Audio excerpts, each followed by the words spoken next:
Performance. Why trust your skates to a grinding machine, or even worse, a tournament parent in a parking lot? At Aligned Custom Skate Performance in Sherwood Park, the art of skate fitting and sharpening is customized to the athlete. Aligned Custom Skate Performance, where precision meets passion. Oh. Visit AlignedSkate.com to learn more. This month in Sports History Moment is brought to you by Discount Diesel Parts. February 9th, 1992. 3 months after announcing his retirement from the Lakers, Magic Johnson returns to play in the All-Star Game. He was voted in as a starter by the fans despite not playing a game. Magic won MVP and was quoted saying, "It's like I'm in a dream right now, and I don't ever want to wake up. For one day, I got the NBA back." Hi, folks. This is Big Al from Discount Diesel Parts. With over 70 years' experience, Interstate McBee is a leader in the heavy-duty diesel engine parts industry. And as an authorized dealer for over 20 years, we've been serving customers with those high-quality parts. Gasket kits, water and oil pumps, turbos, fuel injectors, heads, in-frame kits, and at a great price, too. Reach us at discountdiesel.ca and know that Discount Diesel's got the parts to get it done. Sports 1440, Stingray radio station. CKJR broadcasts from West Edmonton Mall and Wetaskiwin. Download the free Stingray music app and listen wherever you go.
Good morning. It is Monday, February the 2nd. Another month already come and gone here in the City of Champions. Welcome into the Kevin Karius Show here on Sports 1440. Brandon Douglas sitting in for Kevin this week as he enjoys a tropical vacation down in beautiful Cabo, Mexico. Big day on the program. Plenty of things to get to. Carrie Anderson, 5th time a Scotties champion. It is Super Bowl week officially kicking off down in Santa Clara, California. And the Edmonton Oilers win streak, we hardly knew ye, already in the rearview mirror as we approach the final couple games before the Olympic break. Thank you very much for tuning in to the program this morning. However you are doing so, plenty of options to take in the program. If you want to watch us, you can do so on YouTube, our channel, Sports 1440 AM. You can drop us a subscription there. You get the little notification every time that one of our shows is jumping live. You can also watch on any number of social media channels, Facebook, X, Instagram, even on Twitch. And if you prefer the strictly audio format, which if you were watching me on camera, I wouldn't necessarily blame you, but you can stream iHeartRadio, TuneIn app, Radio Player Canada, and our own website, sports1440.ca. If you do miss any portion of the show, you can always catch up. Just search the Kevin Karius Show on any platform that you hear podcast, Apple, Spotify, Google, Amazon, you name it. You can find it there. Click the auto download feature and as well as drop a subscription there too. That way you'll never have to miss a second of the show. Yes, it was a busy, wild weekend across the world of sports. Felt a little weird yesterday with no NFL football on for the first time since August, but we get through it with the help of the Stadium Series game down in Tampa Bay from Raymond James Football Stadium, which that was a thriller in and of itself. We had the final match of the Scotties Tournament of Hearts, a couple other NHL games, golf, if you're already easing into that portion of your late winter, early spring schedule. So many things to keep us entertained. And then, of course, Saturday night, the Oilers hosting the Minnesota Wild do not emerge victorious. And their win streak comes to a grinding halt at just 3 games. They'll see if they can patch together a couple more W's over teams well below them in the standings here to round out the pre-Olympic schedule. Let's start by saying good morning, welcoming in our co-host on Mondays and Fridays, the Grey Cup champion from 2015, the former Double E'er, long-time CFLer and all-decade team member, Eddie, the real deal Steele. 7 to 9 every Monday and Friday. Eddie, good morning. How was your weekend? Thanks as always for hopping in studio with us. Brother Duke, it's good to be with you. Back in the big chair, I see. Oh, well, yeah, one day in, didn't do anything too egregious that they're like, hey, buddy, don't bother coming back in next week. You kill it over We got 5 more days to there'll be some foul play. Put that mark on the program. Hey, no Laddie this week, unfortunately, so that might give me a little bit of a breather in terms of the risque content that we're putting out on AM radio airwaves. But you had a good weekend? Good weekend, Duke. It was pretty low key for the most part. I just hung around with family, had some friends over for supper, break some bread with some people, Other than that, it was low key. I just enjoyed the time with the kids, and gosh, they grow quick. So embrace it. Cherish. Do anything outdoors wise. Weather was really nice all weekend, hovering around right around that 0 mark. To be honest, not a lot, man. It was a laze around type of a week. I didn't even work out, Duke. I went for a little walk in a little core. Yeah, I got one in. But by your standards, that's a no workout. The body needed rest. It was one of those weekends, but as you can relate, the knees are just a little sore, a little jacked up, man. So I just rested this weekend. I can feel you there. Had a chance to maybe get a few eyeballs on the Oilers game on Saturday night. Ooh. They lose to the Wild, 7-3 the final.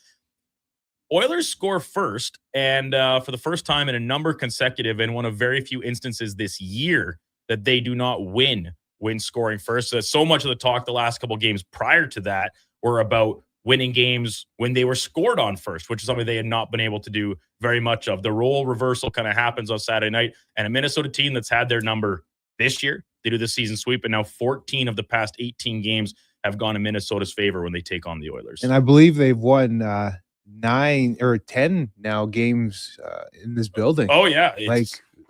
This building's not very old here. It's 2017? That's right. In Minnesota, yeah, they've won the majority of the games they play here, they win, which, like you just said with the numbers, they swept them this season.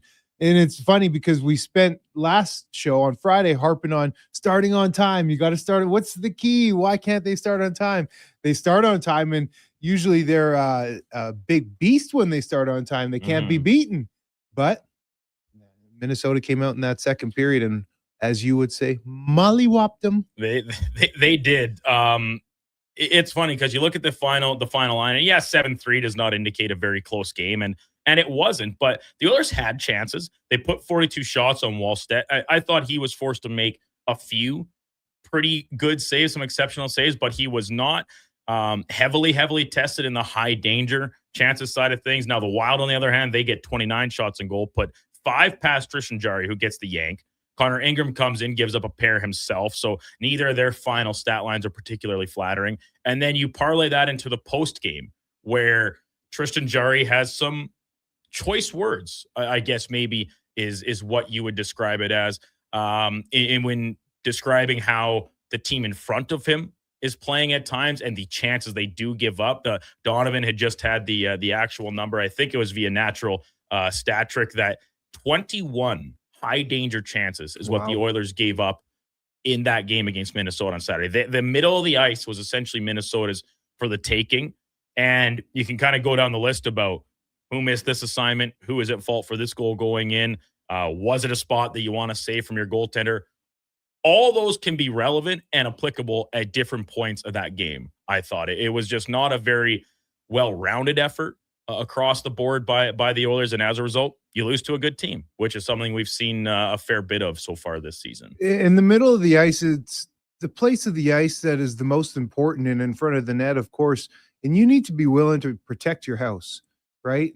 And we didn't really see that battle.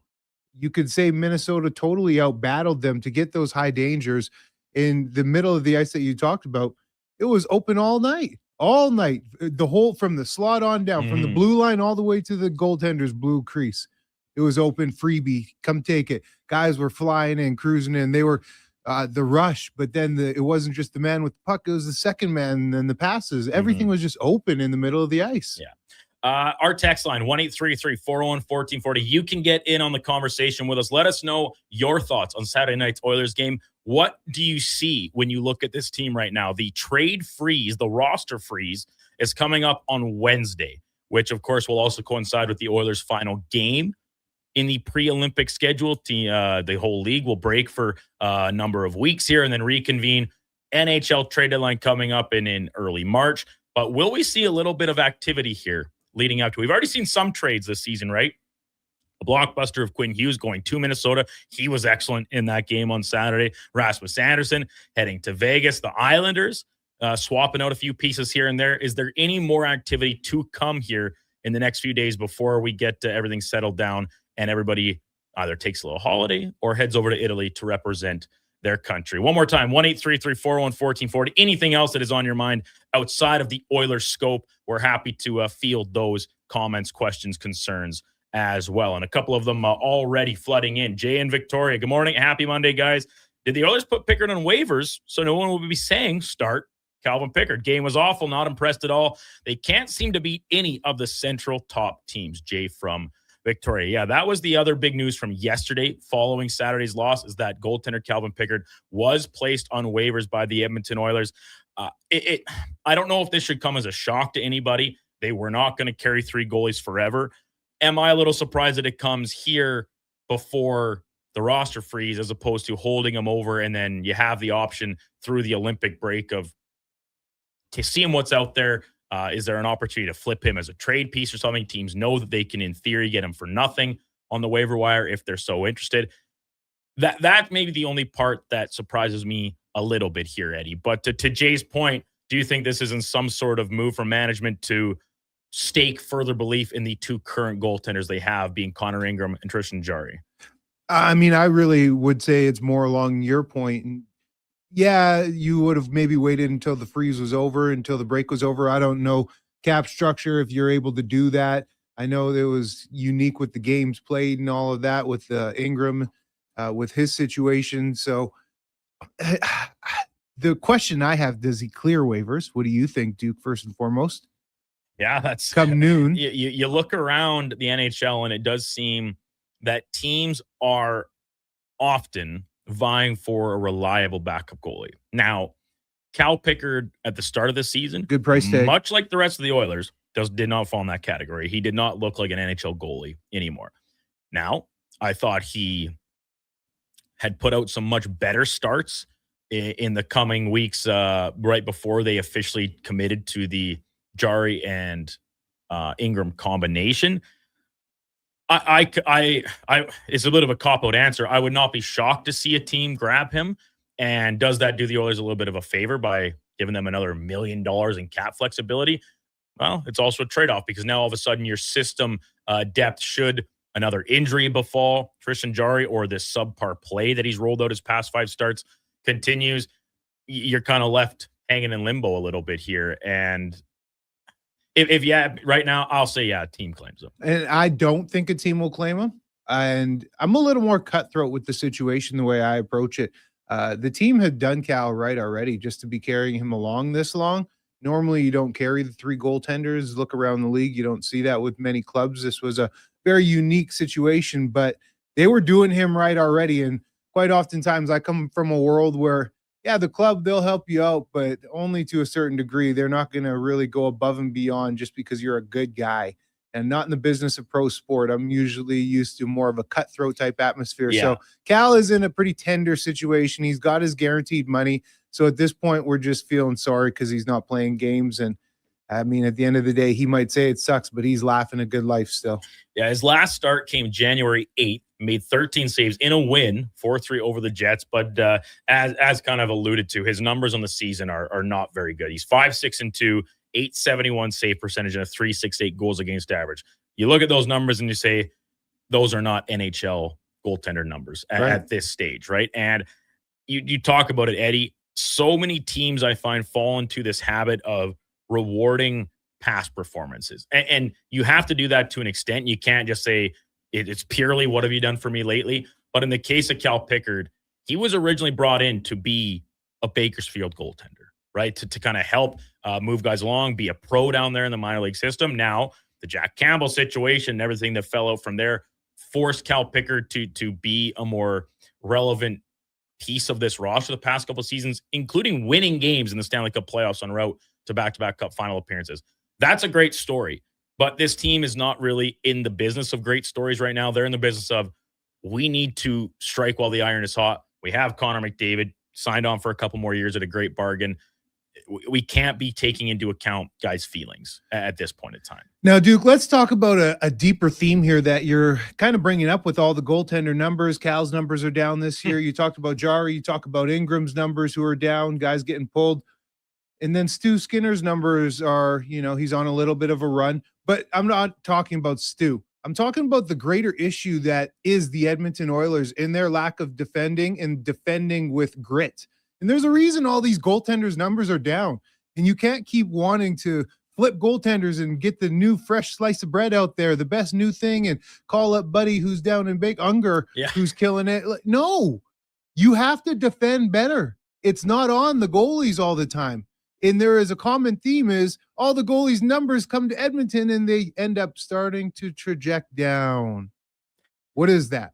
Yes, and we'll actually hear from Tristan Jarry here coming up it's 7:40, some of his comments from last night. And then the head coach had some interesting comments. And these are from Saturday night. So I know it's a little bit dated, but I know not everybody has the chance to catch some of these in real time. And my opinion is better to hear these words out of their mouths and kind of see, you can read the emotion, the meaning of them a little bit better than me just reading it from a script essentially, or quoting them on it. So we will hear from those comments coming up at 7:40. We got another loaded program as usual here on Sports 1440. 7:20 right after the break. Low down with low tides. Alan Mitchell will be with us noon to 2 every day here on Sports 1440. He'll talk some Oilers. Maybe he was watching that Stadium Series game yesterday down in Tampa Bay, and the goalie fight. Swayman and Vasilevsky duking it out in what was an extremely impressive comeback effort by the Tampa Bay Lightning. 8 o'clock, Mark Spector. He was down in the room when Jarry made these comments. Spec's a most recent piece up at sportsnet.ca focusing on some of the Oilers' goaltending problems and what they could do moving forward. At 9:20, we will be joined by Jay Kahn from SiriusXM NHL Radio, regular contributor to the program. He'll chime in, get his thoughts on the upcoming Olympics, if he thinks we could see any activity here before the roster freeze on Wednesday, and what else is jumping around the entirety of the NHL. 10 o'clock, we'll have Julian Edlow from DraftKings Network, our first long look in at the Super Bowl, maybe some lines that are moving, some prop bets that could pique someone's interest. Julian, always a great chat on that side of things. And then at 10:20, down to Tampa Bay itself, Eduardo Encina from the Tampa Bay Times. He'll let us know what exactly shook down between the Bruins and Lightning yesterday and what was the full scope of this 45th outdoor game that the NHL has hosted. Brandon Douglas, Eddie Steele with you. We got Donovan Paulson, Josh Fenwick in studio with us as well. Alan Mitchell, Low Tide from the Lowdown. He'll be with us right after the break here to talk Oilers and much, much more. You can watch us. We're streaming YouTube, X, Facebook, Instagram, and Twitch. Hear ye, hear ye. Dragon fruit has returned to Booster Juice. Prepare thyself for the legendary alchemy of the Dragon Slayer smoothie, Pink Dragon Booster Mixer, and Dragon Booster Balls. Yeah? Does the dragon taste like chicken? Hey, Booster Juice uses only delicious tropical dragon fruit. No dragons are harmed. Get thee to Booster Juice before dragon fruit vanishes once more. Booster Juice, Canadian-born, blending since 1999. Sometimes you think about what you're going to do in the day. Go to work, pick up the kids from school, make supper. But at GS Construction, we think a little differently. Winter is our season to think, to plan, and to improve. We study, we innovate, we train. So when the thaw comes, we're ready to dig, build, and deliver even better, which means we need people like you. If you're thinking about joining the team at GS Construction, now's the time to do it. To apply and to see how we think, visit gsconstruction.ca. 60 years ago, we started selling trucks as Western GMC Buick. Today, we are Wolf GMC Buick. We're still located on the corner of 184th Street and Stony Plain Road with the same ownership for over 2 decades. Our customers have trusted our family-owned, community-driven business. And for that, we are thankful. If you're looking for a truck or SUV, pop in and one of our seasoned professionals will get you a great deal, hassle-free. Come trust our team at Wolf GMC Buick. Wolf GMC Buick. We're making it easy.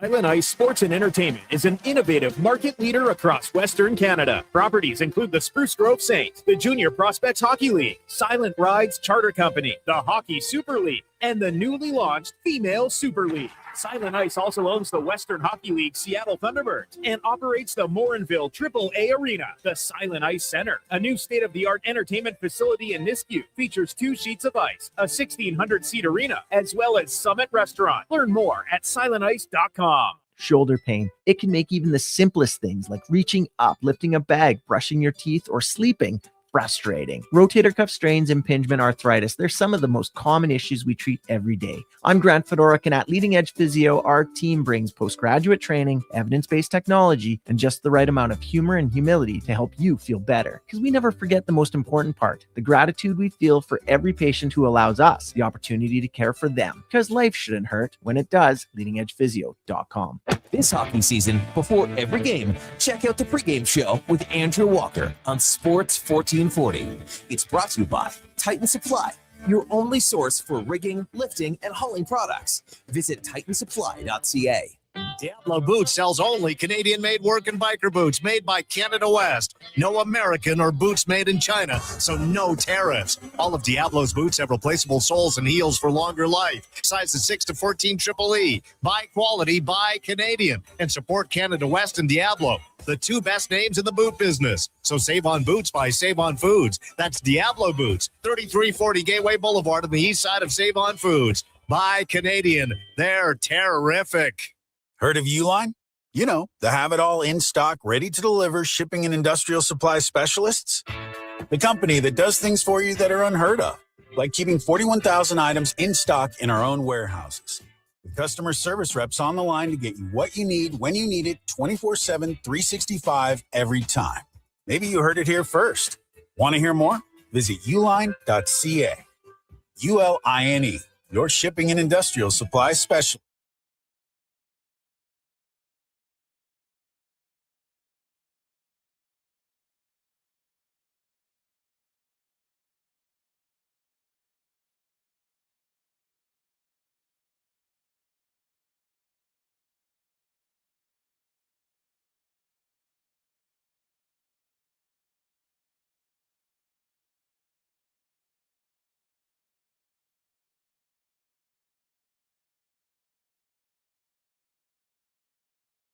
Just in time for the morning skate.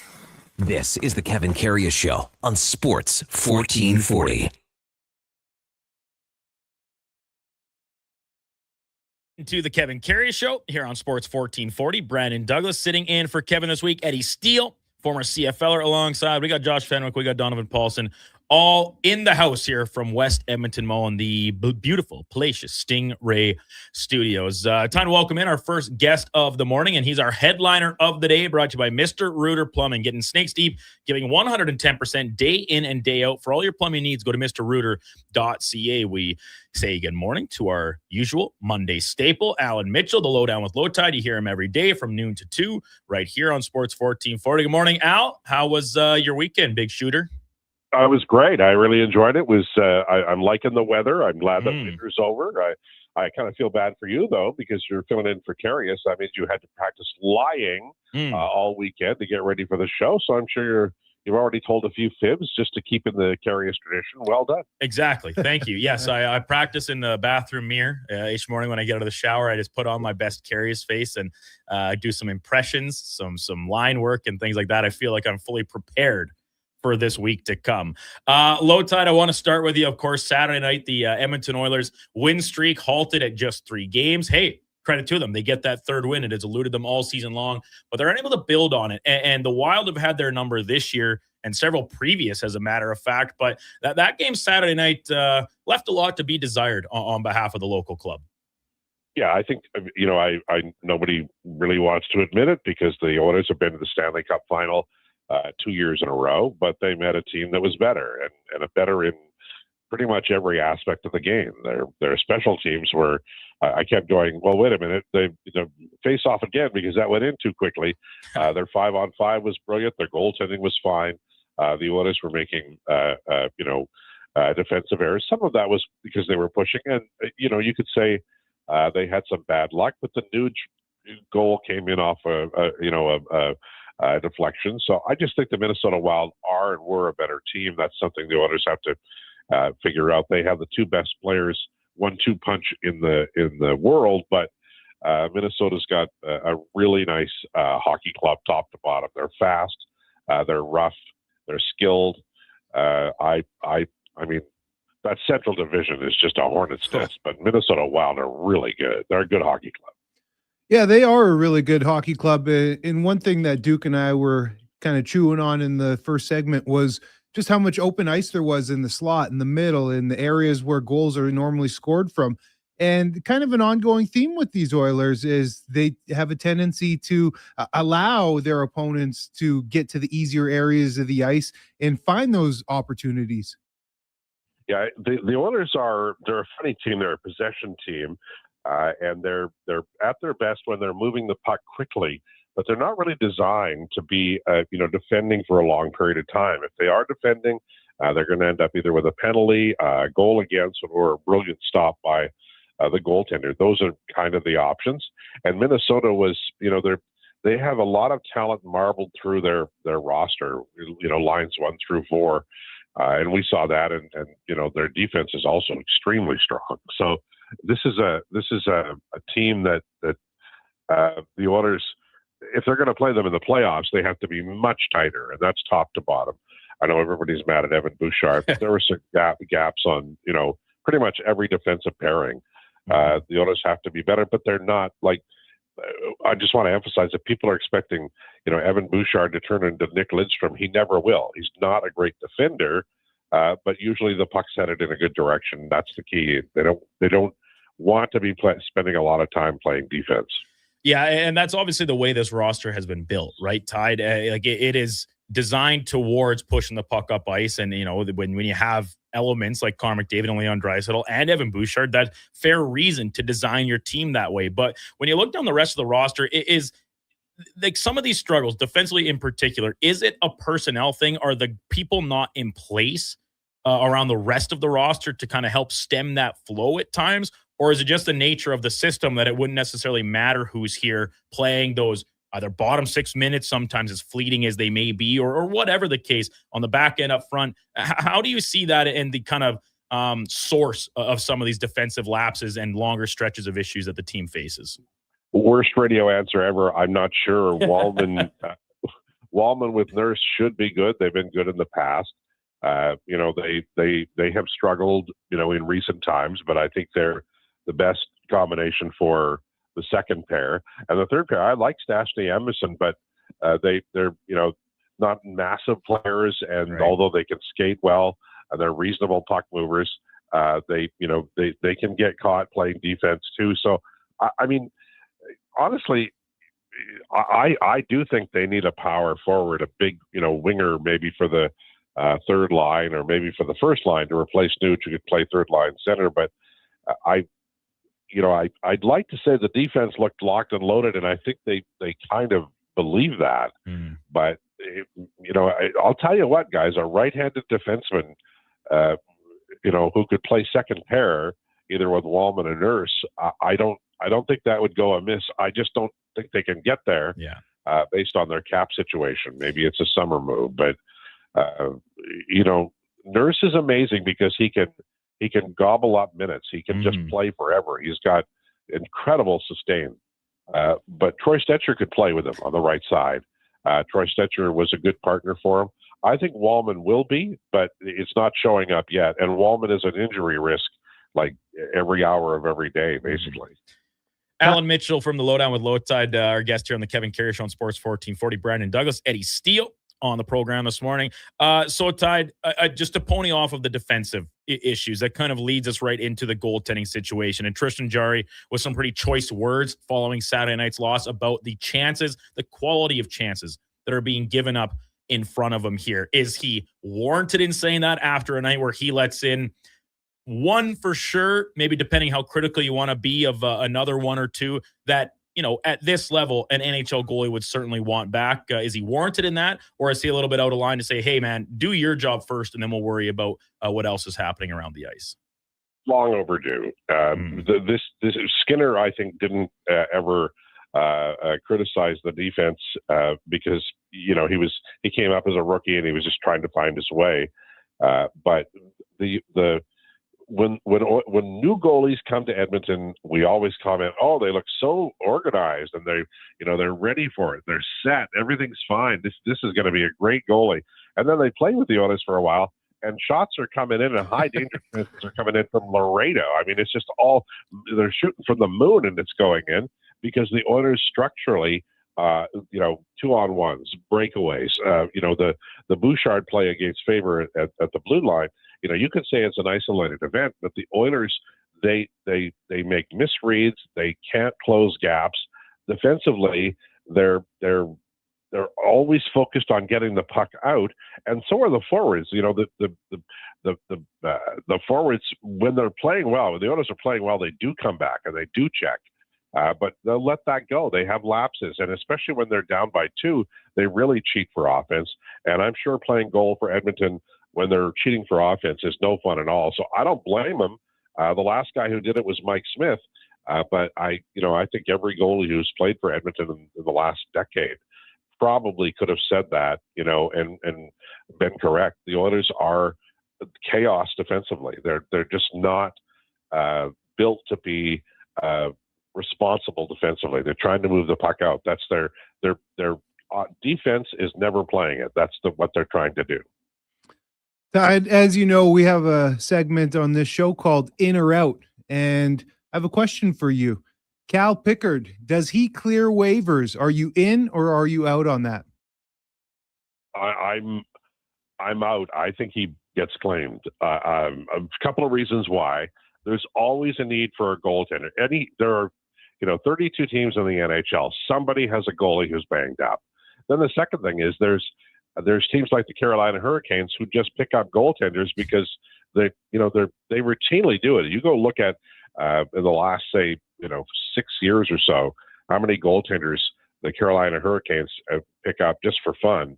It's a large number, and so I think he gets claimed. I think that he is still an NHL goaltender, and I think that there's a team out there will play him, and even just to try him out, or even just to have a look at him, or in the case of one of the bottom feeders, maybe just feature him, and then when there's another goaltending injury, they have something to trade. So, Tide, just sticking on the Pickard thing for a moment, were you surprised at the timing of this move? We all knew it was coming eventually because they've committed themselves to Ingram and Jarry, and yes, each guy has had their little bit of rockiness to their Oilers tenure, but Pickard was clearly the odd man out here. Now, were you surprised to see this waiver being put on waivers, here just a couple days ahead of the roster freeze, where then they essentially would have had 3 weeks to, sit around and do nothing? I was shocked. I think it must be, and we don't know, but there must be something else on the roster where there's an acute need. Maybe there's an injury they're not talking about, or maybe there's a trade they're about to make, or something along those lines. Or maybe they've just decided that, we waited long enough to recall one of the kids down on the farm. They've got some players who are doing really well down there in Bakersfield. So maybe they want to bring back, Quinn Hudson or Ike Howard, or give Roby or Venti an opportunity. I think that's probably the reason, the back reason, unless there's an injury. But I was surprised. I mean, Pickard has been a very popular member of this hockey club. And, beyond him just saying, please put me on waivers, I'd like to go or not go. I'm not sure. And if he clears, he may stay here. I'm very much. The Oilers are a class organization. They're not going to send a guy that they value and a veteran to the minor leagues. He's part of the team, so you can clear waivers and stay in town. And I suspect what would happen if he did clear. Alan Mitchell, the lowdown with Low Tide every day here from noon to 2 on Sports 1440, our guest on the Kevin Karius Show. Tide, no NFL football on yesterday for the first time, going all the way back to the end of last summer. What did you do to occupy your time? Were you watching some curling? Did you tune into the Stadium Series He's down a in Bruins Tampa Bay? fan. Oh, I guess so. You would have been watching Yeah. your Bees blow that big lead down in Florida.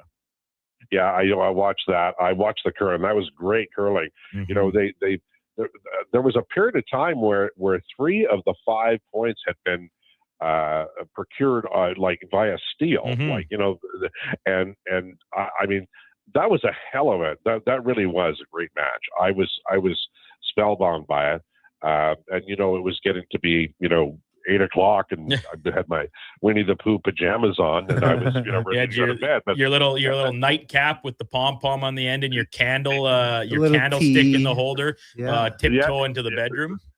Damn straight. You know, I had my little, you know, Pippi Longstocking shoes on. It was quite the deal. But that was a really good. The whole thing, the whole period was fantastic, Scotties. But the final was, for me, it was, you know, come down to the last shot, and it was a really good shot. It just didn't get the job done. Yeah. And I mean, I was. This is, you know, kind of a dumb thing. I'm sure curlers who are, you know, probably say, why even bother mentioning it? But that high guard, I hadn't seen a high guard that high in forever, right? It was so high. Yeah. Well, it's the way the advancement of the game at this point, and listen, ice conditions dictated a lot too, but guards that high almost serve no purpose anymore because they don't take anything away. Really, right? Yeah. So they are much more of an anomaly than we used to see, for sure. But the way the sweepers can work stuff now, stuff up there doesn't seem to serve a huge ton of purpose. But so the Stadium Series game, Low Tide, your Bruins, they get out to the big lead, and then a fight changes the momentum of the hockey game, but it's the goalies that are duking it out. Swayman, a little bit of a size mismatch against Vasilevsky, but you're an old school guy. Throwback. Did you like to see that? 2 goalies going at it pretty hardcore? Yeah, I did. I like Jerry Cheevers would have been my choice for Boston netminder to fight. That's the truth. I also thought that we've been robbed, boys. The way the coaches are dressed in that game, I was like, that was a highlight for. I'm like, you know, it's like, stick them up. All right, you know. I thought I was watching the movie Dick Tracy for a while, but it was fun. You know, the NHL tends to do theater poorly, but I thought that was a really nice touch, and I thought that was good too. The result, not so much, but you know, I've been wrong as rain about the Bruins. I did not think they're a very good club, and they have been this year. I don't think they're going anywhere in the playoffs, but they've been way better than I thought they'd be. Yesterday, obviously, being an exception. Tide, you said something that I kind of was just thinking about, and it's a really good thing for the NHL to kind of open up and show that personality a bit, have the coaches dress up. Did you see the way the players entered the game? Boston as old Patriots, and the Tampa Bay shows up as the Bucks players dressed as football players, led by Baker Mayfield, the quarterback. Usually you don't see that from the NHL, so it's nice to see the entertainment aspect. Kind of, it's gimmicky, but it's good to see them break that mold. I agree. I think the NHL is you know, tends to be one of the more uninteresting sports, like in terms of the personalities of the game. You think about the NBA, where everybody has an enormous personality, and players are calling out the other players, and it's wild times. And the NFL as well. You know, there's lots of guys who you put a microphone in front of them and they say interesting things. The NHL still is a league where, you know, people talk about, you know, putting pucks deep and, you know, great teammates and blah blah blah. And I know that's who they are. I understand that. But if you're an entertainer, then maybe you could do a little more. And I think the NHL did. Unusually, they did. Maybe they could apply a few things to the next All-Star game, which is usually dull as dishwater. I thought it was an interesting format and presentation. And you know, the outdoor games are getting a little meh. Mm-hmm. I thought they did a pretty nice job of freshening it just a little bit. Obviously, the hockey is why you tune in. and it was pretty good too. Yeah, rave reviews coming in from people that were at the game, everything from pre-game activities to the presentation in-house. They kind of went full out with the Pirate stuff. And obviously, like I said, when the teams buy in on their side of the entertainment value, then it can make a world of difference for, the casual fan to tune in at first and then get treated to what was a wildly entertaining back and forth hockey game. So full marks on my side of things for the NHL in this particular outing. LT, what do you got coming up on the program today at noon? We have Rachel Kryshak at 12:40. We have Nice. Jason Greger at 1:20. Declinations will be Mama MMA. We're going to talk a lot of football, Super Bowl coming up. What's your favorite, your favorite food for? I just ordered pizza and drink Crown and ginger ale, but other Not people too are more bad. creative. Yeah, but people, they do stuff and, maybe make chili, whatever. So we'll ask a few questions about, for Grey Cup, I splurge a little more, I'll buy 2 or 3 different kinds of drinks and maybe pizza and wings, Ooh. Yeah, I It's a know. much bigger outing for you. Crazy Well, big guy. The budget's bigger, boys, Right. for the Grey Cup than it is for the Super Bowl. But we'll have fun, and it should be a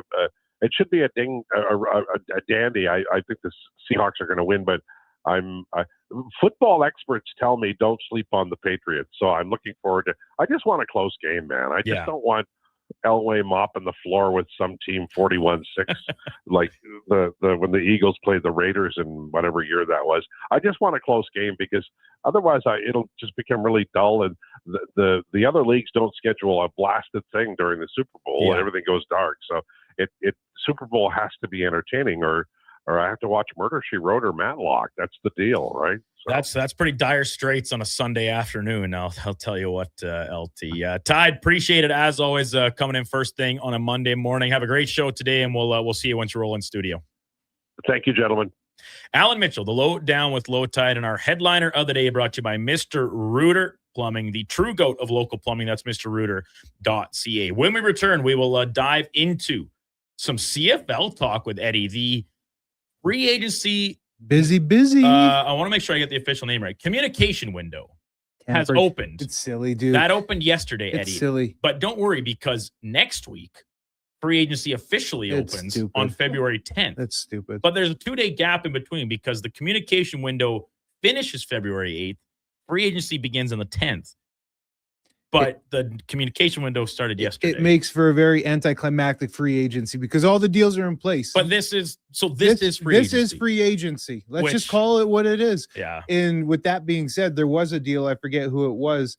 Someone had in place, and now because it was just negotiated, there wasn't any pen to the paper. The guy backed out of the deal. So yeah, it can happen because it's just a verbal agreement. But that could happen in real free agency too, that you have something agreed to in principle, and then all of a sudden last minute someone else comes in and swoops in. You're left saying, hey, I haven't signed anything yet. Sorry to go back on our handshake deal. And it can be as little as this team's giving me 5 more K in a signing bonus. Sure. Like it can be as little as that. So we'll dive into that. The Elks with some activity on that front, and we'll break it down with Eddie. And we'll also talk some more about the Oilers' current goaltending situation. We'll hear some comments from Tristan Jarry back from Saturday night when he had a few choice comments regarding the play in front of him. All that, plenty more. Mark Spector coming up at the top of the hour. We'll go in or out at 8:40 with Eddie and Donovan as well. Brandon Douglas, Eddie Steele with you here. It's the Kevin Carey Show on Sports 1440. We're streaming on YouTube, X, Facebook, Instagram, and Twitch.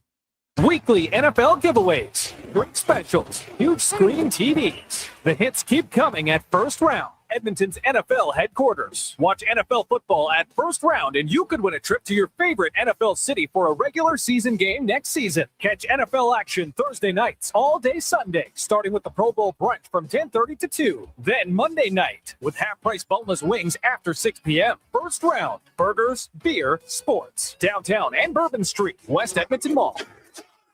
Exciting news from St. Albert Dodge. The all-new 2026 Jeep Gladiator Sport packages have arrived. They have a great selection and a bunch of colors to choose from. And if you've checked out the Sport, you know it comes in some fun colors. Rugged capability, practical off-road features, and you can get behind the wheel for as low as $49,900. That's right. Put yourself in a brand new Jeep Gladiator Sport for less than $50,000. What more can you ask for?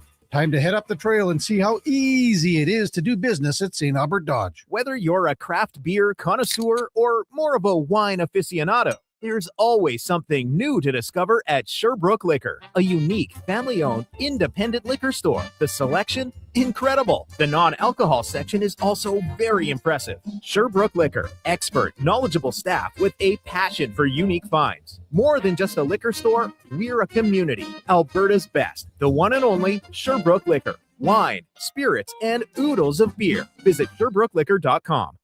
These days, it's all about who you know. And that's why it's the perfect time to save at the Bricks Friends and Family Sale. Upgrade your living room in time for the big game and score free delivery on TVs over 50 inches, like a Samsung 85-inch 4K Smart TV for just $9.99. And save up to $1,200 off sofas and sectionals. And mix and match and save up to $1,000 off 2 or more major appliances. Some exclusions apply. Check out the Brick in Edmonton South Common, West Edmonton Mall, North Side on 137th, and downtown near the Ice District. This is Andrew Walker, host of the postgame show on Sports 1440. After every hockey game this season, tune in and chime in as we talk about the game. It's all sponsored by Legacy Heating and Cooling. Don't get left in the cold. Visit legacyheating.ca. Crave is home to the reality hits everyone is talking about, The stakes are high and trust is low. including the Emmy-winning series, The Traitors. The gloves are off, and we're going to be throwing haymakers right from the beginning. Get ready for even more murder and mayhem from celebrity contestants like Mama Kelsey and Lisa Rinna. I'm going to play this game in a way that no one's ever played it. The Traitors. Stream now on Crave. Subscribe at crave.ca. Let's play. Whoa, I gotta put some money on the game tonight. We hit our monthly budget. Whoa, how did you get in here? I'm you, the responsible you. We're right. We'll play another time. Sounds more like us. If you gamble, use your game sense. Visit GameSenseAB.com.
Have your sports curiosity cured with the Kevin Karius Show. This is Sports 1440.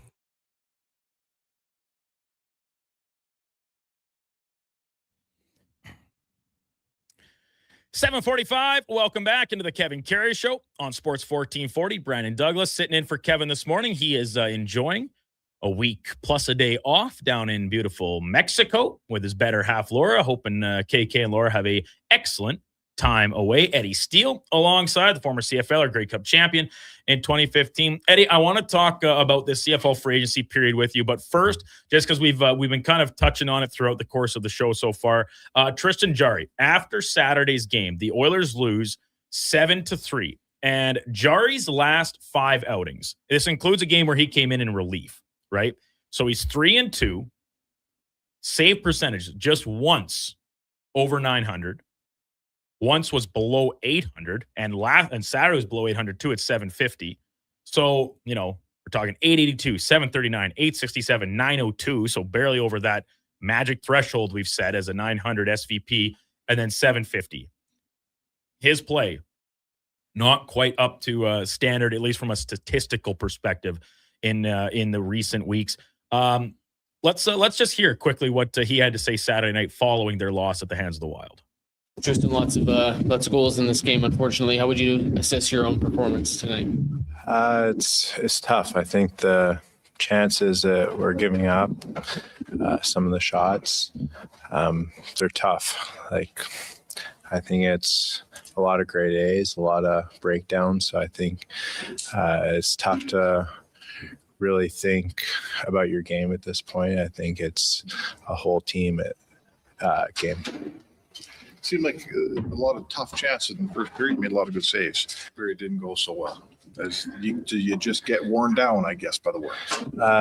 No, I think it's just kind of the bounces that went in. I think it's the fourth goal. Just unlucky bounce off our defenseman, off the end wall and straight back to him.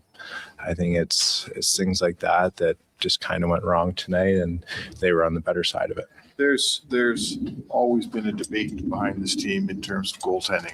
We always look at numbers that you end up with or Stu ended up with, but the debate is, can you be an awesome goalie opposed to 9-12 behind a team with a defensive structure? Like, what do you think about what you're seeing tonight in defensive structure? It's just hard. I think, like I said, we were just on the wrong side of it tonight.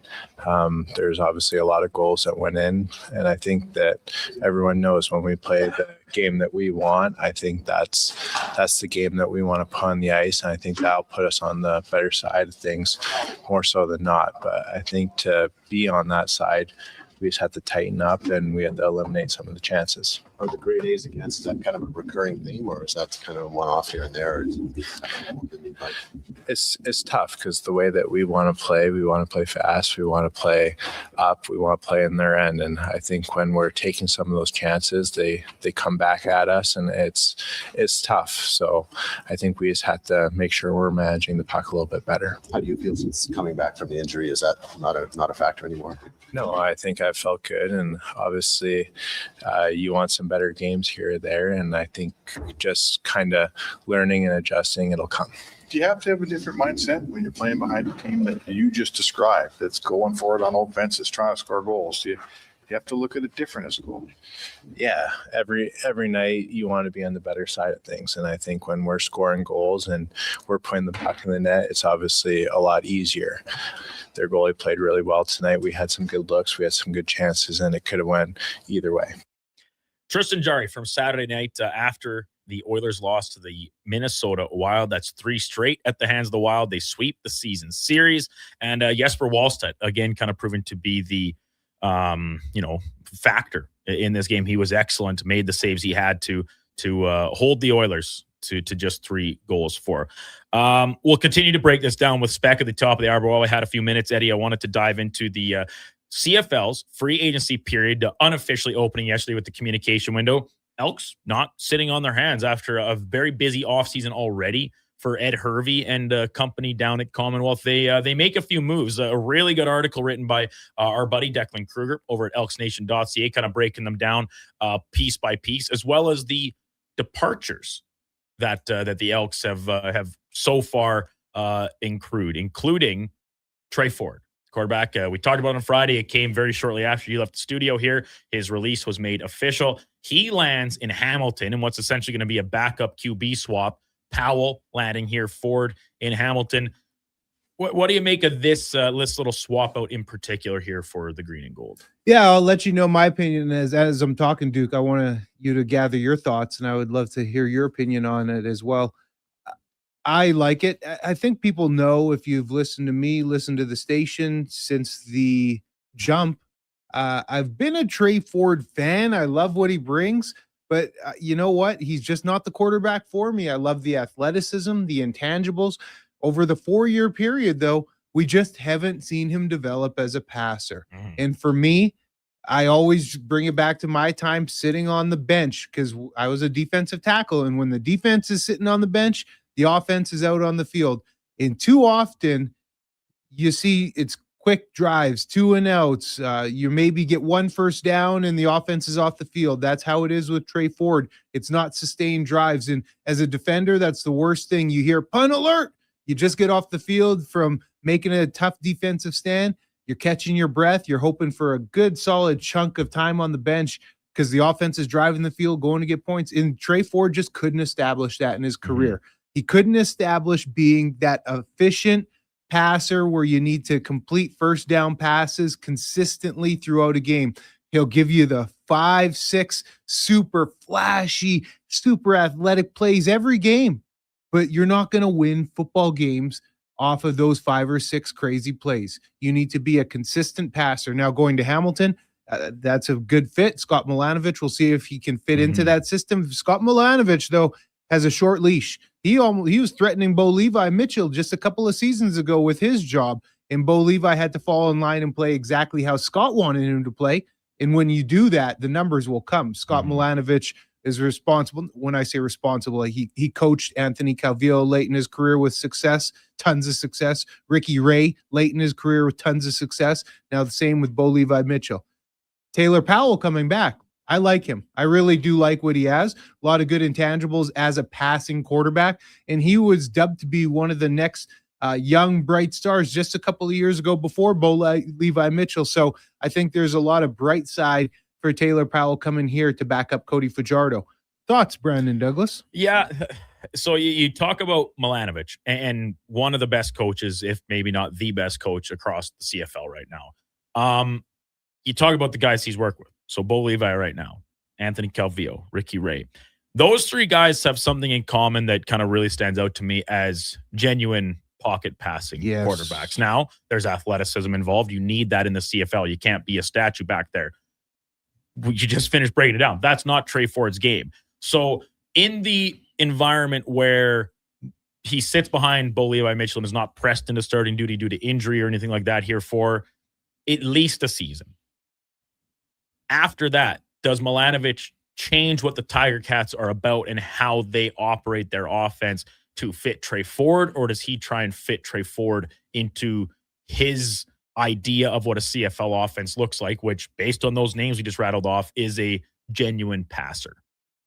You need the quarterback to change his game to – it's a passing league, man. Right. In the CFL, I don't care what you say. It's not a game where you can run read option like the NFL and drive it down the field. You can have those athletic moments, Duke, but when it's all said and done, it's a passing league. Look at the passers across the league.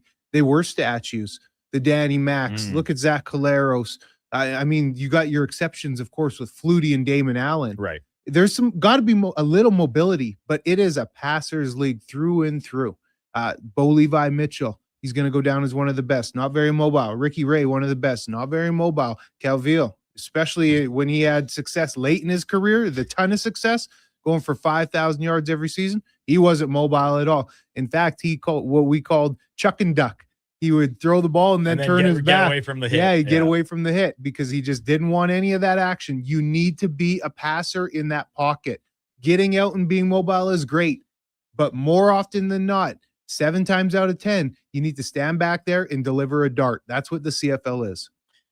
Elks did make some other moves as well, apart from just the backup quarterback kind of swap out, if you want to call it that. We'll get to that in 8:20 as we also look ahead to the Super Bowl. But top of the hour, Mark Spector will be with us. We continue talking Oilers ahead of their final 2 games before the Olympic break and kind of revisiting Saturday night's loss at the hands of the Minnesota Wild. Before that, we get to a Sports 1440 update brought to you by Riverside Honda, 59 years and counting as St. Albert and surrounding areas' premier Honda and Can-Am dealer. It's your dream. Ride it at riversidehonda.com. Here is Donovan Paulson. This is a Sports 1440 update.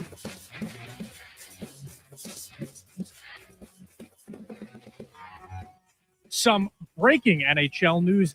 Preds GM Barry Trotz is stepping down. You'll see a press conference from him coming around noon. In case you missed it yesterday, the Oilers placed goaltender Calvin Pickard on waivers. The Lightning took down the Bruins 6-5 in the Stadium Series after falling down 5-1 in the first 28 minutes. The Canes, they snuck past the Kings 3-2 in overtime, and the Ducks beat the Golden Knights 4-3. On the hardcourt, the Raps got past the Jazz, 107-100. The Pistons clobbered the Nets 130-77. It was the Spurs over the Magic and the Thunder over the Nuggets. MLB news. The Reds have signed Eugenio Suarez to a 1-year, $15 million deal to bring him back to Cincy after 4 seasons away. CFL free agency news. Trey Ford signed in Hamilton. The Elks lost Jake Ceresna to Winnipeg. The Elks brought in tackle Jordan Murray, QB Taylor Powell, and defensive end Malik Carney. Coming up on Sports 1440, it's Mark Spector right after the break. I'm Donovan Paulson. That's your Sports 1440 update. Sports 1440 in West Edmonton Mall and Wetaskiwin. CKJR is a Stingray radio station. Download the free radio player app and listen wherever you go. Welcome, gentlemen, to the nerve center of game-watching greatness, my sanctuary, my Bro Zone. Whoa, giant screen, comfy chairs. You've thought of everything. Almost everything. Where are the snacks? We can't cheer on Canada without the proper fuel. Way ahead of you. Wilhauk Beef Jerky, the official snack of the Bro Zone. For a truly Canadian snack to cheer on our truly Canadian athletes, you need Wilhauk Beef Jerky, made with Alberta pride, right here in Leduc. There's a lot of great seasons in Alberta. Hockey season, harvest season, the winter season, and the even more winter season. But GS Construction is already preparing for our next great season, because while the city slows down, we plan ahead. Projects, people, and pipelines. Everything starts taking shape for another strong year underground. We're also getting ready for our next hiring season in March. We want new people who want to build something that lasts. For more on us and to apply, visit gsconstruction.ca. Need a new ride for road trips, errands, or just life on the go? Go Auto offers a massive selection with over 15,000 new and used vehicles to choose from. With over 70 locations across Western Canada, finding your next ride has never been easier. Whether it's a roomy SUV for the family, a sleek car for the open road, or a rugged truck for your weekend adventures, you'll find it here at a price you'll love. Explore thousands of vehicles today at goauto.ca. The new double cheesy melt at McDonald's. We're talking 2 juicy, mouth-watering 100% Canadian beef patties, 2 slices of cheesy goodness, with even more melty, cheesy sauce on top. Topped with pickles, then crispy and grilled onions.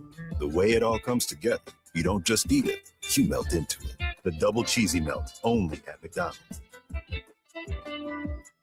For a limited time only, at participating McDonald's restaurants in Canada.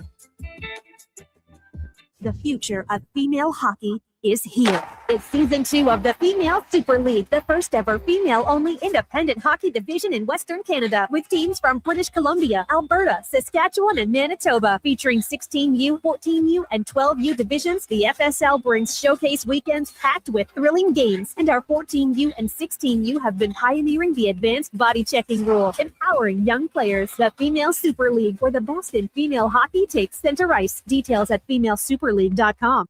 This hockey season, before every game, check out the pregame show with Andrew Walker on Sports 1440. It's brought to you by Titan Supply, your only source for rigging, lifting, and hauling products. Visit titansupply.ca. Hey, Gary, is that your dad? No, this is Evan, the new sales rep I hired. Oh. First impressions matter, but when hair loss takes over, it can feel like you're not being seen for the maverick you truly are. Hi, I'm Dr. Vance Elliott. At Advanced Hair and Skin Surgery, we know that hair loss is more than just a cosmetic issue. It's personal. Let's discuss all the cutting-edge options available so you can make a great impression every time. Book a free consultation today at drvanceelliott.com.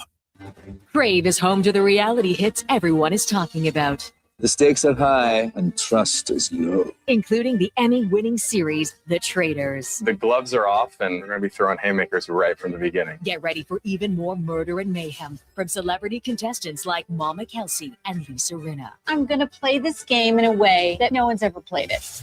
The Traitors. Stream now on Crave. Subscribe at crave.ca. Let's play.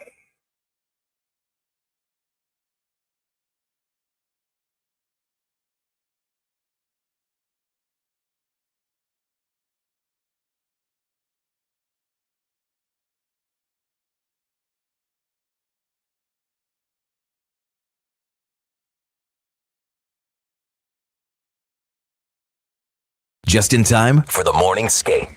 This is the Kevin Karius Show on Sports 1440.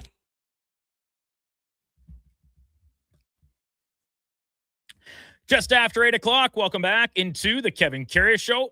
Brandon Douglas, Eddie Steele with you on Sports 1440. We got Josh Femick, Donovan Paulson in studio as well. And being 8 o'clock, everybody knows that means it's time for On the Mark, brought to you by Northgate Chevrolet Buick GMC. Mike and the crew want to thank you for all the support in 2025. And even though it's 2026, let's not forget about the huge savings they have on 2025 still in stock. Save now at northgategm.com. We welcome in Mark Speck, your Sportsnet. Good morning, Spec. Happy Monday to you. Did you have yourself a good weekend going all the way back to Shelka's little retirement supper to kick things off on Friday? Yeah, I had a really nice weekend. She's already out at the lake kicking her feet up. Nice. Go to work to support the family today. So, boy, breadwinner all of a sudden thrust upon you, not by choice. Yeah, what happened here? How'd this work? I'm supposed to be the one doing nothing.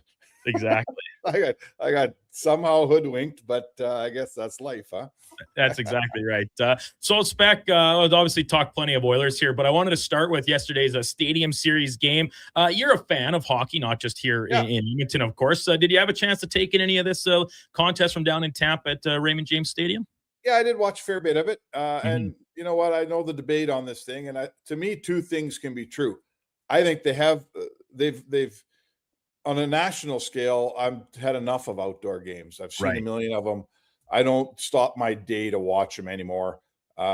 They've become a local phenomenon. In the town they're in, they draw 50,000 people or whatever, and they love them, and that's great. That's all that's important. The people in Tampa loved it. Now, so that's one thing. The next thing is, you can admit it was an exceptional game yesterday, and that particular outdoor game was one of the best they've done. The whole pirate thing was cool. The stadium was really neat. To do it in Tampa was awesome. The game was fantastic. It had a goalie fight, a bunch of goals, a shootout. So, you can like yesterday's game and not be a giant fan of the whole outdoor concept. Is that fair? Oh, totally. Hey, Spec, where do you land with in terms of like some of the entertainment, the gimmicky stuff, how the coaches were dressed, how the players came out? I would probably label you more of a traditionalist. How do you feel about that? That's become part of the thing. That's become part of the thing. Didn't the Oilers come out just like oil workers and stuff? So I like it. Like, if you're going to do it, if we're going to do this. Yes. How many outdoor games a year? This was number 45 outdoor game total in the NHL's history. So what do we do a year? Do we do schedule 3 Well, at this point, I think it's 3 a year now, right? Because there's still a Winter Classic at the start of January, and then I think 2 Stadium Series games. Right. So we do 3 a year. That's, if you're doing it, do it, man. Dress up in the stuff. I thought Cooper was relentlessly dedicated to the bit. Like, the hat never came off. So great. If you're doing it, you might as well go in whole hog, do the whole thing. It was a really fun day. Everybody loved it. I'm never gonna be the guy that comes out and goes, "Oh, it looks like fun, but it sucks." No, it looked like fun because it was fun. Yeah, man. Yeah, 64,000 plus the announced attendance for that game at Raymond James. And like I said, they commit to the football side of it. They came out in the full Buccaneers creamsicle garb, and you have to appreciate it. And that leads to my follow-up to Eddie's point there, Spec. What would it take? What kind of bet would you have to lose at the hands of Karius or Gregor or someone for you to wear that John Cooper outfit to an Oilers game in the press box and all the way through to a post-game scrum? Oh boy, that's a question. Yeah, I don't know. What happened on your last day before retirement? With a bang. Maybe if it was Halloween, or maybe, I don't know. I'm trying to think of something we could set Karius up for. Oh man, he would make it all worth it. But I'm a good sport. I'd do something like that. What the hell? Awesome. Mark Spector from Rogers Sportsnet, our guest here on the Kevin Karius Show on Sports 1440. Brandon Douglas, Eddie Steele with you this morning. So it's back rewinding to Saturday night when the Edmonton Oilers win streak grinds to a halt at 3 games. They lose to the Wild in, I don't know if resounding fashion is the right way, but despite the fact they held the lead early, the game definitely felt like it was in the Wild's favor more over the course of 60 minutes than it was the Oilers. Fair to say? What were your primary takeaways from this loss down at Rogers? I mean, I'll stick with the two things can be true theme, Right. You can say the Oilers don't play that great defensively because we watch them. Mm-hmm. And you can also say the goaltending was lousy because we watch that too. It doesn't have to be one or the other. And I think that's where our city's become. It was like every goal that ever went in on Stu Skinner was a bad goal on the goalie, and I need a save. And now every goal that goes in on Jari, it's starting to become, well, I guess the team's just crappy at defense. There is a mix here, right? I thought the game swung around the second period, and the Zuccarello goal off the face-off is on the goalie. He's not ready for the shot. It leaks through him. the goal off the end boards is on the goalie. He's not adept enough. He doesn't get back to his post. It leaks through him. And I'll give you the Tarasenko goal. No one loves that angle, but that's a world-class shooter coming down the side, in off the post. Those go in. But they did outshoot them 17-7 in that period. And the other goalie was better than Edmonton's goalie. And I don't care about defensive play. Those weren't huge defensive breakdowns that those goals went in on, right? It was Tarasenko from outside the dot and a couple of weird goals that shouldn't go in. So I didn't like Jari's game one bit. Yeah. Right. And I've watched many games where I don't like the Oilers' defensive game one bit, and that wasn't great. But when you're going to play for the Oilers, you're going to see chances. That's how you get guys. That's why they're one of the most powerful offensive teams in the league. They play offense, and they leak some chances, but you won't win with that kind of goaltending. So, Spec, then you were there. We just listened to parts of Tristan Jarry's post-game interview. You asked a couple good questions in there. He doesn't mince his words about the play in front of him and how some of the chances given up are of the grade A variety. I asked Low Tide this to lead things off. I'll ask it to you too. Is that fair game for a goalie at this stage? Or, like you said, his game was nothing to write home about. Is that a little out of line for a guy to be calling out teammates when you're not necessarily holding up your end of the bargain? Yeah, I love the fact that he speaks his mind. He doesn't just do the goalie thing. Oh, it's all my fault. I got to be better. Like, I think that's great. I as a journalist, give me that quote every day. I don't get a goalie sort of kind of calling out his team. I'll take that all day long for my line of work. So you won't catch me criticizing Jarry. He didn't play very well. When you don't play very well and you come out and the first thing you say is that everybody else didn't play very well, that's not great. But hey, if that's the goalie we got here in Edmonton, I'll take him. Like, Stu Skinner, when he played well and the team played crappy in front of him, took all the blame. So did Grant Fuhr. If this guy's going to go the other way, I'm fine with it. And what he said is true. Like you said, he didn't have his best game. But hey, Spec, the reality is the reality. The goaltenders come here. We can look at the history over the past 5-6 years. Goaltenders come here and they don't come here and thrive. Their numbers don't go up when they play behind this team. Right. Yeah. Hey, you're not going to get a Vezina award in Edmonton. Probably not. But who cares? They have been to 2 cups in a row. They have been to 3 Western Conference finals in 5 years. They're obviously what they do works here. We can nitpick and we can say, oh, you traded Kulak, your defense isn't as good. Yeah, maybe this year's team isn't as good as last year's team. That's another topic. But the way they play hockey here, it's an effective way. It works. It wins. Yes, they do lock it down when necessary in the playoffs. Will they this year? I'm not going to tell you they will. I tell you they did in the last, most of the last 4 or 5 years, certainly the last 2. So I'm not here to tell you that you're going to bring a goalie in here and you're going to win the Vezina and the whatever that award is for the lowest. The Jennings. See, we haven't had one in town for so long. I can't remember. What's that word? Never heard of her. Exactly. That's okay. You might win a Stanley Cup instead of a stupid Jennings. How about that? Not too bad. I'm a big numbers guy, and with the numbers you laid out, right? 3 straight conference finals, a couple of cups back to back. I mean, those numbers, the proof is in the pudding. You don't need a Vezina to get there. Yeah, right. I mean, you could be, who's winning the Vezina? Oh, yeah, Connor Hellebuck, right? How's it going in Winnipeg, folks? Not so who else is winning? Shiny this year, that's for sure. Yeah, right. But have they accomplished anything? No, they haven't accomplished anything. Well, they have great goaltending and they play a great defensive system. Look at the LA Kings. No one can score on them. Last I checked, they can't win a playoff round. So, listen, you don't like the Oilers, go cheer for someone else. If you want to go watch a guy let in 1 a night, you better find a new team. But if you want to cheer for a team that's still playing in June, you're probably in the right city.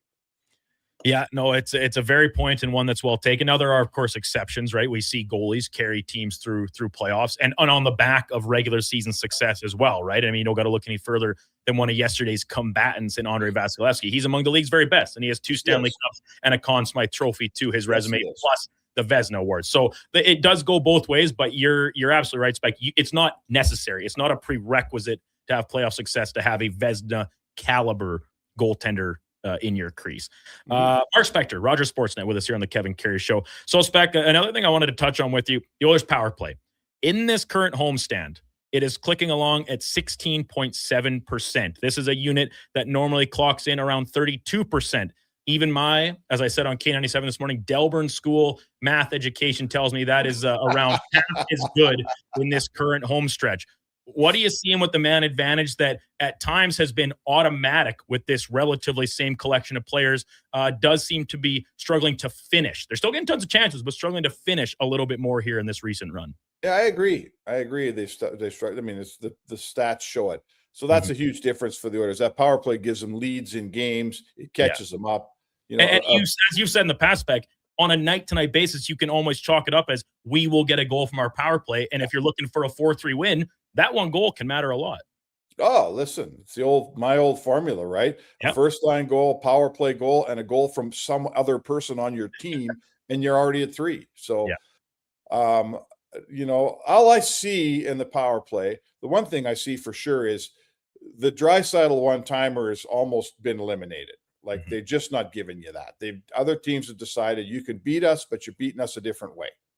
So Draisaitl standing in his office on the power play, we're just not seeing that there because teams have adjusted.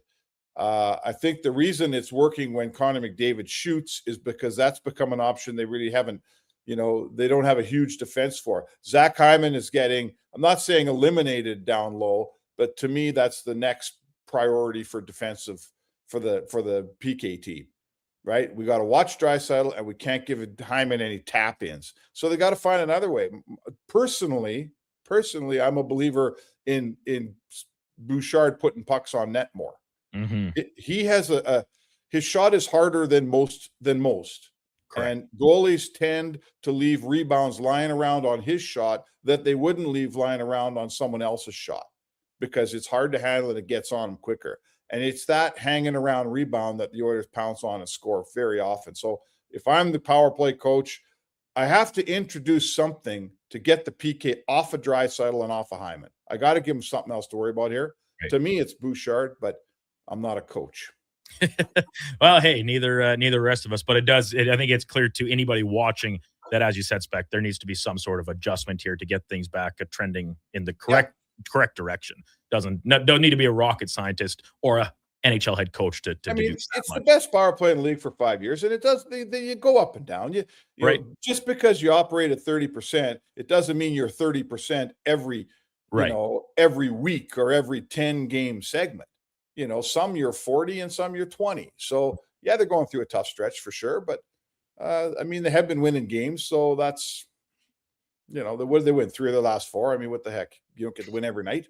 That's right. Hey, Spec, we saw Leon's finger get a little nicked up. Anything to that, you believe, I don't or know. is he going to be good? I don't know. He finished the game, so that part's good. You know, he finished the and a total fluke accident. He gets tied up with the official and puts his hand on the boards, and then he comes off, and you're thinking, man, I hope he didn't bust a finger or something. So Eddie, we'll find out today if he's at practice, is what we'll find out. Yesterday was skills. I saw some pictures of him on the bench. Did he do anything in the skills? You're probably asking the wrong guy that. I know we had one text already this morning of somebody that went to the skills yesterday, so maybe they could chime in, or anybody else on the text line, because I didn't even see a ton about it online. No. Spec, I'll be honest, like some clips from the Oilers account or stuff, something like that. Didn't see a ton of it, to be honest, to give you much of an answer on that. Yeah, so, I mean, to me, if he participated in the skills much, then he's fine. If he sat there and didn't do anything, then we better ask some questions. And, of course, the last thing here is we'll find out at noon today if Calvin Pickard is been picked up by somebody. What do you think, Spec, if you had to put a guess on that? Yeah, I would suspect the Philadelphia Flyers pick him up. They're really light on goalies. Dan Vladar, sorry, I was just saying, like, Vladar has been great. He's like buoyed their season a little bit, but behind him, it's pretty rough. They got Samuel Ersson, who they don't like, and they've given numerous chances, and he just hasn't delivered. So, you know, we don't know everything, but I know this. Calvin Pickard is a far more stable, consistent backup that you can count on than Sam Ersson's been in his short career.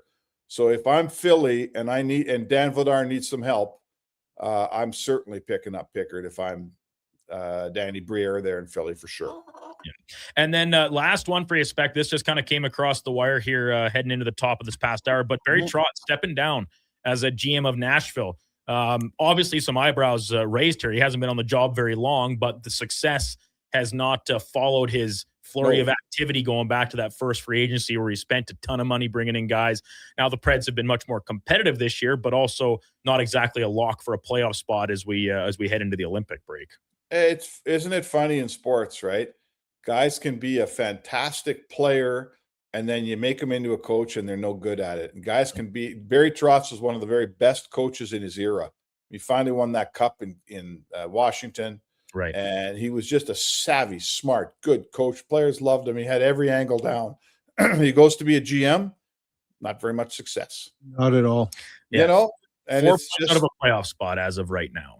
Right. And that team hasn't been any good since he took it over as GM. You're right. He made a big splash and they dumped him. That it was a brutal splash. That team fell into the abyss and it hadn't come out yet. So listen, anyone who knows Barry Trotz in hockey is going to tell you he's an awesome guy. I once heard a player's line where he said he was mad at Barry Trotz sitting when he was on the bench. And he said, that damn Barry Trotz, he said, if he had a neck, I'd strangle him. But great, awesome, great guy, killer person. You know, and I don't know why he's stepping away. I just don't know the answer. I just read the news like you, but it's just like they say, like Gretzky wasn't a great coach, nor was Rocket Richard. And I guess we all have things we do well in this game. I wish I could find one of them for me.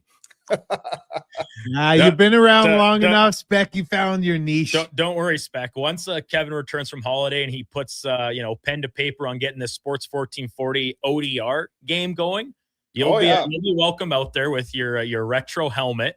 Maybe even call up your old buddy Mark Carney, get him to come down and play golf for us down at the Laurier Heights outdoor rink. And, hey, don't get in my track, Spec. Oh yes, Eddie will steamroll you. No holds barred. There was a time when I wouldn't have had any problem with that, but right now I think I'm pretty catchable, Eddie. Spec, excellent stuff. We'll chat with you tomorrow to get things ready for Toronto, and then of course Calgary before we wrap up this pre-Olympic portion of the schedule for the Oilers. Thanks as always. Chat tomorrow. All right, boys. Mark Spector, Rogers Sportsnet, and On the Mark, powered by Northgate. This trucks for you. When we return, we will dive into the text line. They've been coming in hot and heavy, haven't had a chance to catch up on many of them. We will do so when we come back, and we'll also start our long look in at Super Bowl Sunday, featuring the Seattle Seahawks, the New England Patriots from Santa Clara, California. We'll dive into that with Eddie and much, much more here. In or out? Donovan just sent us the list. Eddie's already grinning about it. We'll get to that at 8:40. Brandon Douglas, Eddie Steele, Donovan Paulson, Josh Fleming, all with you here. It's the Kevin Karius Show on Sports 1440. We're streaming on YouTube, X, Facebook, Instagram, and Twitch. Hear ye, hear ye. Dragon fruit has returned to Booster Juice. Prepare thyself for the legendary alchemy of the Dragon Slayer smoothie, Pink Dragon Booster Mixer, and Dragon Booster Ball. Does the dragon taste like chicken? Hey, Booster Juice uses only delicious tropical dragon fruit. No dragons are harmed. Get thee to Booster Juice before dragon fruit vanishes once more. Booster Juice, Canadian-born, blending since 1999. Hi, Mike here from Northgate Chevrolet Buick GMC. Happy New Year. I just wanted to take a moment to say thank you. Thank you for everything in 2025. With your help and your support, we fed almost 500 families. We donated to various charities in the Edmonton area, and we're going to do it again in 2026. Please stop in and see us today, 13215 97th Street, or visit us online at northgategm.com. You're in Northgate country. Hey, Edmonton, did you know a local Play Alberta winner scored over $500,000 on Mega Jackpots Ocean Bells? Think about the season tickets you could lock down with that kind of cash. From major casino winners every hour to jackpots worth millions and hundreds of popular games to money that stays in the province, there's never been a better time to sign up for Play Alberta. Download the app today to get started with casino, sports, and lottery all in one app. Must be 18 plus to play. When you gamble, use your game sense. Do you work for a company that wants to reach people who love sports? Or maybe you're looking to hire people who love sports. Sports 1440 partners with dozens of local businesses, connecting with tens of thousands of Edmonton sports fans every day. On the radio, on the listening apps, on YouTube, and on social media. Contact our sales team today to see what Sports 1440 can do for you. Email Gregor at sports1440.ca to get started. Top quality flooring, locally owned, and Canadian products from Beaulieu. Yeah, that's CFI. CFI what? No, CFI, Custom Floors Inc. From free estimate to professional installation, contact Custom Floors Inc. at customfloorsinc.ca. Made for some rough roads, but it means trails are now packed and ready for action. Don't miss out on riding adventures this winter with a Ski-Doo from Riverside Honda and Ski-Doo. Work or play with new 2026 Generation 5 models with class-leading design and power. And right now, take advantage of 5.99% financing OAC. Only at Riverside Honda and Ski-Doo. 15 Inglewood Drive in St. Albert. And always at riversidehonda.com. Shop local, shop Canadian. This is Andrew Walker, host of the postgame show on Sports 1440. After every hockey game this season, tune in and chime in as we talk about the game. It's all sponsored by Legacy Heating and Cooling. Don't get left in the cold. Visit legacyheating.ca. Diablo Boots sells only Canadian-made work and biker boots made by Canada West. No American or boots made in China, so no tariffs. All of Diablo's boots have replaceable soles and heels for longer life. Sizes 6 to 14 EEE. Buy quality, buy Canadian. And support Canada West and Diablo, the two best names in the boot business. So save on boots by Save On Foods. That's Diablo Boots, 3340 Gateway Boulevard on the east side of Save On Foods. Buy Canadian. They're terrific. Invest for today and tomorrow. Vision Credit Union makes it simple with 2 RRSP options to fit your goals. Choose a secure term deposit RRSP with guaranteed returns or a mutual fund RRSP offering higher growth potential with exciting opportunities. With an RRSP, you'll save on your income tax, grow your investments tax-free, and get closer to your dreams, whether it's retirement or your first home. The deadline to qualify for 2025 tax deductions is March 2nd. Learn more at visioncu.ca.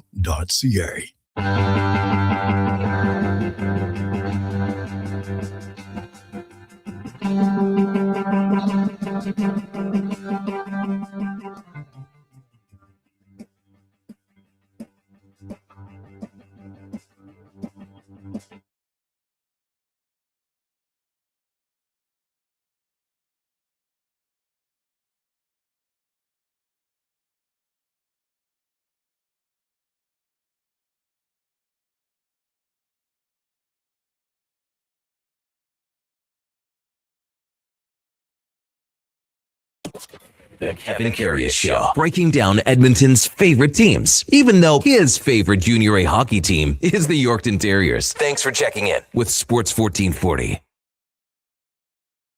Welcome back into the Kevin Karius Show. Brandon Douglas, Eddie Steele with you. 8:25 in Edmonton. Another beautiful day on the horizon here in the City of Champions. Temperature is expected a high of around 3 degrees, but could cause for a little bit of a mess with that little dusting of snow we got last night. I will speak for myself. The drive in, a little slushy out on the white mud, causing some tracks to form. You can feel it changing some lanes. A little fishtail action going. You gotta get some tires in the back there, buddy. Buddy, I got all the weight in the back I need. Two hockey hockey bag. Yeah. 2 hockey bags. The dual. Dual. They're just as good as a couple sandbags. One of them's got your goalie pads, huh? Correct. Bricks. Yeah, especially mine are old enough that they're not like the ones these days that weigh like 2 pounds each. They're still got some substance to them. 1-833-401-1440 is our text line. They've been flying in all morning, largely Oilers dominated, as you would expect. Let's play catch up on some of these, going back to earlier in the morning, starting with our buddy Army Daryl. Glad to be waking up, tuning in to 1440 after a month in Vietnam. Yes, he told me he was over there. Now, where's Kevin? Our Daryl's first question. Well, Daryl, Kevin, he's on holiday. Just another one. Not unlike yourself. Is that why you were in Vietnam for a holiday? Oh no, Army man. Now he's probably over there teaching something.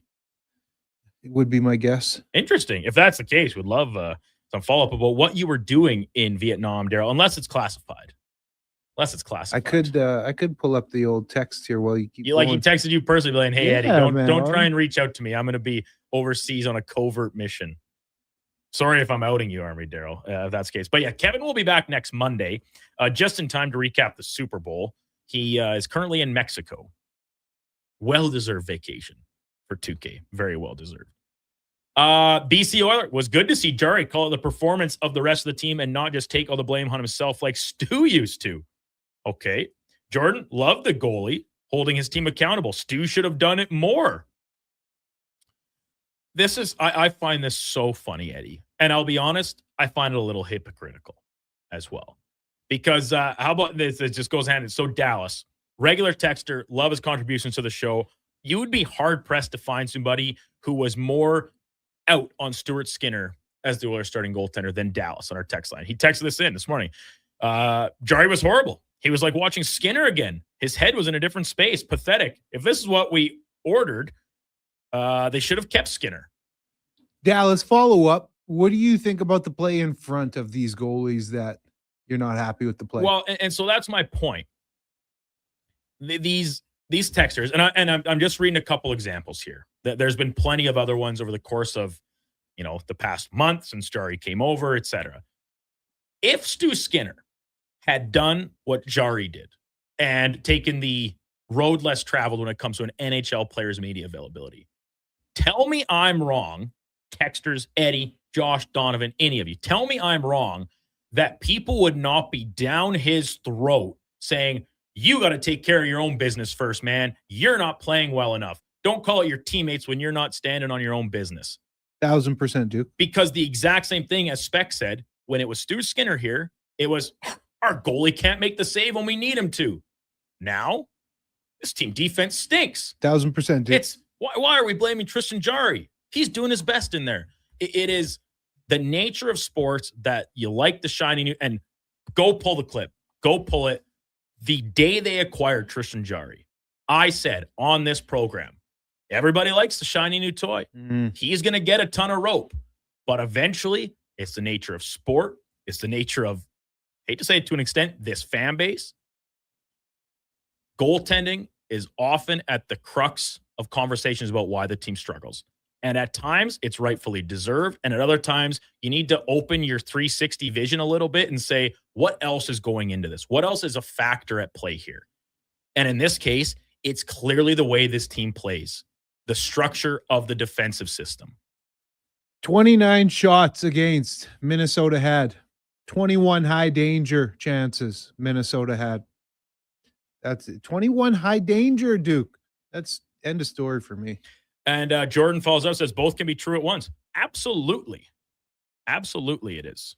So what's Stu, or isn't Stu on a little bit of a run right now? Oh, yeah. Penguins are one of the hottest teams in the league. I know they have 67 points. Oilers have 64. Penguins have won 5 in a row. Skinner, he splits time with Shelovs. They both play. But his numbers in January for Skinner were among the best in the league. Now, that being said, that's pretty common. Years past. Stuart Skinner's January is usually his best month of the year. Right. Statistically. Yeah, he has strong months. Right? You're right. So now, and I think it was our buddy Matt Larkin from Daily Faceoff that may have sent this tweet out. This is even a week or plus ago. Basically, with the month by month over his career breakdown of Stuart Skinner's numbers, like, hey, this is great. We're all happy for him. He's having success. But this isn't some dramatic turnaround. This is actually kind of just keeping with the trends trend for time being. So I'm curious then to see next month, and how he follows the trends, because like you're alluding to, this isn't just a goaltender issue, Duke. Open up the how can you still think that after watching how, like, what's happened here in the month plus since Jari was traded, and it's been just about a month since Cal Pickard has seen the net. And it's not just Jari, it's Ingram as well. Yeah. It's Ingram as well who's struggling. He like, there's games where it's like, all right, there's the guy. And the next game, you're like, ooh, didn't love that or didn't love this. And usually they're off of, like, go back to the San Jose game. The first 3 goals, like the 3 goals, first 3 goals, the only 3 goals, the Oilers give up. And in a span of a first half of a period, Ingram has no sniff on any of them. One of them's a breakaway. So, Speck always says it, talking about a 50-50 chance on a breakaway, right? Fair enough.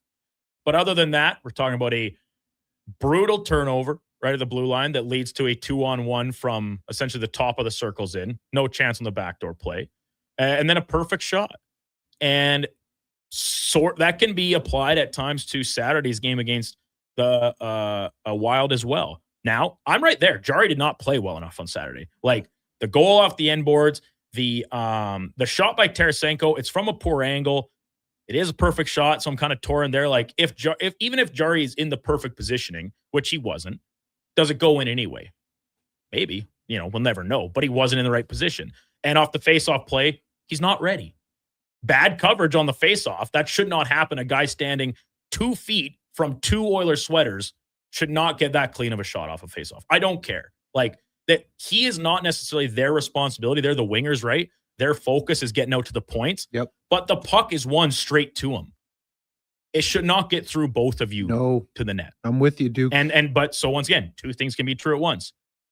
The wingers did not do their assignment properly. And Jari clearly wasn't ready or wasn't paying attention. I don't know, one of the two. We're big math buffs on this, this program. Big math. So we're talking about 3 different starting goaltenders now who have played for the Oilers: Stuart Skinner, Tristan Jarry, and Connor Ingram. And all their numbers, as we talked about with Spec, behind this Oilers team, behind the club, has gotten worse, right? None of these guys have thrived and gotten better.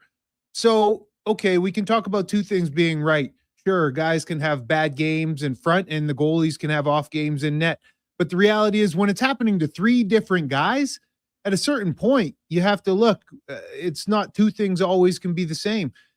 3 different guys, that's a lot of math to tell me that there's a greater issue in hand as opposed to just the goalies. I'm looking beyond the net, because when we see it, 3 different starters where their numbers have gotten worse, there's an issue there, Duke. It's not just about guys coming out and having bad games. Yeah. We're talking about 3 starters throughout the 25-26 calendar year. That's something greater than just the goalies.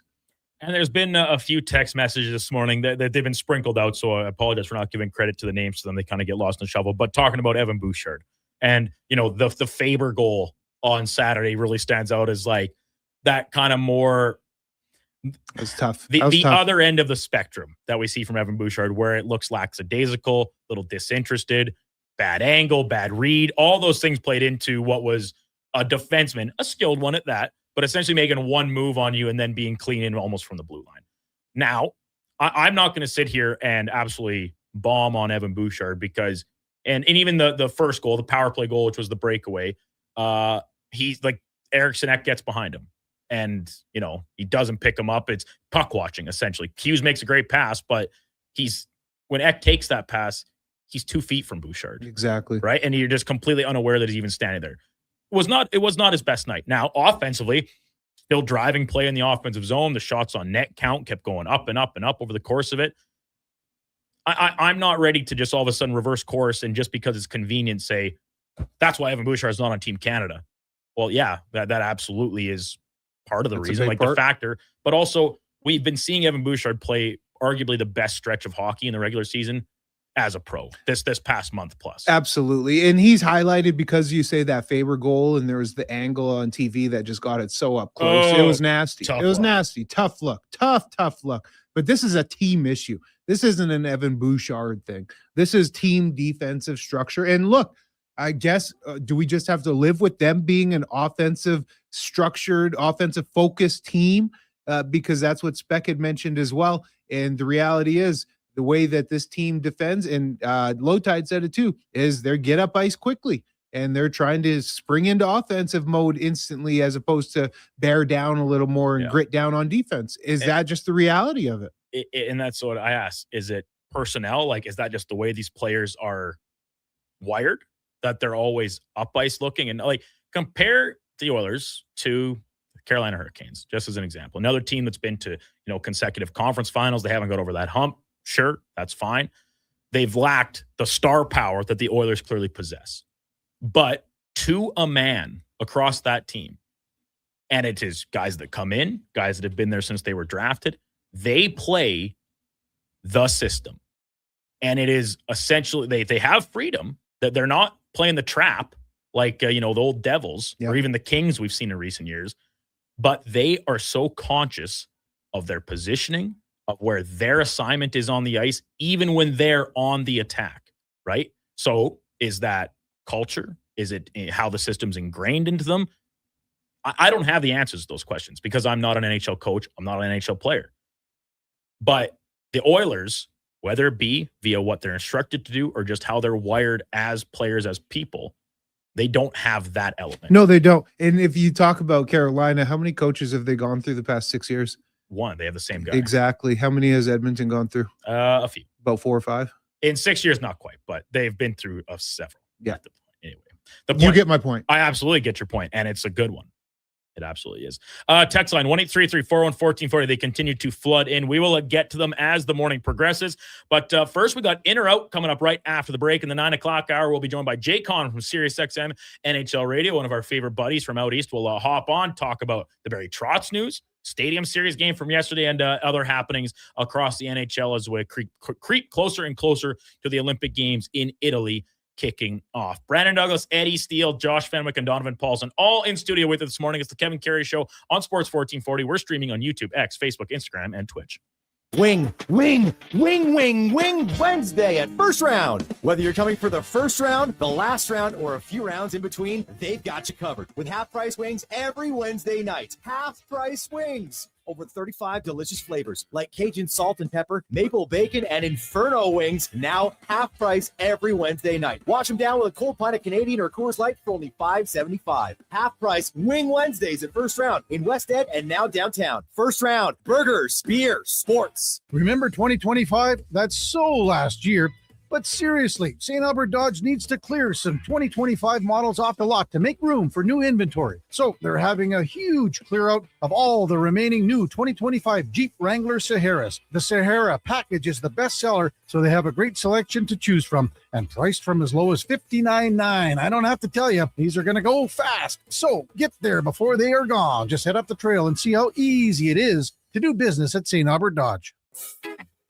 Planning your next event? Let Loca Quality Market cater. From made-to-order meals to gourmet platters to full chef tasting experiences, they make entertaining effortless. Visit loca.ca to start planning today.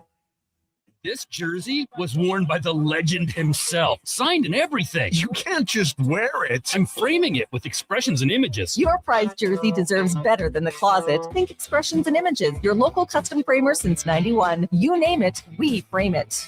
This hockey season, before every game, check out the pregame show with Andrew Walker on Sports 1440. My hockey card collection in the Titans are perfect. I'll come with you and bring our wedding lifting, for and hauling sports memorabilia and Visit family treasures. Think Expressions and Images, your local custom framer since 91. You name it, we frame it. How did you get in here? I'm you, the responsible you. We're right. We'll play another time. Sounds more like us. If you gamble, use your game sense. Visit GameSenseAB.ca. Ooh, girl, the way you touch that thermostat, it really turns me on. Like a heat exchanger, sensual phenomenon.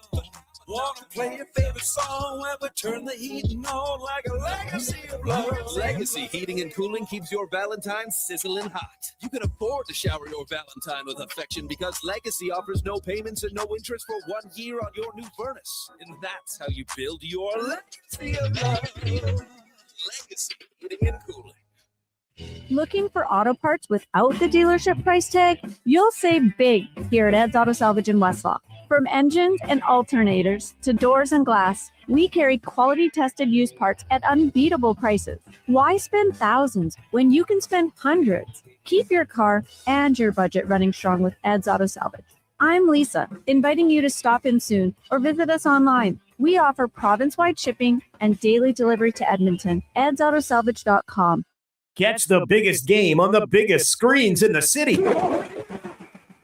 River Free Resort and Casino invites you to the ultimate football watch party this Sunday in the venue. 3 giant screens, all-you-can-eat buffet, desserts and snacks, $5.25 drink features, and tons of prizes. Don't miss River Free's ultimate football watch party with premium VIP seating available. Tickets at riverfreeresort.com. River Free Resort and Casino. Excitement. Bet on it.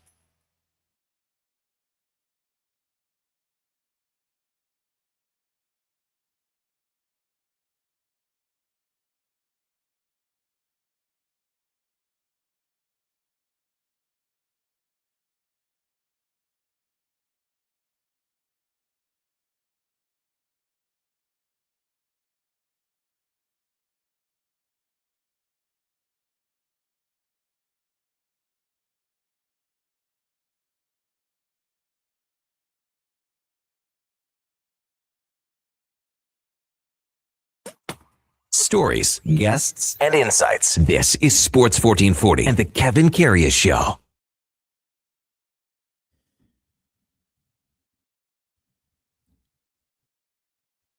(8:42). Welcome back into the Kevin Karius Show on Sports 1440. Brandon Douglas, Eddie Steele with you. We got Donovan Paulson, Josh Fenwick over keeping us on track on the stream, on the ones and twos.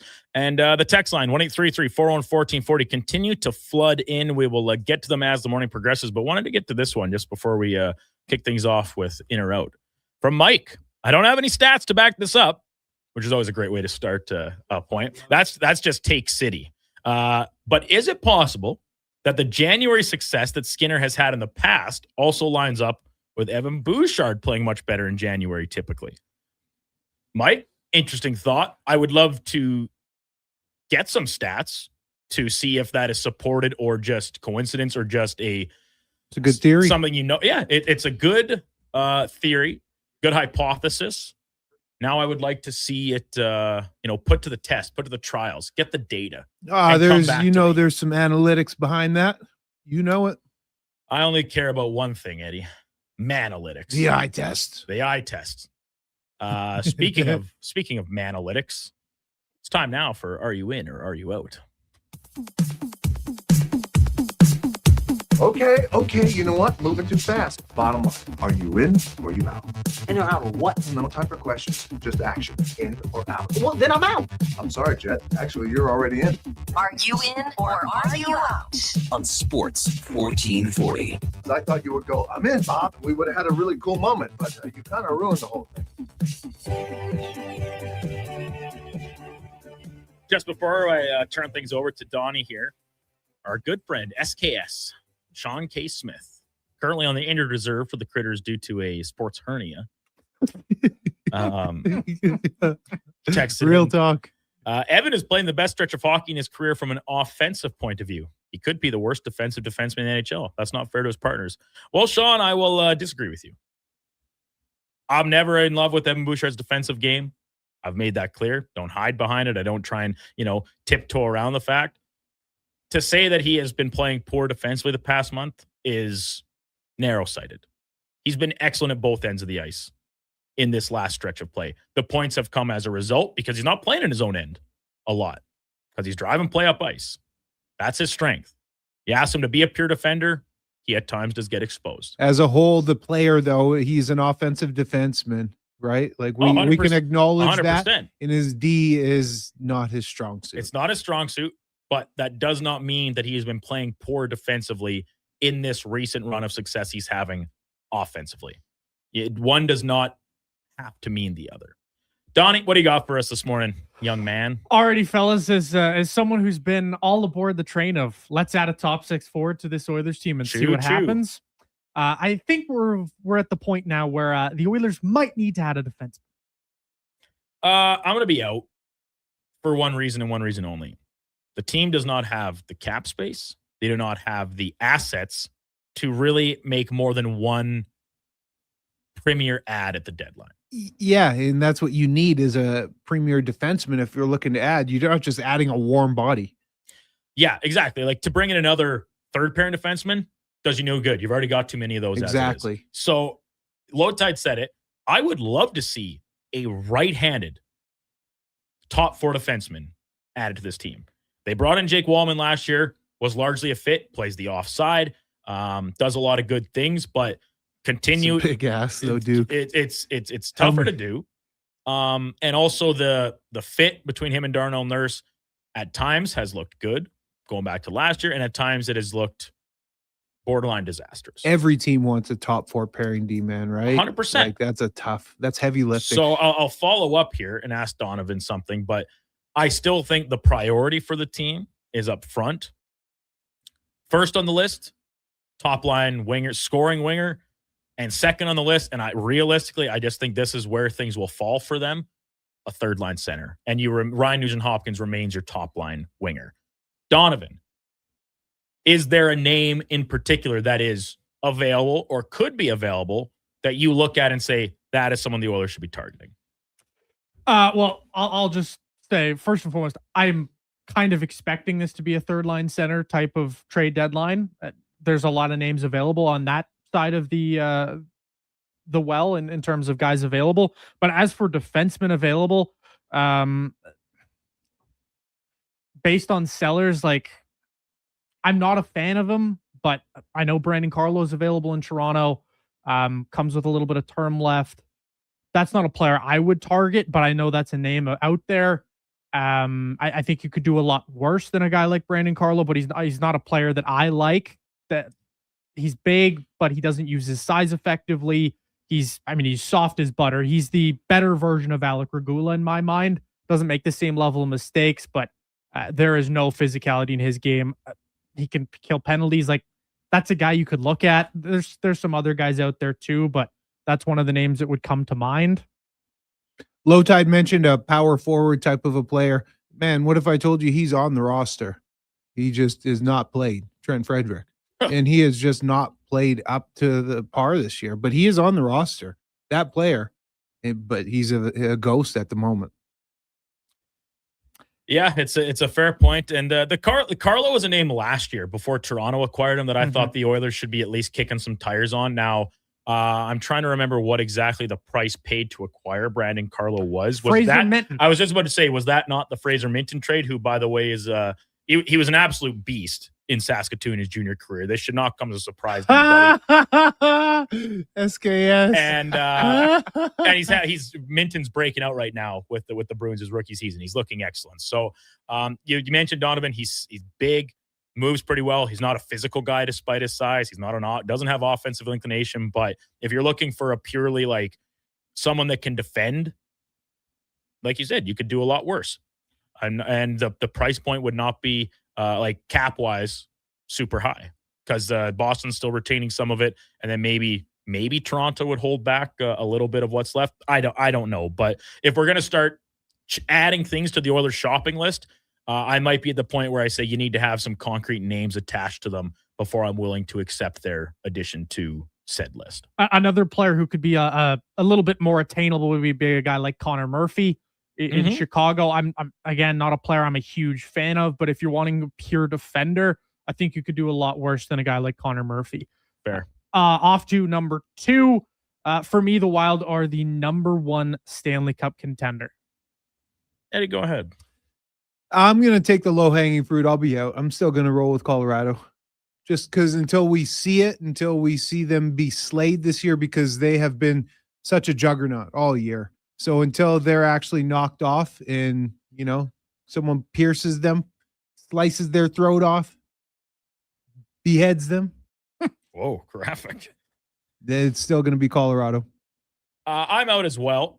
Colorado would be among my teams I still have above them. Now, the Wild can change this. If they can actually go out here and make another addition to their top 6, ideally a centerman to play on the top line, then I could change my tune. But for the time being, as good as they looked Saturday night against the Oilers, I still think they're just behind the likes of the Stars, the Avalanche. I'll throw the Lightning in there because they've been excellent as of late.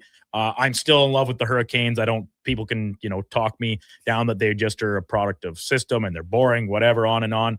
Goaltending struggles this year a little bit outside of Brandon Bussey, but I'll still take the Hurricanes over them as well. So that's at least a handful of teams that I would still have, at least if not better, on par with the Wild as Cup favorites.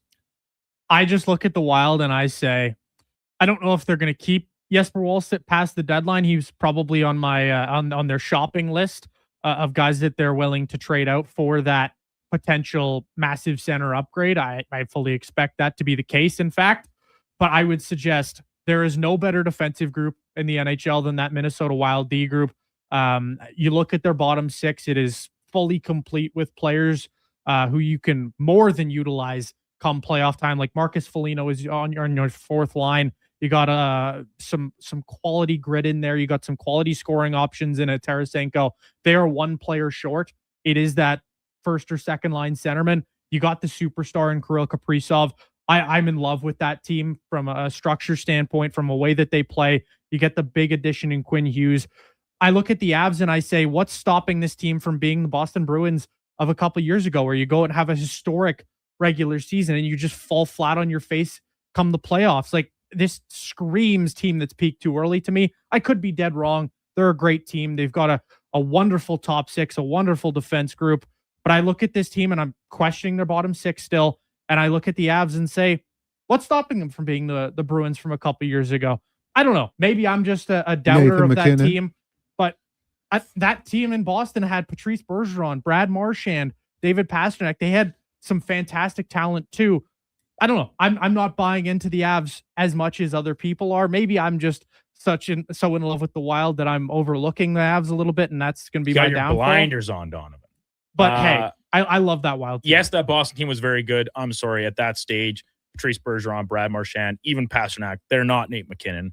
They did not have a Cale Makar. Now they had the best tandem in the league that year in Allmark and Swayman. Let them down come playoff time.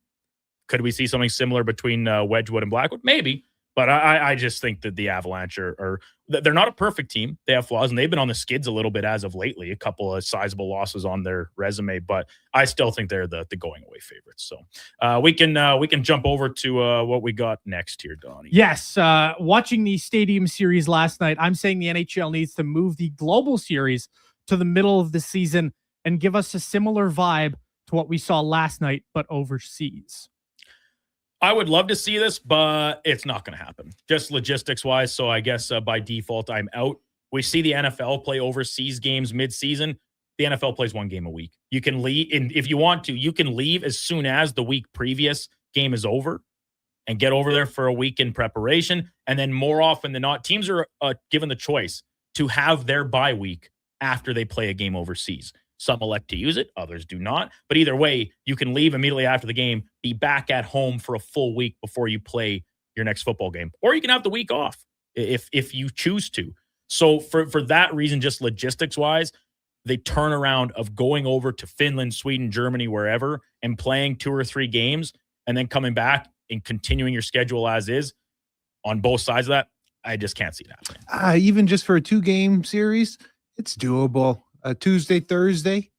I think the logistics, I agree with football, how the one a week and you can just fly out right away. And you can maneuver around it a lot easier to avoid some of that travel, and not avoid, but avoid some of the issues that come with the travel in terms of the fatigue and whatnot.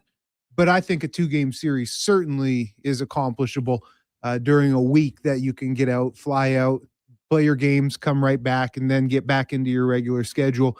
Normally they do the Global Series right at the beginning of the season, right? Yeah. And like it's before the regular season even starts. A team comes back and they've got a couple of games under their belt before they've even dropped the puck in North America. It's weird to me. And you don't build the hype that I think that they would like around it. Exactly, right? The Global Series, the way it's positioned right now, doesn't make a ton of sense it's still going on while preseason's going on. So it just doesn't even feel like regular season hockey. There is no hype. There's no buildup. There's no nothing. So right now, the way even if you take 4 teams over there right now and do like a 4-team type of mini week-long tournament type deal, like that would be more fun and that would be more exciting. There'd be more hype to it. I don't know. I feel like the NHL just could do a much better job with the Global Series. We've seen them step it up with the Stadium Series, I thought, last night. So why not shine a little bit more light globally? I just think that would be a nice step forward. My counter to that, Donovan, would be, you say they need to do a better job with the Global Series.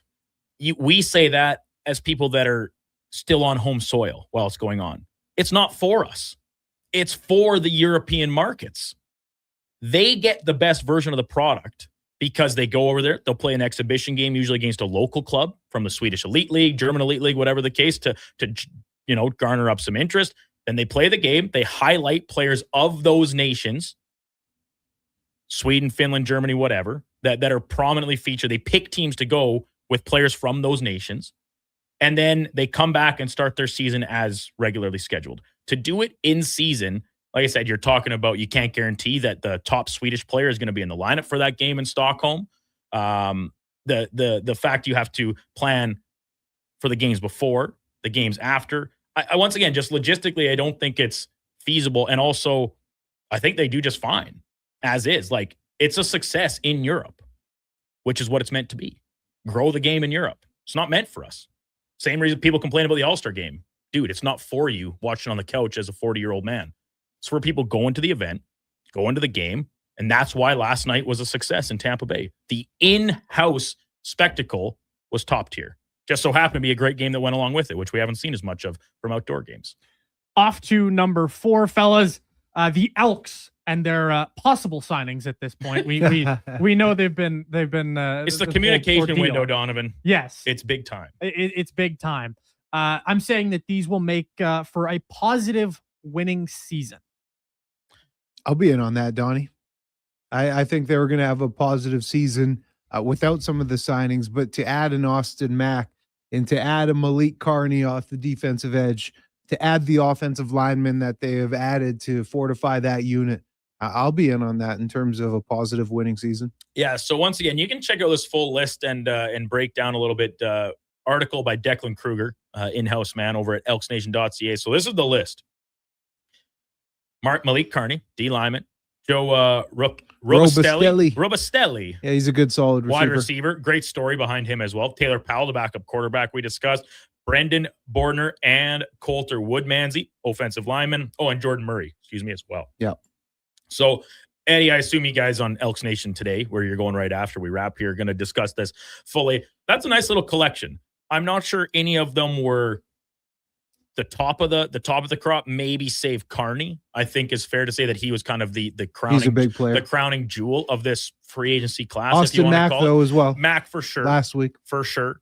So for that reason, I'm in, but I also think we were already trending towards this direction before this slew of announcements yesterday. Yeah, that's kind of what I'm saying. Ed Hervey has had himself a very good offseason. He's cut ties with some guys that wasn't happy with, some of the notable players that are leaving. Obviously Ford, Bynum, Jake Serezna, Kongbo, both on the D-line. But so you lose 2 big name D linemen. The D-line wasn't very good last year. At all. So why not rejig it? They bring back the guys that they like, primarily Jared Brinkman with the new extension. They add Carney. Yeah, I think things are definitely trending in the right direction for the green and gold. Now it's just a matter of executing. And finally, fellas, today is, of course, Groundhog Day. Wow. Of all the days we publicly celebrate, for me, this is just the most odd celebration we have. Eddie, I want to get your official choice first, but I will add, it goes around every year on Twitter, Instagram, wherever you see it. It's like the technology, the advancements in predicting weather, in meteorology the world over is at a level never seen before. We still have the Farmer's Almanac if you want to go a little bit old school. But no, here in North America and starting out of the United States, if I'm not mistaken, no, let's just roll out this rodent and he'll tell us what's coming up on the schedule. First of all, he'll tell us if he can see his shadow. I'm not sure about that, but what say you, Eddie? Yeah, I'm with you, Duke. I'm picking up what you're putting down. I'm with you. It is extremely odd. And I haven't looked up different days. Man, it seems like, I know this is Groundhog Day is a bigger deal, but it seems like every day there's a different international day of this, international day of that. So it's kind of out of control. But Groundhog Day, yeah. I mean, thanks for letting us know, Mr. Groundhog. Appreciate it. As it's February 2nd here in the heart of winter, nothing's changing. I mean, the weather is starting to clear up a little bit, but nothing's changing. And exactly as Duke said, we're going to rely on some rodent to just tell us, oh, winter is going to be longer than we want, or winter is going to be shorter than we want.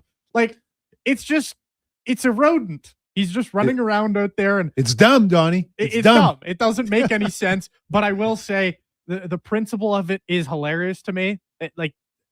Who thought of that and why? So it derives from a Pennsylvania Dutch superstition, which anybody that's familiar with the Pennsylvania Dutch, watch The Office, and Dwight Schrute's family falls into that category. So I've been on that again lately. That sort of tells you really all you need to know, but it is only observed in Canada and the United States.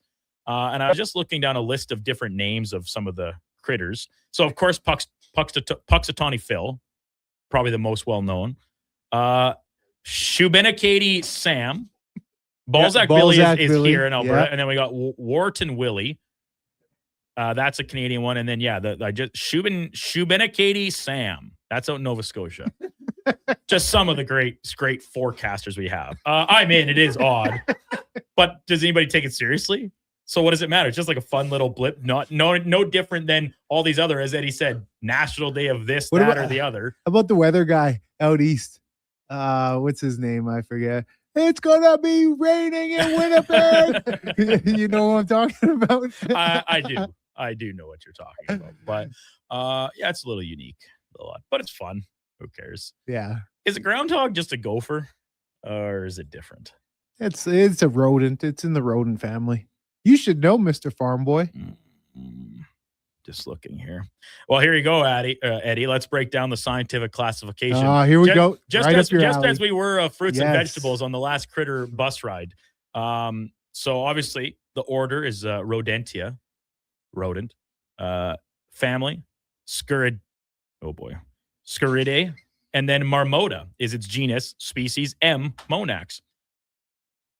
Common names include chuck, woodchuck, ground pig, whistle pig, whistler, thick wood badger, Canada marmot, monax, moonwhack, weenusk, red monk, land beaver, and among French Canadians in Eastern Canada, the siffleux. So not a gopher, at least slightly different than a gopher. I think they're just fatter gophers. I like the thick wood badger. The thick wood badger. That boy dummy thick. The woodchuck and the Canada marmot.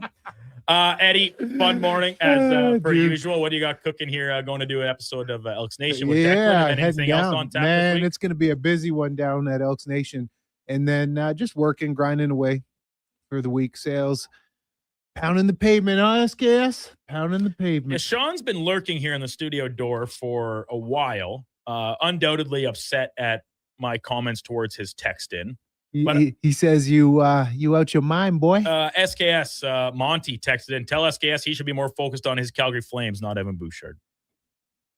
Ooh, are you a Flames guy? He's a Flames guy. Oh diehard. Man, you and Fanny, huh? He hates the Oilers. Tough to be you. Tough to be you. But, yeah, you're odd, all right. You're like the Groundhog's Day of people. Odd.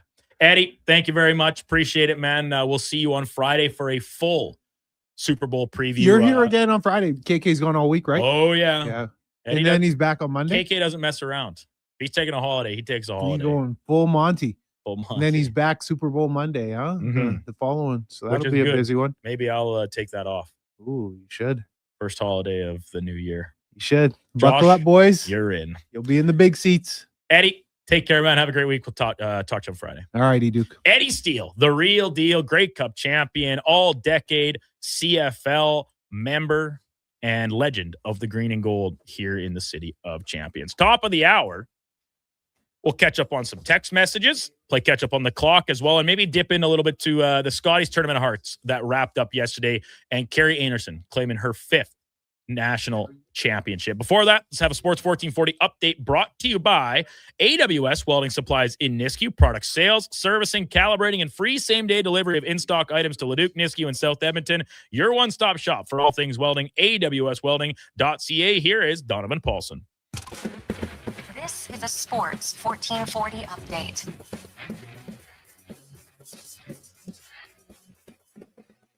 Some NHL news from this morning. Preds GM Barry Trotz is stepping down and calling it a career. In case you missed it yesterday, the Oilers placed goaltender Calvin Pickard on waivers. The Lightning took down the Bruins 6-5 in the Stadium Series after falling down 5-1 in the first 28 minutes. The Canes snuck past the Kings 3-2 in overtime, and the Ducks beat the Golden Knights 4-3 on the hard court. The Raps got past the Jazz 107-100. The Pistons clobbered the Nets 130-77. It was the Spurs over the Magic and the Thunder over the Nuggets. MLB news, the Reds have signed Eugenio Suarez to a 1-year, $15 million deal to bring him back to Cincy after 4 seasons away. CFL negotiating window. Trey Ford, is signing in Hamilton. The Elks lost Jake Serezna to Winnipeg. The Elks bringing in tackle Jordan Murray, QB Taylor Powell, and defensive end Malik Carney. Coming up, it is hour 3 of the Kevin Karius Show. I'm Donovan Paulson. That's your Sports 1440 update. This is Sports 1440, a Stingray radio station broadcasting on Treaty 6 territory. Download the free iHeartRadio app and listen to CKJR wherever you go.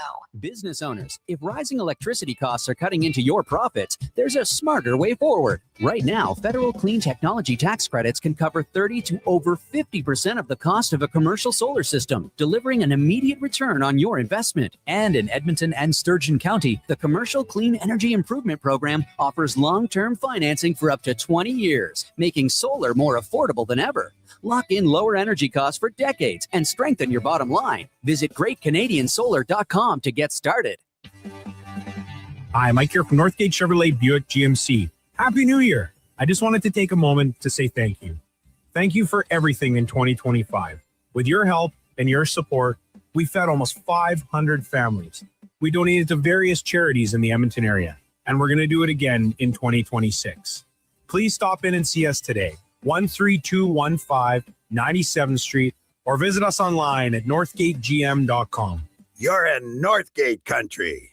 This is Andrew Walker, host of the postgame show on Sports 1440. After every hockey game this season, tune in and chime in as we talk about the game. It's all sponsored by Legacy Heating and Cooling. Don't get left in the cold. Visit legacyheating.ca. Catch the biggest game on the biggest screens in the city.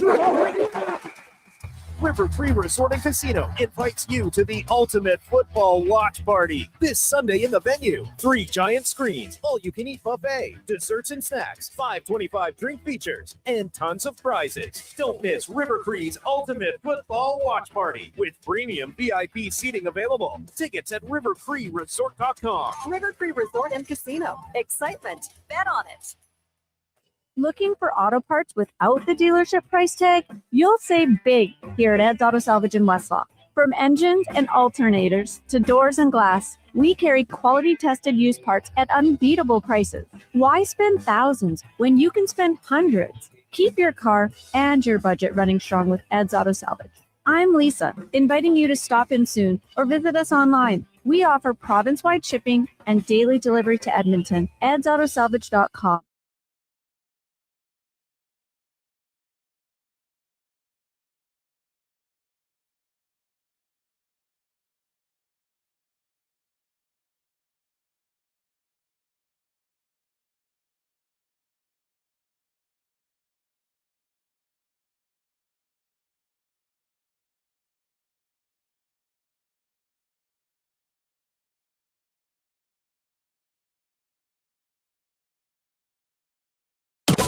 The Kevin Karius Show, breaking down Edmonton's favorite teams, even though his favorite Junior A hockey team is the Yorkton Terriers. Thanks for checking in with Sports 1440.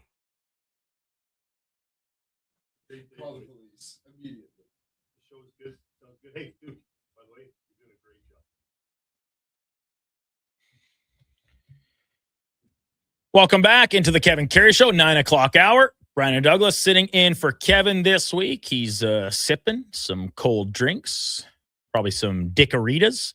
I wonder, Kevin down in Mexico, where he's enjoying these cold drinks, by the way, on holiday. Very well-deserved time off for KK and his better half, Laura. Myself, Josh Fenwick, Donovan Paulson, and the recently departed Eddie Steele, doing our best to fill the gap in the meantime here on the Kevin Karius Show on Sports 1440. Our text line, 1-833-401-1440. Get your thoughts in. Oilers, Scotties, Super Bowl week. We're officially onto it.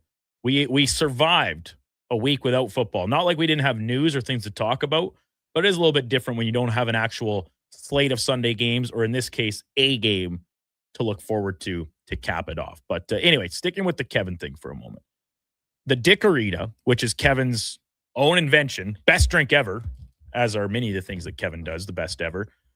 It's a regular margarita, but instead he just uses Crystal Light powder as the mix, which I don't really understand. And I've often questioned him on this, and he's flip-flopped on how he answers it.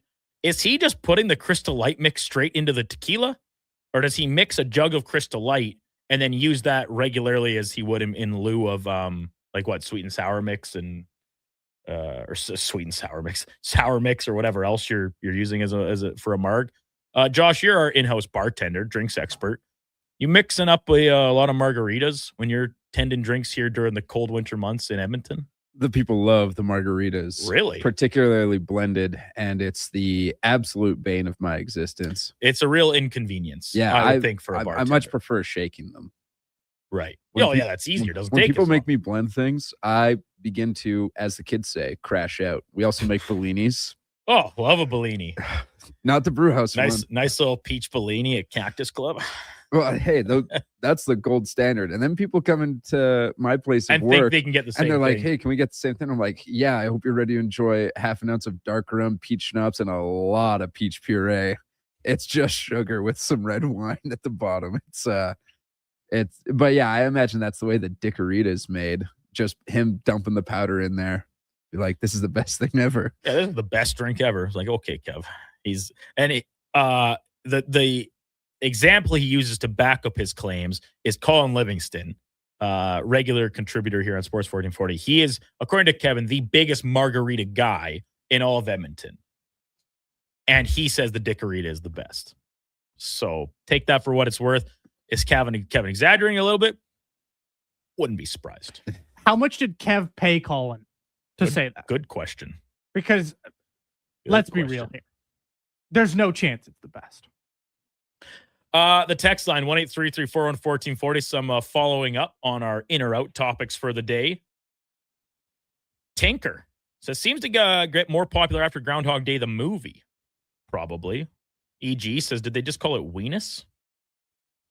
EG then immediately texted in again. He said, why is it a Dickorita? Because that's Kevin's nickname is Dick. D-I-K. D-I-K Arita. How did he get that nickname? I don't know. That's what Gregor calls him. That's what some of the old crew calls him. In my time knowing him, which is what, we're coming up on 2.5 years, Gregor's the only one, and Rod Peterson. Those are the only guys I've heard call Kevin Dick. So it goes back a number of years. I don't know the origin. We'll have to ask Kevin when he returns. He might have told it before, but I can't remember. I'm more concerned about how the origin stories of nicknames that Kevin gives to people, not ones that he's gotten himself. So, still on the text line, Greater Man J, Minnesota's goaltending tandem is wicked. Had over 40 shots. Their goalie looked really good. Same thing every year. Team defense can't blame it on just one defenseman. Fair point. Fair point. Matt and Leduc, I don't think the issue with the Oilers is the defensive system, the goaltending, Evan Bouchard, Darnell Nurse, Trent Frederick, or any combination of those. The coaching staff has the team terrified of taking penalties. Anytime a guy gets a little outside himself and takes a bad penalty, he gets benched for a period. So guys are afraid of taking the penalties. Might seem bad. They're afraid to play physical. That's why guys seem soft. Why they're in the right spots making wrong plays. And why the goaltending can't get traction behind a soft team. Interesting opinion. We know that Chris Knobloch does not put an emphasis on physicality. He said it. He's like, I would rather let the other team run around and put us on a power play where over the last handful of years, it has been the league's very best. In fact, historically good in that time. Still the number one unit in the league this year, even after a recent dry spell. Talked about it with Spec. Just 16.7% on this homestand. That's clicking at half the rate it usually does, which is around 32%. So it's obviously not going right now, but you would expect it to regress back to where it usually exists among the league's best. But yeah, it's the team's identity is that they don't care about hitting people. They care about having the puck. They care about making you pay on the scoreboard rather than in a physical sense. Does that mean you give up elements of the game? Of course. With everything, there's give and take. With everything, there's give and take on how you choose to play the game. Don't they call him Dick because he used to sell Dickie D's ice cream? That could be it. That's from Jana, longtime happy listener. That could be it. But when Kevin was selling that, he was 10 years old, riding around Melville up and down the big hills on his bicycle, pulling the little ice cream trailer. And then he'd get home, eat them all that he had left, and eat away all of his profits. So I don't know how that would have parlayed into Gregor, Rod Peterson, and others calling him that nickname. But he could be right, Jana. I don't want to cut in or anything. I do think he's told us before, and I think it has something to do with the CFL. He's at least told me. It was some CFL player because his email is Dick M1. Oh, Dick Malinowski. Yeah. And I think he was covering him or doing something along those lines. And this is how he ended up with the nickname, was because so guys just started calling him Dick. I think I don't know if he said that on air or if he was telling me one morning, like when we got the shirts, because that was the first time I'd ever heard him called Dick. Right. Was when Gregor texted him and said, "Dick, you're not a double XL." I tell you what. Yeah, the salmon shoulders. That's right. I believe is what the reference was to. All right, when we come back, we will talk with Jake Hahn from SiriusXM NHL Radio. I've been on the show multiple times. Always fun to catch up with Jake and get some perspective from out east on what's happening here at Edmonton, the rest of the league, all ahead of the upcoming Olympic break. That will be our game of the day when we return here on the Kevin Karius Show on Sports 1440. Brandon Douglas, Josh Femick, Donovan Paulson, all in studio with you. We're streaming on YouTube, X, Facebook, Instagram, and Twitch. Come for Canada's largest trade shows, the biggest names in entertainment, exhilarating sporting events, and more. And stay for the experience at the Edmonton Expo Centre. Looking for the perfect place to host your next big event? From trade shows to galas, meetings, and concerts, the Edmonton Expo Centre has the space, event expertise, and service to make your next event unforgettable. With over 522,000 square feet of flexible event space, in-house catering, and operational expertise, they bring your biggest vision to life. Learn more at EdmontonExpoCenter.com today. Mr. Reuter gets a colonoscopy. All right, Mr. Reuter, just relax. We're almost finished. Now, what am I looking at on the screen? That's your large intestine. Wow, the pipes of the human body. Incredible. This is just like when we use a camera for sewer inspection, except you probably don't find tree roots. You'd be surprised what we find. You know, once I found a bunch of Hot Wheels. Hey, me too. For a plumber who values healthy pipes, call Mr. Reuter. Andrew Walker, host of the postgame show on Sports 1440. After every hockey game this season, tune in and chime in as we talk about the game. It's all sponsored by Legacy Heating and Cooling. Don't get left in the cold. Visit legacyheating.ca.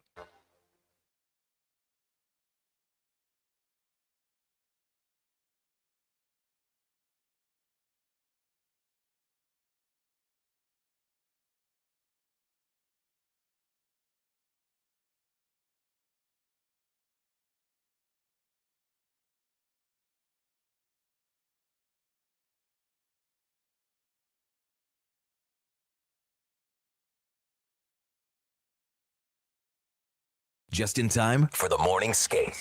This is the Kevin Karius Show on Sports 1440. 9:20 in Edmonton. Welcome back into the Kevin Karius Show on Sports 1440. Brandon Douglas sitting in for Kevin this morning. We'll do so the remainder of the week as well. KK back on Super Bowl Monday. Fresh off a vacation. I'm sure he'll be refreshed.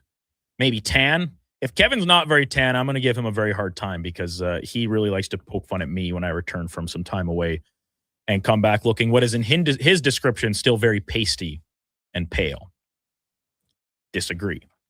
Let's get to our game of the day, brought to you by St. Albert Dodge. Clear out on remaining new 2025 Jeep Wrangler Saharas. Sahara package is the best seller, so you got great selection to pick from starting at $59.9. Expecting them to sell fast, so come in soon before they're gone. StAlbertDodge.com as we welcome back in Jake Hahn from SiriusXM NHL Radio to the program. Jake, good morning. Happy Monday. Thanks for hopping on with us once again. Always appreciate it. Anytime. Always love joining you guys, and Brandon doing a great job filling in for Kevin. I hope he's having a good time. Well-deserved vacation for the guy, yes. Right? And coming back to post-Super Bowl Monday, though, that's tough. That might be one of the toughest days of the year. It's actually my birthday this year as well. So not great. No one loves a Monday birthday, and no one loves a birthday right after the Super Bowl when you're kind of, a little foggy. You probably ate too much food the day before. So hopefully he has himself a good time, and happy to chat with you here for a handful of minutes. Let's stick it on the Super Bowl for a second. Jake, you got, do you have an NFL team or do you got a vested interest in this Sunday's matchup? Where do you land? I mean, out east guy, is it just like de facto being from the Toronto area, you just are a Bills fan automatically, or someone else pique your interest? A lot of people are Bills fans. A lot of my friends are Bills fans. I'm actually a Green Bay Packers fan going way back. Ever since I can remember, I got tons of Packers apparel hanging around the house. So I went into the playoffs with tempered expectations this year. It just kind of felt like the Packers peaked way too early, and I didn't have a lot of hope going in, and then they blow the game to the Bears. So I think I was just rooting against the Bears after that. My brother's a Seahawks fan. I don't necessarily love the Seahawks as a team because we've had our run-ins with them in the playoffs, but I think they're the best team. I think they're the deserving team. I'll be rooting for them and probably rooting for a few of my bets as well along the way, but hoping for a good game like anybody else. Anybody that's a neutral observer, you just want to see a close game, maybe a little drama, but I do think Seattle's the better team in this matchup, and I always like to see the better team win. I'll be rooting for the Seahawks. Good stuff. Jay Conn from SiriusXM NHL Radio, our guest here on the Kevin Karius Show. Speaking of fireworks and competitive game, that's what we got yesterday down in Florida from Raymond James Stadium, Jake, in the Stadium Series. 64,000 plus in attendance, and I sure hope nobody left early when the score was 5-1 because they would have missed out on a dandy remainder of the contest. Did you, like seemingly everyone else that I saw online anyway, really enjoy this game? Everything from the spectacle and the performative measures right down to the actual game being played on the ice? It was awesome. And Brandon, you don't always get the best quality at these outdoor games. Like we got the spectacle, you get, in this instance, they really leaned into the pirate theme and you get some cool things going on and stuff like that. And that's kind of what these are all about. They're very local. I know there's some pushback. Some people don't necessarily love the outdoor games. Everybody I talk to that goes to these events consistently says that they're just awesome and everybody has a great time. And that's really what it's all about, putting on a good show for that local spot. And I think the league has done a really good job going to different spots. Now, Florida was always going to be a test, and they did it twice now. I thought this was much better than the Winter Classic in Miami at where the Marlins play. It's just better game, better sight lines, better atmosphere. I really like this one a lot. And again, you don't always get a great game. You could get a team that wins 5-1, and that's what it looked like at one point. It looked like it was going to be a blowout. Then Tampa storms back. They get the power plays. We get a goalie fight in there as well. Then some controversy to end the game. So it really did have a little bit of everything. And I thought probably one of the more entertaining outdoor games I can remember. You think back to I think the Buffalo-Pittsburgh game, a lot of people bring up that snow globe, Sidney Crosby in the early days, and the big house between the Maple Leafs and the Red Wings was another one that just in terms of attendance. So there's a few others, but honestly, I think in terms of drama in the game and excitement, this one's got to be right up there. I think the Islanders and Rangers played a really exciting game not that long ago as well. So if we're trying to rank them going back, I think this one easily falls in the top 5. And I saw a lot of people saying it might have been their favorite outdoor game. Yeah, I saw a lot of the similar things, Jake. And the two you mentioned, right? The Leafs and Red Wings at the big house went to a shootout. Obviously, Buffalo and Pittsburgh going back to the Sidney Crosby OT winner in 2008. That goes to a shootout. This was only the third game ever to do it. So I think maybe just the free hockey that comes into a close game. That's how you get to extra time.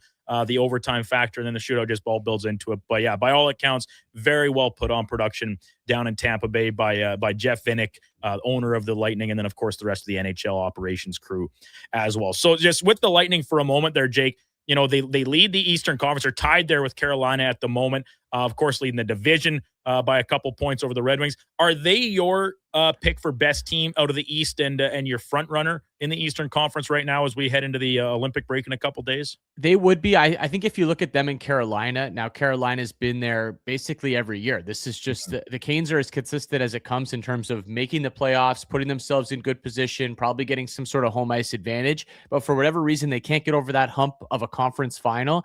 And I do have my concerns about goaltending in Carolina. Now, Brandon Bussi has been an excellent story this year, and maybe he is capable of winning 16 games in the spring. We're going to find out. Or maybe Carolina dips into the goalie market before the trade deadline to add a little bit of depth. I think Frederik Andersen at this point of his career just isn't where he was before. Also, there's the injury concern with him. So that kind of, to me, puts Carolina 2 to Tampa Bay being number 1. And we have to remember, Brandon, Tampa's dealt with so many injuries this year, and yet they're still winning games. They're still putting up this great record. I love having John Cooper behind the bench. I think in terms of coaches I trust around the league, he's got to be right close to the top. Now they get Victor Hedman back in the lineup. And I think what Darren Radish has done on the back end, obviously spectacular with what he's done with the production, and he's kind of taken over that power play role. But I think he can afford Tampa the ability to maybe limit Victor Hedman a little bit before the playoffs. He's still going to play games, but you don't have to play Hedman 25, 26 minutes anymore. You've got some other guys back there. He's going to be playing for Sweden, so he's not going to get that break, and I'm sure Sweden's going to use him heavily. So I think that, affords them that depth. And in Tampa's also shown they're not afraid to be aggressive before the deadline if they can make something work. So I love what they have up front. And I think they see this, Brandon, as an opportunity because the rest of the East, there's some great stories. Okay, Montreal's taken a step. Buffalo might make the playoffs this year. Detroit as well. All these teams, it's great to see some fresh blood in the playoffs, but these are all unproven teams come postseason time. Tampa and a lot of these players have been there before. And I think they see this as a legit opportunity, especially if the Florida Panthers don't make it, that this could be the year the path is very much open for Tampa to go on another run. Sirius XM NHL Radio's Jake Hahn with us here on the Kevin Karius Show. So in the Eastern Conference's playoff race, Jake, for so much of this year, it's been really crowded, really congested in and around the wild card, and even, in and out of those bottom couple divisional spots in both the Metro and the Atlantic. We're starting to see a little bit more separation. Obviously, the Rangers well out of the mix, but then when you look at the Devils, the Flyers, Leafs, Sens, and even the Panthers, as you mentioned, we're talking approaching double digits out of a playoff spot here. Is there any teams on the outside looking in that you're not ready to write off yet? Or do you think the guys that are in right now might have the chance to hold it the rest of the way? This is the number one question right now, and this has kind of driven a lot of our shows, I'd say the last week or so, just because we actually have been able to get some separation. The separation that you mentioned, it felt like everything was so jammed together, and now you're getting teams like Boston, Montreal, Buffalo, who don't seem to lose very often, and then the teams below the line, all the teams that you mentioned, and all those teams came into this year thinking they were going to be playoff teams. Almost every single team that you mentioned, New Jersey, Washington, certainly Toronto, definitely Florida. You throw Ottawa in there as well. So there's going to be 3 or 4 very disappointed fan bases and very disappointed franchises at the end of the year. But I don't want to close the book on all of them. I feel like I got to leave the door open for the Florida Panthers. It's just so hard to close the book on them based on what they've done. Now, they do have a lot of players going to the Olympics, which would concern me, that how much is left in the tank post-Olympics for them to maybe go on that push, and they have dug themselves a bit of a hole. The Leafs win that game against Vancouver over the weekend, but that's certainly not enough to bring me back in. If they can pull off the Alberta double, they play Calgary and then they play Edmonton. If they can get 4 points out of that, I think maybe the fan base could be back into it a little bit, but they just don't look like they have it this year at all. So I'll leave the door open for the Washington Capitals. The record has not been good over the last really couple months for this team, but I like the roster. I think they could make a move or two before the deadline as well. And the Metro side is a little bit more open than the Atlantic side. You could go after that 3 spot in the Metro. You're not necessarily just, okay, wild cards are only option. So I'll say the Capitals and maybe the Panthers are the 2 teams I'm looking at to still make a push here. And then over in the Western Conference, Jake, similar situation for most of the year, but as is the case, there's, a little bit of a lower floor and then not quite as many teams remaining in the mix. I'll pose the same question to you for some of these teams on the West side of things that are currently on the outside looking in. Well, for the West, I've got my eyes firmly on that Pacific division. And just because not only can you make the playoffs there in the Pacific, you could kind of squeeze into a 3 spot, wild card spot maybe. But heck, you could even take a run at the top spot in the Pacific because Vegas has kind of struggled here recently. Yeah. I feel like they put a lot of energy into the Mitch Marner situation, the Mitch Marner game. Obviously, Toronto coming there. They came back and won that game. And then the big game was Marner returning to Toronto. And they treated that like a playoff game. You could tell how much it meant. They're celebrating goals like it was a playoff game. They won that game, and then they had a huge letdown after that. So I don't know if that affected them a little bit. I still really like that roster, and I do think it's between them and Edmonton at the end of the day on that side of the bracket. But you got teams that just won't go away. Seattle's just kind of hung around all season. San Jose's a young, hungry team that I think could make it. Ultimately, I don't know if I trust any of those teams to do anything significant come playoff time, but that's kind of where I'm looking here, Brandon. And I'm going to see, okay, maybe one of these teams even wants to take a push towards a Vegas or an Edmonton. I think if there is a team that can do it, it's maybe the Anaheim Ducks, who've dealt with some major struggles. I don't love them defensively, but they have the offensive parts. If they can get some bodies back, they have the goaltender in Dostal when he's on. I think Anaheim's a team I'm watching. Okay, can they maybe make a push post-Olympics here and put themselves in a good position? Jake Hahn from Sirius XM NHL Radio, our guest here on the Kevin Karius Show on Sports 1440. Brandon Douglas sitting in for Kevin this morning. Now, the Predators, they're one of those teams that are, only 4 points out, so easily within striking distance, but some surprising news this morning as Barry Trotz stepping down as general manager of the club. He's only a couple years into the gig, the arguably, maybe not so arguably, best coach in franchise history, being with them from the get-go, but then taking on the big chair, and it hasn't necessarily gone according to plan here. Were you as shocked as maybe those of us in studio here in Edmonton by this morning, and he's going to keep the job until they find a successor. But a little bit of a surprising move here mid-season. I was very shocked, very, very shocked. Not that Trotz is out as GM. I mean, based on how things have gone the last couple of years, I'm not totally surprised, but it is what you mentioned. It's the timing of this all, right? We're about to hit the trade freeze, then the trade deadline after the Olympics as well. So I don't know how this is all going to play out. And it, like you mentioned, it does sound like he's going to hang around till they find a successor. How quickly will that take? I just have a lot of questions that need answering. And I think Nashville Predators fans certainly do as well. You know, who's going to be handling the deadline, because this is one of the most fascinating teams heading towards the deadline. I think early in the season, it was obvious. Sell off pieces. They looked horrible the first couple of months of the year, and they looked like they were going to be one of the worst teams in the league. Then they kind of turn it around. Steven Stamkos is all of a sudden scoring again, and some of these players are starting to play well, and they made a bit of a push towards the playoffs. Now, realistically, I don't know what they're fighting for. I mean, if you get into wild card 2, what are you going to get smashed by Colorado in the first round anyways? Yeah. So I think missing the playoffs and selling off pieces should still be the game plan in Nashville, but maybe they think differently. Maybe they think, hey, we can still make a push at the postseason when the Olympic break is over. So there's a lot to unpack here. I did see there's going to be a news conference held at about 1:00 Eastern time. I believe we're going to carry it on our channel as best as we can live. So maybe we get some more answers there, because I think a lot of people are going, man, this timing is crazy. I was wondering how Nashville is going to navigate this deadline. Now we don't even know who is going to be at the helm to navigate Nashville at this deadline. Yeah, it's quite surprising, if nothing else, on the timing of it. So it'll be interesting to see what they have to say at that upcoming press conference. Last one for you, Jake, and it'd be a quick one. I know you got to go into head over to the studio for today's show, but obviously Olympics right around the corner here. There's a couple days before the roster freeze and then the break on setting here. Obviously, you're excited for it, as so many of us are. But any storylines in particular that you're keeping a extra close tab on here once the games get going from Italy? Well, I think it's going to be Canadian goaltending is going to be top of the list for a lot of people. How is this team going to handle? We probably won't get an answer though until the important games. I'm looking at the format here, and most of the top teams should have a pretty easy time getting through their groups. Now, Canada does have to play Czechia and Switzerland in their group, which are tricky matchups. Those are certainly not pushovers. I think compared to what the U.S. is going to face in their group, it is a little bit more difficult. So maybe we do kind of get our answer on goaltending, or at least we see these guys get tested in some fashion, because you're going to have to go up against guys like Pasternak in that first game, or, you know, even the Swiss are going to throw some legitimate NHL players at you.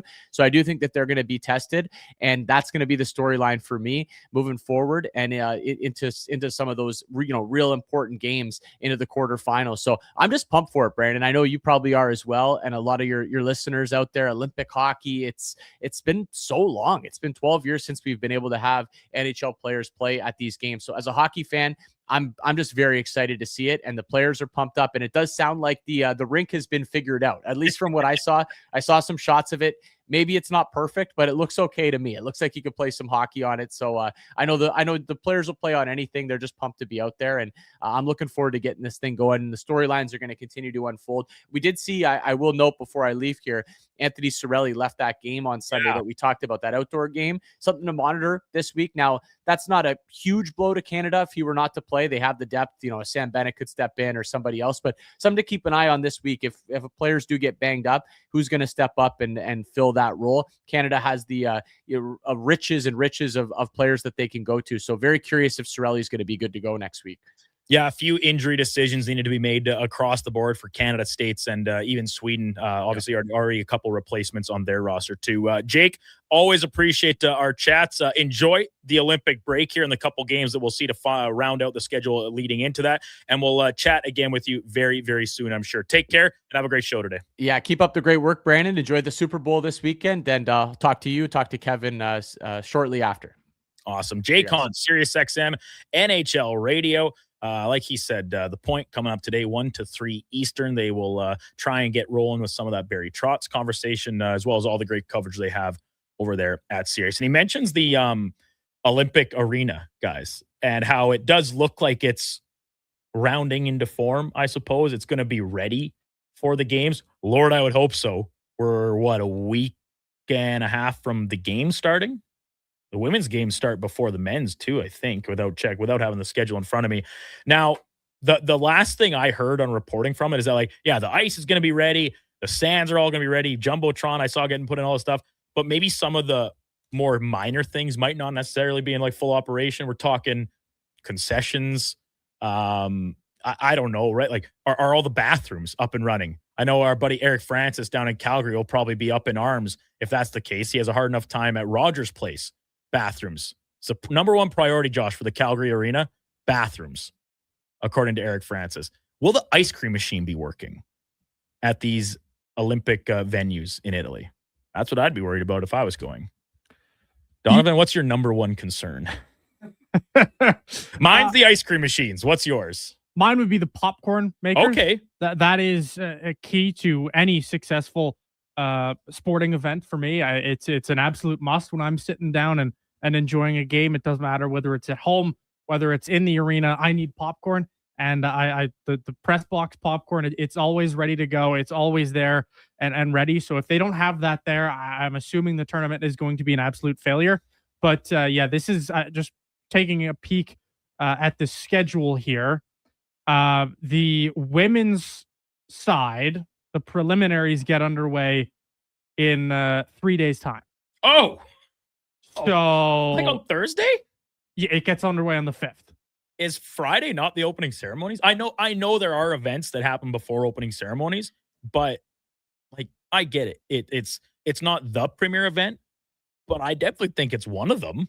The men get underway on the 11th. Right. And that starts with Slovakia and Finland. But yes, the women's tournament, the preliminaries, February 5th. If you want to wake up for it, it's Germany and Sweden at 10 after 4 in the morning. I'll be tuning in. I will be tuning in. In case you're wondering when Canada gets underway for the women, it is Finland and Canada on the 5th at 1:10. In the morning? In the afternoon. Okay. Sorry. Okay. Should have specified. All right, that's a little bit better. Thank you, Donovan. Good reporting. Text line 1-833-414-40. Just before we go to break, the rig, buddy rig. Duke, I believe in Italy it'll be gelato machines, which perfectly leads me to my follow-up. When the Olympics are being held in these other countries, right? We know what we expect from a fan experience-wise when we go to Rogers Place or Commonwealth or any other stadium arena across North America. It's usually all about the same. Will it be different at these venues in Italy? Like, are they serving up Italian specialties at the concession stand? Do you walk up and instead of getting a plate of nachos, do you get like a plate of spaghetti? I don't think spaghetti would be arena food. I would expect there would be some more like Italian or Europeanized like finger food type deals. What does that look like? Well, I've never been to Europe. I don't know. I haven't been to Europe either. But I would assume they would have like world travelers in studio. I would assume they would have like some fancy sandwiches or something along those lines. But fancy sandwiches. They call them subs. Dude, we got over the there, Donnie. Italian center right across the street. Is that what they're serving? Just hot Italian sandwiches? If that's the case, I'd be there with bells on. I love a nice hot Cannolis. Italian Maybe sandwich. you can get a cannoli over there. Yeah, Josh saying a cannoli. Yeah, cannoli. Or like in the little like the front facing glass, just like some macaroons. Macarons. Some macarons. That would be Arrivederci. or crostini. Here's a great text from Corey. Instead of taco in a bag, spaghetti in a bag. I could get on board with that. I'm sure like, Laddie would But love here's that. the point. Like, the reason we do taco in a bag is for convenience. Like, you need the nacho chips anyway.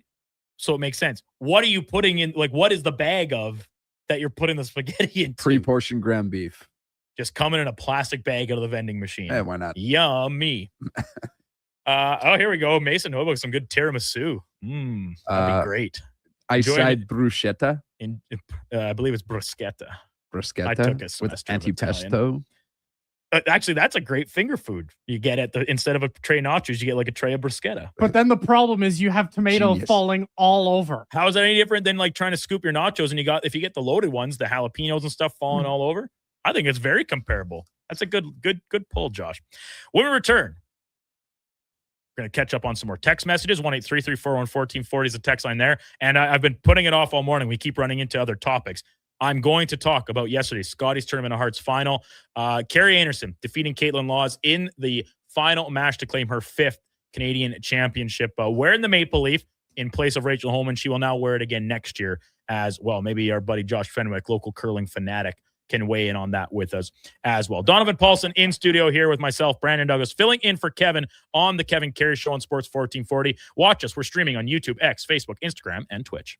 Exciting news from St. Albert Dodge. The all-new 2026 Jeep Gladiator Sport packages have arrived. They have a great selection and a bunch of colors to choose from. And if you've checked out the Sport, you know it comes in some fun colors. Rugged capability, practical off-road features, and you can get behind the wheel for as low as $49,900. That's right. Put yourself in a brand new Jeep Gladiator Sport for less than $50,000. What more can you ask for?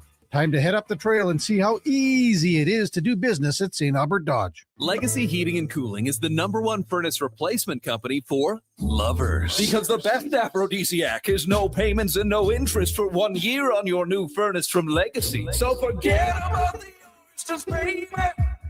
If you really want to check the heat, we can be a thermal couple, baby. Give me your sweet loving legacy. Heat things up with no payments and no interest for 1 year on your new furnace from Legacy Heating and Cooling.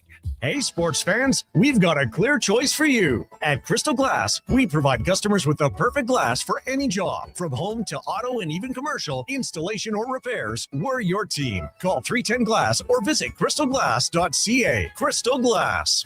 This is Andrew Walker, host of the postgame show on Sports 1440. After every hockey game this season, tune in and chime in as we talk about the game. It's all sponsored by Legacy Heating and Cooling. Don't get left in the cold. Visit legacyheating.ca. Winter in Alberta doesn't mess around. And neither does Titan Supply. For over 50 years, we've earned the trust of our customers across a variety of industries. Because we lead with integrity, honesty, and respect. I'm Joe. And I'm Brent from Titan Supply. When the weather hits hard, we're fully stocked with rigging, lifting, and hauling gear that works as hard as you do. Titan Supply. Built on trust, driven by safety. Serving Edmonton, Grand Prairie, Red Deer, and Calgary. Let us help you face the weather the Titan way. Visit titansupply.ca. Diablo Boots sells only Canadian-made work and biker boots made by Canada West. No American or boots made in China, so no tariffs. All of Diablo's boots have replaceable soles and heels for longer life. Sizes 6 to 14 triple E. Buy quality, buy Canadian. And support Canada West and Diablo, the two best names in the boot business. So save on boots by Save On Foods. That's Diablo Boots, 3340 Gateway Boulevard on the east side of Save On Foods. Buy Canadian. They're terrific. Welcome to Uncommon. Welcome to Subaru. Engineered for Canadian winters, built for real-life confidence. Tackle the ice and snow with Subaru's symmetrical all-wheel drive, delivering the power, control, stability, and grit you need. And when the temperature plummets, you'll cruise in comfort with heated seats and heated steering wheel. All this plus peace of mind with Subaru's top safety pick status for 19 years running. This winter, it's time to get you into a Subaru. Visit Subaru.ca today. Something's happening. Something big. The Service Big Share Contest is back, where just by saving money with Service Credit Union, you could win $1 million. From now until the end of April, the more money you save with us, the more chances you have to win. The Service Big Share Contest. Isn't it time to feel good about your money? The Service Big Share Contest ends April 30th, 2026. No purchase required. For information and rules, visit service.ca/win.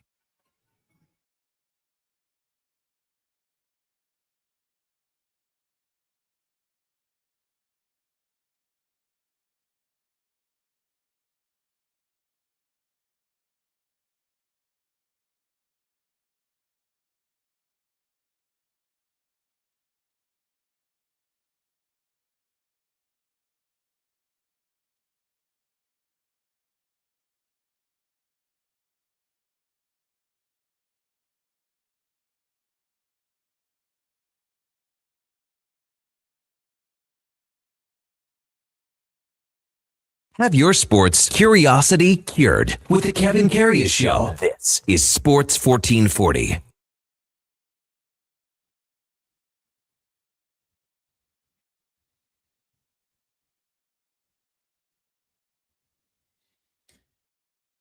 $9:45. Welcome back. It's the Kevin Karius Show on Sports 1440. Brandon Douglas, Donovan Paulson, Josh Fenwick doing our best to fill the gap left by Kevin Karius, who is enjoying a holiday. His first of the year, remember. It's his first holiday of the year. Made it a whole month before he had to take a week off, but that's okay. We don't vacation shame on this program. Very well deserved. Break for KK. Recharge the batteries. He'll be back with a bang, I'm sure, come next Monday morning. Our text line 1-833-401-1440. Following up on our Italian food talk and maybe what they're serving at the rinks in Italy. A cup of gnocchi from Jamie in Beaumont. That's a pretty good one. A couple more follow-up messages also saying, yeah, shouldn't it be a gelato machine? That's a good looking out. That totally escaped me. That makes a ton of sense. Now, Josh Fenwick, yesterday, the Scotties Tournament of Hearts from Mississauga, Ontario, had the final match of the week for the title, national championship, between Caitlin Laws and her Manitoba rink and Carrie Anderson, also out of Manitoba, but wearing the maple leaf in lieu of Rachel Homan, getting ready for the upcoming Olympics, who was the defending champion. This was the third time these two teams played over the course of the event. So they met in the group play stage, the 1-2 page playoff game, and now again in the final. And unfortunately for Caitlin Laws, the third time was not the charm. She beat her the first two goes, but then Anderson, who is like, heart of a champion, she won 4 straight a couple of years ago. This now her 5th title. Not a high scoring game, but a lot like when we talk for curling fans, when we talk about a hockey game that is called a goaltender's duel or a baseball game that is a pitcher's duel, where the scoring, if you just look at a box score, like, well, this probably wasn't a very exciting game. Yeah, you got to actually watch the contest to see, because a lot of really good shots were made, but kind of in defending type shots. Several blank ends going as teams vied to keep the hammer in their possession. And Carrie Anderson ends up stealing the win in 11 after a great shot with her last rock in 10 to get the single. Needed that for the tie, and then takes it in the extra end. I was wildly impressed. You feel for someone like Caitlin Laws, who, listen, she's had a ton of success the years playing under Jennifer Jones and the like. There was an Alberta tie on both rinks.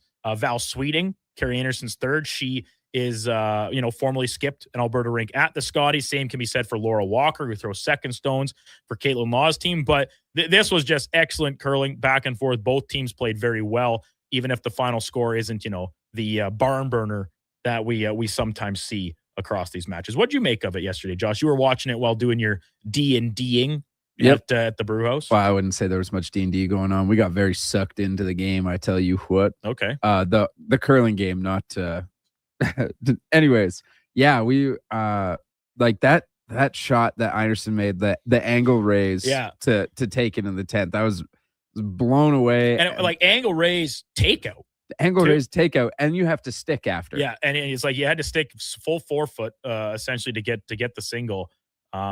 Really impressive, and I think we saw why Carrie Anderson is previously 4-time national champion. Yeah. She brought some of her best. There were some really uncharacteristic misses by both times. Like we saw several flashes in this game. Just right there, miss everything. Not very common at this level, obviously, but.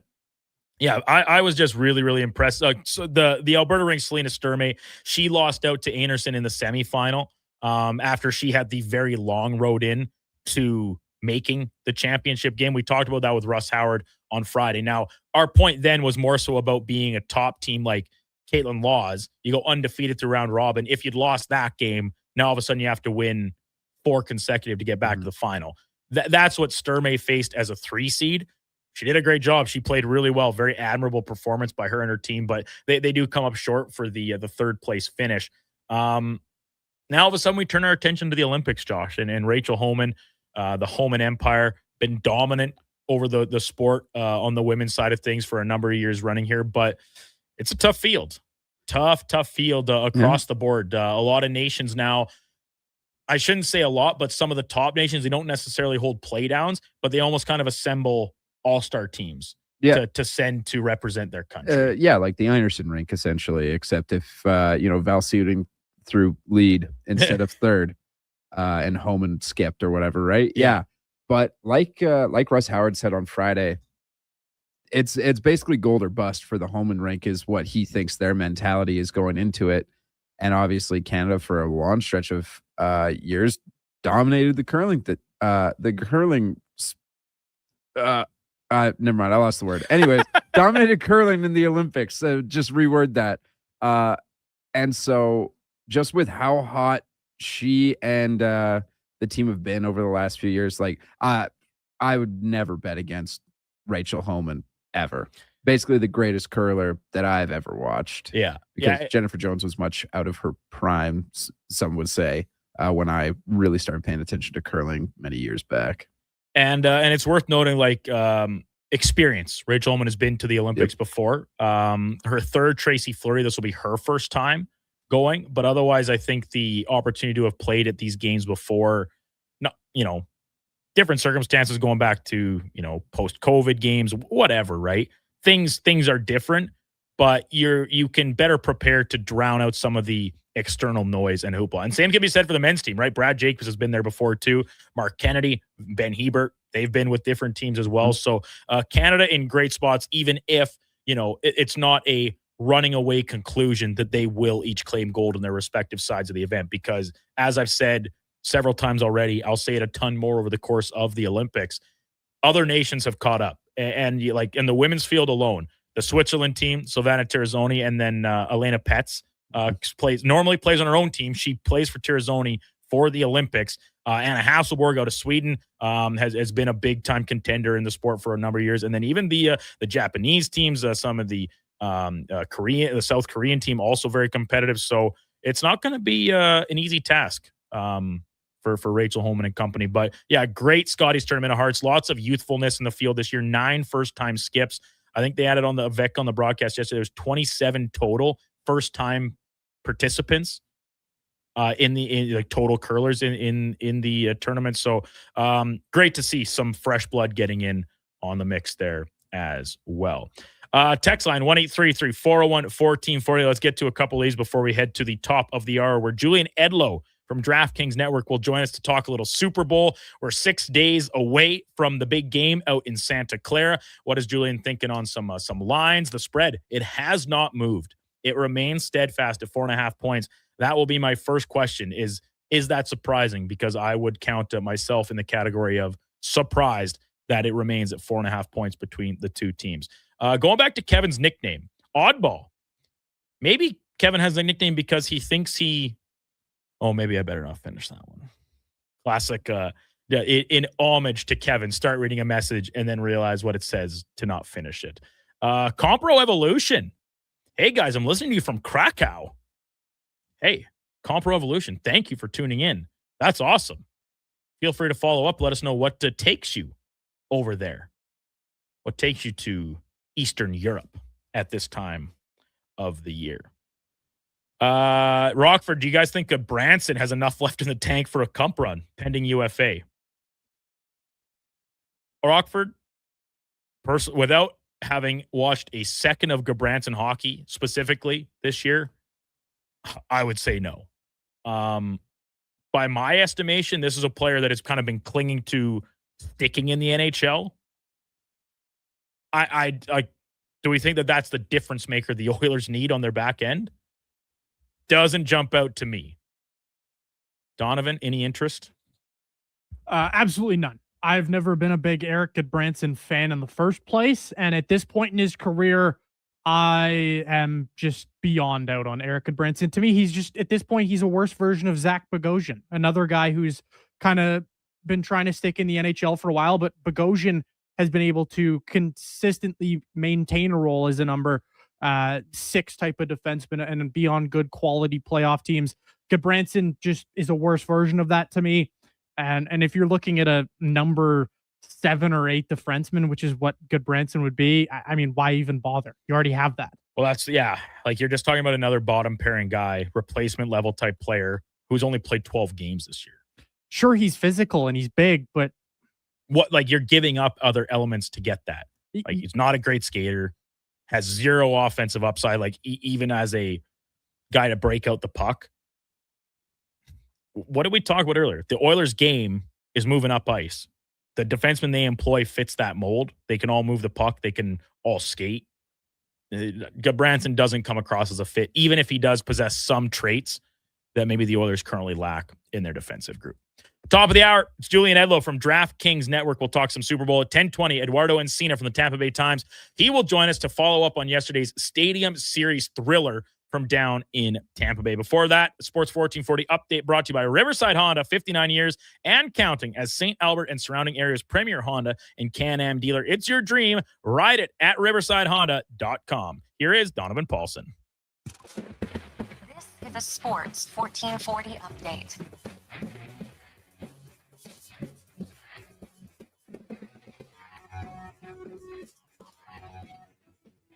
NHL news. Preds GM Barry Trotz is stepping down and retiring, but will remain the GM until a successor is found. This is ahead of their game against the Blues tonight. The Habs are in Minnesota. The Sens clash with the Pens. The Stars host the Jets. The Avs battle the Red Wings. And the Leafs battle the Flames in a tankathon.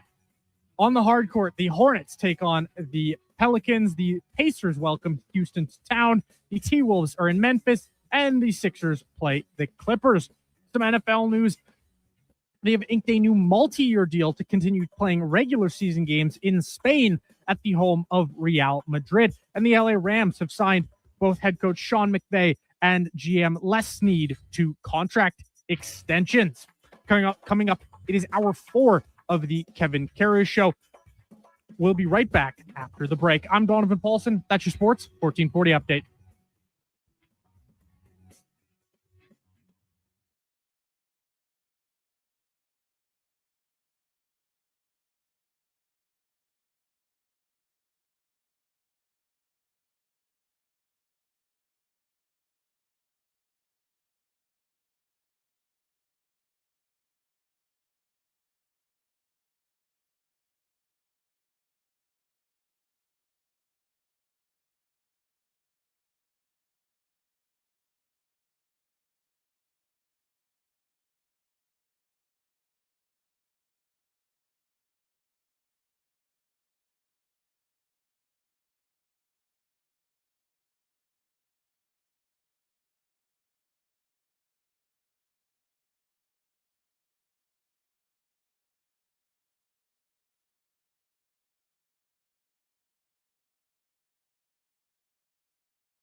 Have your sports curiosity cured with the Kevin Karius Show. This is Sports 1440.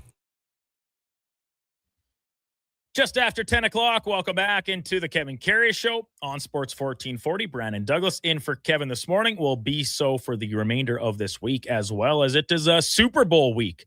And the official schedule is down on how things are going to proceed. We got NFL honors. We got the Pro Bowl games. We have the actual Pro Bowl itself. Of course, media availabilities all week, all leading towards a Sunday and the big game. Do want to remind people, we're giving away tables to first round's Super Bowl watch party. Now, I want to make sure I get all the details right here, but it's an exclusive event. You need tickets. So first and foremost, that's what you get. You get the tickets in 6 seats for 6, priority seating, VIP seating. So you get the best views. You get a drink for each person, Bud or a Bud Light, some kettle chips at the table. And then this is kind of maybe the best part if you're into this sort of thing. You get entries into the draws they have there. Can be, over $3,000 worth of stuff, including the home entertainment package, which is a pretty slick deal. Grand prize draw, home theater system, TV, speaker system. They got NFL swag, entry into winning an NFL jersey as well. And this is at the West Edmonton Mall location of first round. I think we're going to give away another seat for this tomorrow during the show. So make sure you're listening, make sure you're tuned in. And that is, of course, at first round. Sundays, even better at first round. You can win an NFL helmet or jersey, enjoy the Pro Bowl brunch, only at Edmonton's NFL headquarters, first round downtown or down on Bourbon Street right here at the mall that has it all. As we welcome back Julian Edlow from the DraftKings Network to the program. Julian, good morning. You're with Brandon Douglas here, sitting in for Kevin Karius on the show this week. Thanks as always for hopping on. Good to catch up with you. Yeah, of course. Thank you guys for having me on. So, Julian, we're here on Super Bowl week. We weren't short of things to talk about during the week in between with the head coaching carousel, of course, the Bill Belichick Hall of Fame scandal that ran across the league. But now our attention's solely focused here on Sunday's game. The Seahawks remain as 4.5-point favorites. When this line opened following Championship Sunday, I was a little surprised. I thought the Seahawks might get a little more love here on this, but we're a week later and it has not moved. Are you at all surprised by the line sticking where it is, and do you expect it to remain there as this week progresses? I'm not really surprised. I think 4 to 5 points is just about the right range for this game. And just to go back to the opener, we actually opened it on DraftKings Sportsbook, Seattle laying 3.5. Oh, wow. Okay. We were one of the first. Yeah, we were one of the first to market on it. Now, that was intentional. Our director of trading, Johnny Avello at DK Sportsbook, has come out and said, we have, and we're a Boston-based company, we have a little bit more exposure on the New England side of things. So that was intentional to open Seattle -3.5 and attract a little bit of early Seattle money. Not as a trap, not as a trick, just as a bookmaker, due to where the balance is and where the money is at DraftKings. So it got bet up to, the rest of market immediately, as you would expect. I think, Seattle's really good. They're appropriately favored in the game, but they haven't had that much adversity lately. The Rams offensively give them full marks. Stafford with Adams and Puka are fantastic. But they haven't been going against very good defenses. I don't think the Rams defense is nearly what it's been in years past. They got the bye and got to face a dinged up San Francisco team with like 13 days of rest. And in between there, it was San Francisco dinged up again and a trip to Carolina. So I don't think Seattle's been all that tested other than the Rams offense. And Seattle has a really good defense and they had to defend against Stafford. That's legit. But I don't know if Seattle's been all that tested either when all of the talk is about New England's schedule. And, the Patriots have just done what they've had to do. You can play the teams that are in front of you, and they've been getting the job done. So I think the number's pretty appropriate. And just to go back historically, the last 5 times we've seen a Super Bowl spread in the 4 to 5 point range. That was 2022. Cincinnati was getting 4.5 against the Rams. 2018, Eagles +4 against New England. 2016, Denver catching 5 against Carolina. 2013, Ravens plus 4.5 San Francisco. 2010, Saints plus 5 against Indy. Those teams went 5-0 against the spread, those underdogs, and 4-1 straight up. The only loss was the Bengals, who lost to the Rams by 3. That was Burrow versus Stafford. And if you want to go back even further, since 2002, when the Rams were upset by the Patriots in Brady's first Super Bowl, there have been 13 times where the spread in the Super Bowl is 4 or more points. Underdogs actually have a winning record. They're 7-6 straight up, but the points have mattered.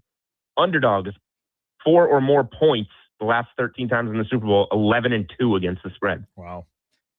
Yeah, well, that should be some pretty interesting information for watchers, viewers, bettors to take with them. I want to circle back to the final line and get your prediction maybe when we wrap up here, Julian. But turning our attention to the total in the game, 45.5 right now over at DraftKings. And when you talk about the Seattle defense and how good it has been this year, the Patriots defense has been excellent through the playoffs and is maybe one of the more underrated groups across the NFL.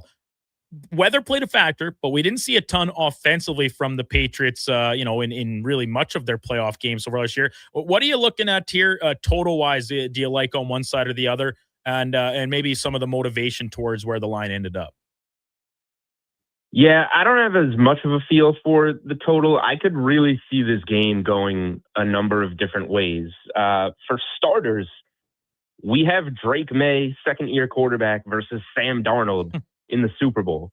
Like, there's a pretty good chance these guys are going to be pretty nervous out of the gates, right? Like, this could look a little jittery. This could be the Patriots, this is going back to Tom Brady, obviously, in all of these, but the Patriots are notorious for the low-scoring first quarter. It's always like 0-0 or 3-0 in all of those Brady-Belichick Super Bowls. But again, Sam Darnold versus Drake May on this type of stage, like, I could see some nerves and this one be low-scoring out of the gates. Also, the defenses are two really good units. At the same time, like, Darnold can make big plays downfield to JSN. Drake May has been he's been having turnovers and he's made plenty of mistakes, but what he does do best is make the big play downfield to Diggs, Booty, Hunter Henry.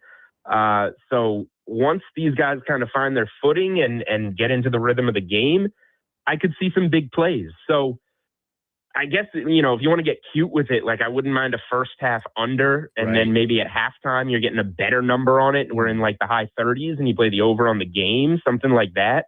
I could see a slow start and this game opening up a little bit. And again, Darnold and May kind of taking some time to adjust to this type of stage. Julian Edlow from the DraftKings Network, our guest here on the Kevin Karius Show on Sports 1440. So, Julian, when you look at each of these teams, and the chance to win outright and take home a Super Bowl championship, for the Seahawks, is it as simple to say that they just need to play their game and the one that's given them success all year? Yes, they haven't, as you mentioned, haven't played the best of defenses in a recent stretch, but this is an offense that can come at you in a couple different ways. The JSN has earned the right to be called one of the very best receivers in the entirety of the NFL. They can come at you with Kenneth Walker in the run game, and their defense is rock solid. Is it too simple to say that they just need to stick to the game plan and status quo to get the victory on Sunday? Yeah, I think, if Seattle plays their best game, they probably win. So can the Patriots disrupt that? And I guess if there's one thing I feel most confident that the Patriots can disrupt, it'll be the running game. Okay. So with Milton Williams in, and he missed, I think it was like 4 or so games for the Patriots on that D line. With Milton Williams in, opposing running backs, this is over 15 games if we include the playoffs, are averaging just over 35 rushing yards per game. That's the opposing starter. The high was 58. That was by Breece Hall in kind of a meaningless Jets game towards the end of the season. If we go to the playoffs, they're averaging, starting running backs, 28.3 rushing yards per game. The high was RJ Harvey last week in Denver, had 37 on, I think, 13 carries. So the Patriots were a top 5 run defense all year. They gave up 97.2 yards per game. When Milton Williams was in, that number drops more than 20 yards, 76.2 rushing yards per game to the entire opposing team. So Kenneth Walker's number is 71.5 for the game. No running back got within 15 yards of that this season when Milton Williams was on the field. So I like the under on Kenneth Walker. I like the Patriots to disrupt the run. And if they can do that, are they going to be able to double or have enough guys on JSN to keep him to an average game? I think that's kind of what they're looking to do. But yeah, Seattle's going to go out there and do what they do. But again, if New England throws a wrench in one thing, I think it's going to be the running game. And then we'll see if they can rely on Darnold to pass. Any other action, prop wise that you kind of look at what's available over on DKN? I'm kind of scrolling through some of them right now that jump out as you. You mentioned Walker's under as something maybe you like. Anything else that maybe you could give a little insider tip to some of our listeners looking to get in on the action on Sunday? Yeah, well, first of all, as all these props come out, and there's just like a million, it's overwhelming. It's the Super Bowl. DraftKingsNetwork.com. We'll have articles on all of these, so there'll be write-ups on any prop you're looking for, on any player you're looking for. We have a betting splits page on DraftKings Network that shows you, the ticket count and amount of dollars percentage-wise on side, total, everything like that. And the most bet player props page is on DraftKings Network. So you can see where the money is going in terms of these player props. The Walker under I've played, and the second thing that I've played also on the running back side, on the New England side, I did play Ramondre Stevenson over 23.5 receiving yards. Okay. Since he came back from injury, we'll go to December 1st and on when they started incorporating him more. He hasn't had that fumble issue that he had early in the season. He caught all three of his targets for 40 yards against the Giants. Long reception of 36 yards. He caught all three of his targets for 27 yards against the Bills. Long reception of 16 yards. Caught two of his three targets for 27 yards against Baltimore. Long reception of 23 yards. All five targets for 55 yards against the Jets. Long reception, 22 yards. Both of his targets for 22 against Miami. And then in the playoffs, he caught 3 of 5 targets for 75 yards in the wild card game against the Chargers. That includes a 48-yarder. He was kind of shut out the last couple weeks. Houston, he caught all 4 of his targets, only got 11 yards, and then didn't catch either of his targets in the snow in Denver. I think the last 2 games kind of work this number down a little bit, and you're getting a buy low spot on Stevenson since he hasn't done it in the last couple of games, but he has been going over this receiving number the last 5, 6, 7 games prior to that. And I mentioned the long receptions because I think his long reception for the game is 11.5, might have been bet up to 12.5. When he goes over his receiving yards, he has one that kind of gets the bulk of it. So you can play the long reception as well. But this feels like a game, Seattle gets pressure in there. Drake May is looking to maybe check down. I mentioned a little nervous early. It feels like a game where Stevenson should be able to catch some passes and do something with them. Julian Edlow from the DraftKings Network with us here on the Kevin Karius Show on Sports 1440. Brandon Douglas sitting in for Kevin this morning. So, Julian, Super Bowl MVP. Of course, the chalk is either quarterback, and of course, the favored quarterback leading the way with Sam Darnold at plus 120, Drake May plus 235. Now, the natural instinct is to move down the list of offensive weapons that either of these teams possess, right? JSN, Stevenson, Kenneth Walker. Is there any longer play that you look at that you would entertain sprinkling anything on that you think could have an impact on this game? Maybe a defensive player, which we haven't obviously seen in quite a while. But anything else catch your interest on the MVP board? Yeah, I mean, you could have like the Von Miller script when Denver upset Carolina. Peyton Manning was kind of a shell of himself with the neck injury at that stage. We do have 2 young quarterbacks again that if either Drake May or Sam Darnold didn't have their best game on Sunday, I don't think anybody would be surprised given the stage, right? So you can make the argument. The thing is, like, bettors are kind of going to the receiver script more. If you'll remember, like Brady's last Super Bowl in New England, Julian Edelman got the MVP against the Rams. Right. He had, 11, 12, 13 catches or something in that game. Brady played really well, but so much of it was to Edelman. There was the Eagles Super Bowl, so Brady played well. So much of it was to Deion Branch. Deion Branch got the Super Bowl MVP. So a lot of bettors are going to Jackson Smith and Jigba at plus 550 on DK Sportsbook. Diggs and Cooper Kupp are super long odds. Some people are going to them. Diggs is 55 to 1. Cooper Kupp is even longer than that. Some of the other interesting long shots are like big play guys. Rashid Shaheed on Seattle's 30 to 1. Like, does he return a kick and take a reverse to the house? Marcus Jones for the Patriots, who had the pick 6 against CJ Stroud. in that playoff game, and also returns kicks. He's 60-1. Like, if you want to look in that range, I would probably look for one of those big play guys before going defense, because defense is just so hard. You have to have, I mean, I guess Marcus Jones gives you special teams and defense, so that kind of helps, but you have to have a massive game on defense to win Super Bowl MVP. And it's kind of funny because you talk about like the top lockdown guys like Christian Gonzalez, who obviously is the Patriots' main man in the secondary. If he's having his best game, the ball's not even going to go in his direction at any point in time. Right now, granted, if he's covering JSN, then he's still going to get targets and likely lose a lot of the battles. It's right off the top. You mentioned it's about containing a guy like JSN and not letting him absolutely massacre you with yardages and scores. But it's shaping up to be a great one. Hopefully a competitive game. Julian, finish with this. What is your pick? What is your play on Sunday? Are you taking the Patriots to cover to follow that underdog trend that you led off with on our hit this morning?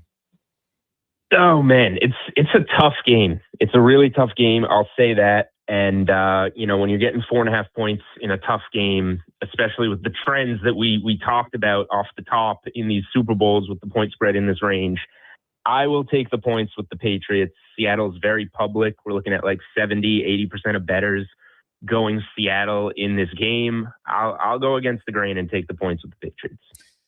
Awesome stuff. Always appreciate your insight. Julian, enjoy the week. Enjoy the game on Sunday, and we will look forward to catching up with you soon here. I know you're a big college hoops guy as well, and that hopefully taking front and center a little bit with football season about to wrap up on the year. Take care, and we'll chat soon. Yeah, thank you guys for having me. Anytime. Julian Edlow, DraftKings Network. You can catch his stuff. Like he said, the site over at DraftKings, they got articles and things with all the prices there too.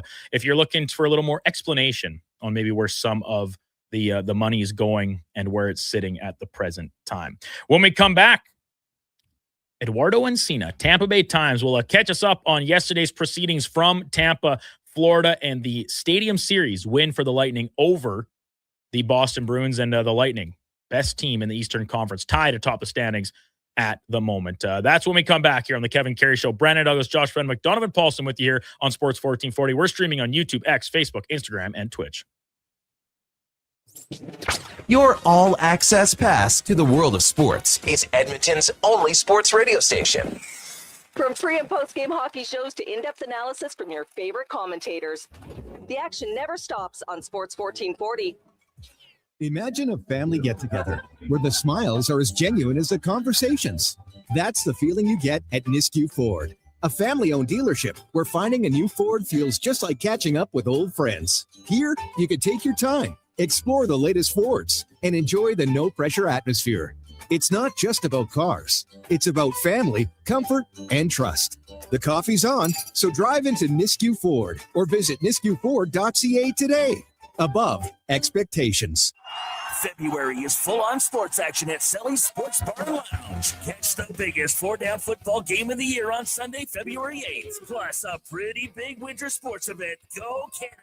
Not a bad seat in the house. Tons of big screens. And Selly's menu is awesome. Small bites and big bites. Game night food and drink features. Dig in and cheer loudly at Selly's. At all 3 Century Casino locations. Edmonton, St. Albert, and Century Mile. Every day is game day at Century Casino. Winter in Alberta doesn't mess around. And neither does Titan Supply. For over 50 years, we've earned the trust of our customers across a variety of industries. Because we lead with integrity, honesty, and respect. I'm Joe. And I'm Brent from Titan Supply. When the weather hits hard, we're fully stocked with rigging, lifting, and hauling gear that works as hard as you do. Titan Supply. Built on trust, driven by safety. Serving Edmonton, Grand Prairie, Red Deer, and Calgary. Let us help you face the weather the Titan way. Visit titansupply.ca. You started wearing it to guys' night. Nice toque, you hoser. Then you started wearing it to work. Nice toque, you hipster. But the truth is, you're not a hoser or a hipster. You're just trying to hide your hair loss. I'm Dr. Vance Elliott, and for over 2 decades, I've used the latest techniques to help thousands save their hair, including my own. Come see me today to explore your options. By the time it warms up enough to take off the toque, you could have a head of hair you won't want to hide. Go to drvanceelliott.com today.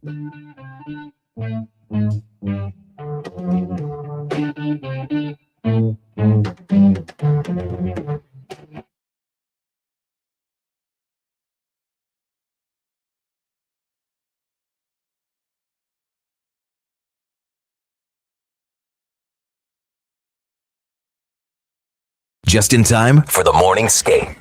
This is the Kevin Karius Show on Sports 1440. Welcome back into the Kevin Karius Show right here on Sports 1440. Brandon Douglas sitting in for Kevin this morning. We'll do so for the remainder of the week as well. 10:20 in the City of Champions. And let's head down to FLA for our Puck Report, brought to you by Fountain Tire. At Fountain Tire, we take care of your vehicle and your vehicle only. Your focus to enjoy winter driving. Worry-free. Book your appointment at fountaintire.com today as we welcome back Eduardo Encina from the Tampa Bay Times to the program. Eduardo, good morning. Good afternoon, I suppose, in your neck of the woods. Thanks for jumping on the program today. Appreciate it. Yeah, no problem. Thanks for having me as always.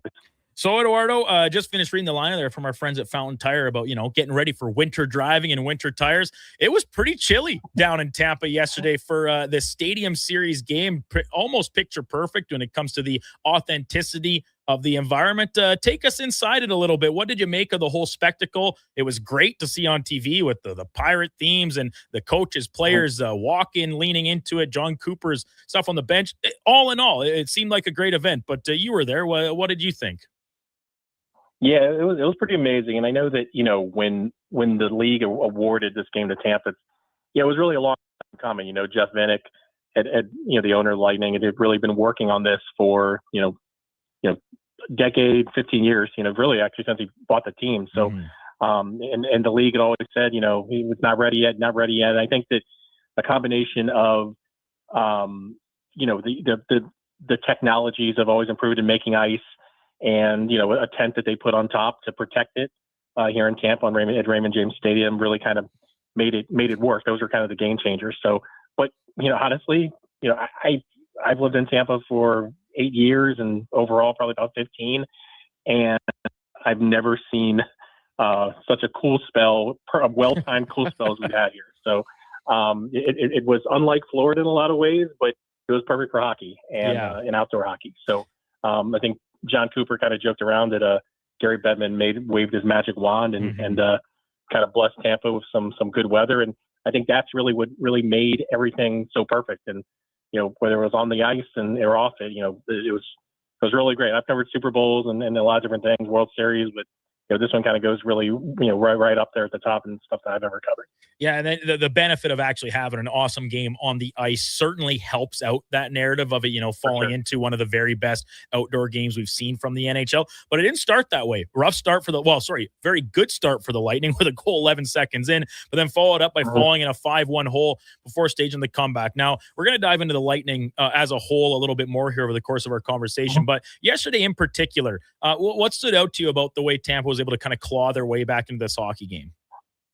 Yeah, and obviously, so many emotions, so much kind of spectacle before the game, leading in. And I think, Hagel's goal, 11 seconds in almost got them too high in some ways. I've been to football games at Raymond James, and I don't know if I've heard it that loud before, and I think, they kind of got a little too high and then had to remember that they're still playing a hockey game. And obviously, they fall down, 5-1 early in the second period, and you're a little concerned that they're going to get blown out of the building. And, but, the one thing about this team that we've seen, over the years, and obviously under John Cooper, and especially this season, is they really know how to self-correct themselves. And they kind of got back to playing their style of hockey, which is, defending. And, they got a little bit fortunate with some penalties that were called on Boston that kind of gave the power play a lot of opportunities. But I really think what would really kind of change it, and I think everyone would tell you this, is something that you never see every day, which is, I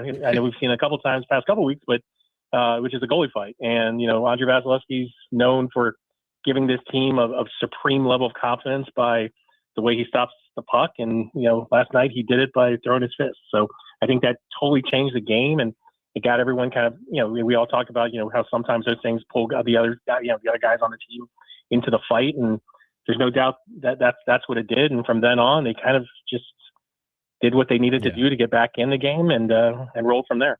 Eduardo Encina from the Tampa Bay Times, our guest here on the Kevin Karius Show on Sports 1440. Eddie covering the Tampa Bay Lightning down in Florida. So, Eduardo, the injury to Anthony Cirelli left the game, did not return. We already know Braden Point sidelined. The deadline for Olympic replacements is coming up here in very, very short order. What have you heard post-game last night about the status of either of these players?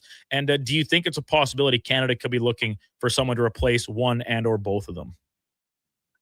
Yeah, I think both of them are concerns right now. I think that, we were able to see Braden Point skate 2 days ago and in the practice leading up to the outdoor game. And honestly, he looked great, especially for a guy who relies on his speed, relies on his skating. That was obviously an unfortunate knee injury, one that we thought, might be worse than it was. But whether he's able to play, I think he's trending upward right now. Anthony Cirelli, I think, it's a tough one because it was one of those hits. It was kind of a weird, shoulder to shoulder hit.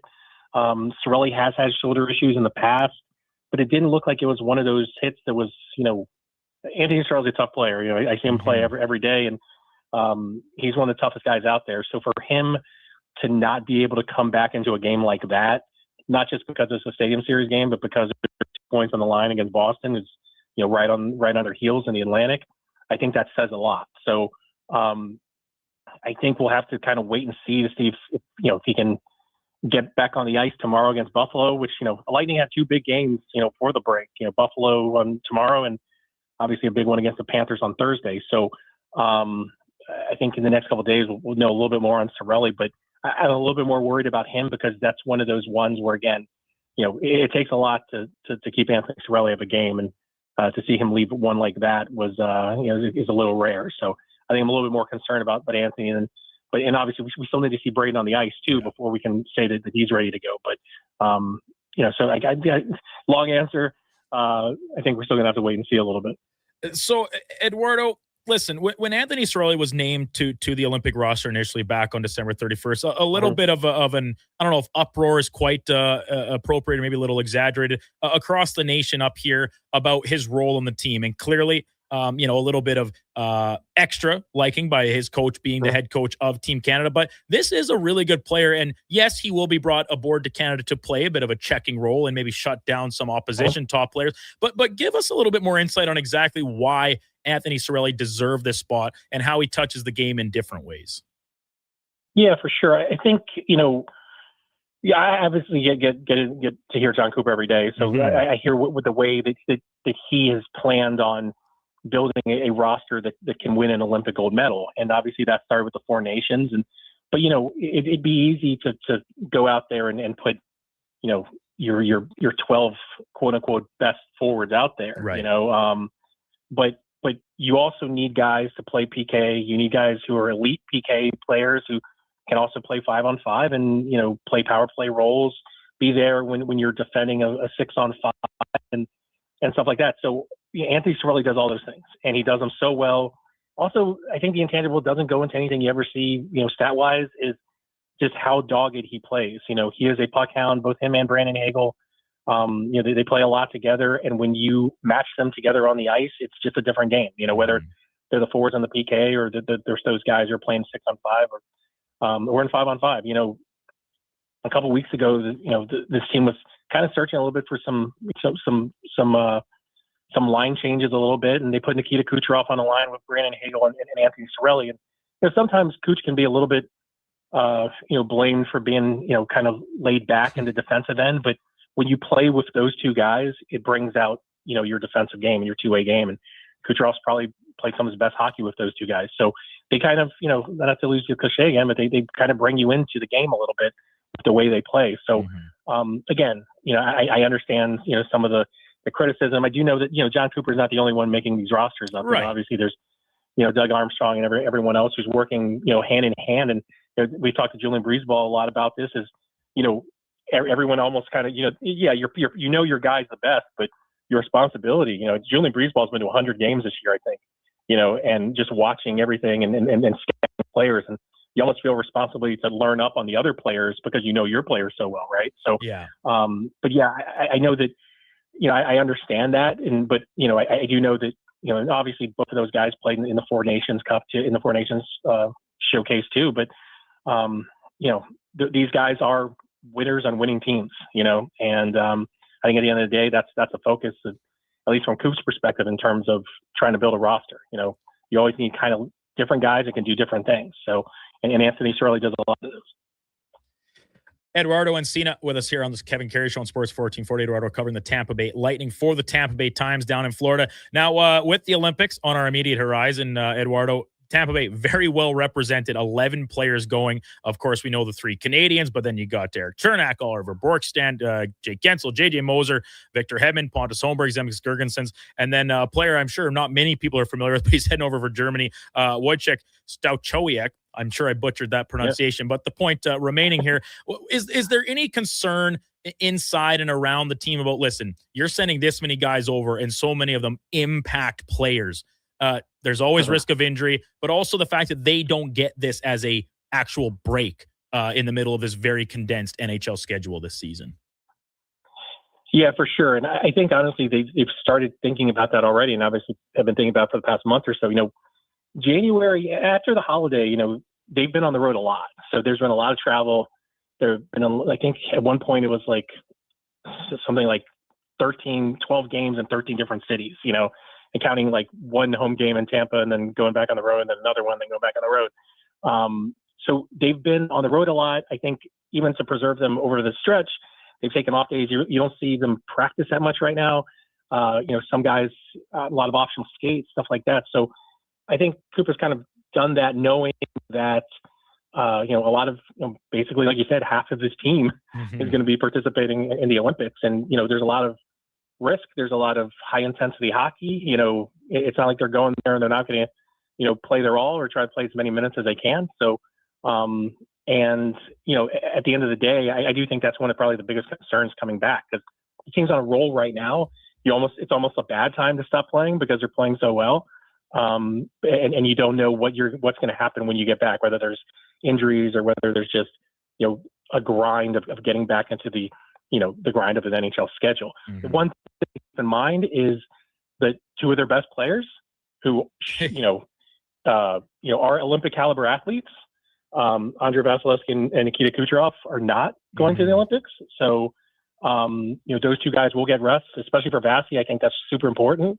Because, everyone talks about, he's played a lot of hockey, even going back, 5-6 years ago when he was playing, deep into the playoffs, every game. So, and Cooch, I think Cooch is, I don't know about rest for him. He'll probably take the weekend off and be right back at the practice facility working. But I do think it's good for both of those guys. So I think that's kind of maybe a rabbit in the hat that they might have in terms of, yes, a bunch of their big time players are going to play in the Olympics, and you don't know what's going to come out of that coming back. But 2 of the more important guys are not, and they're going to get some rest.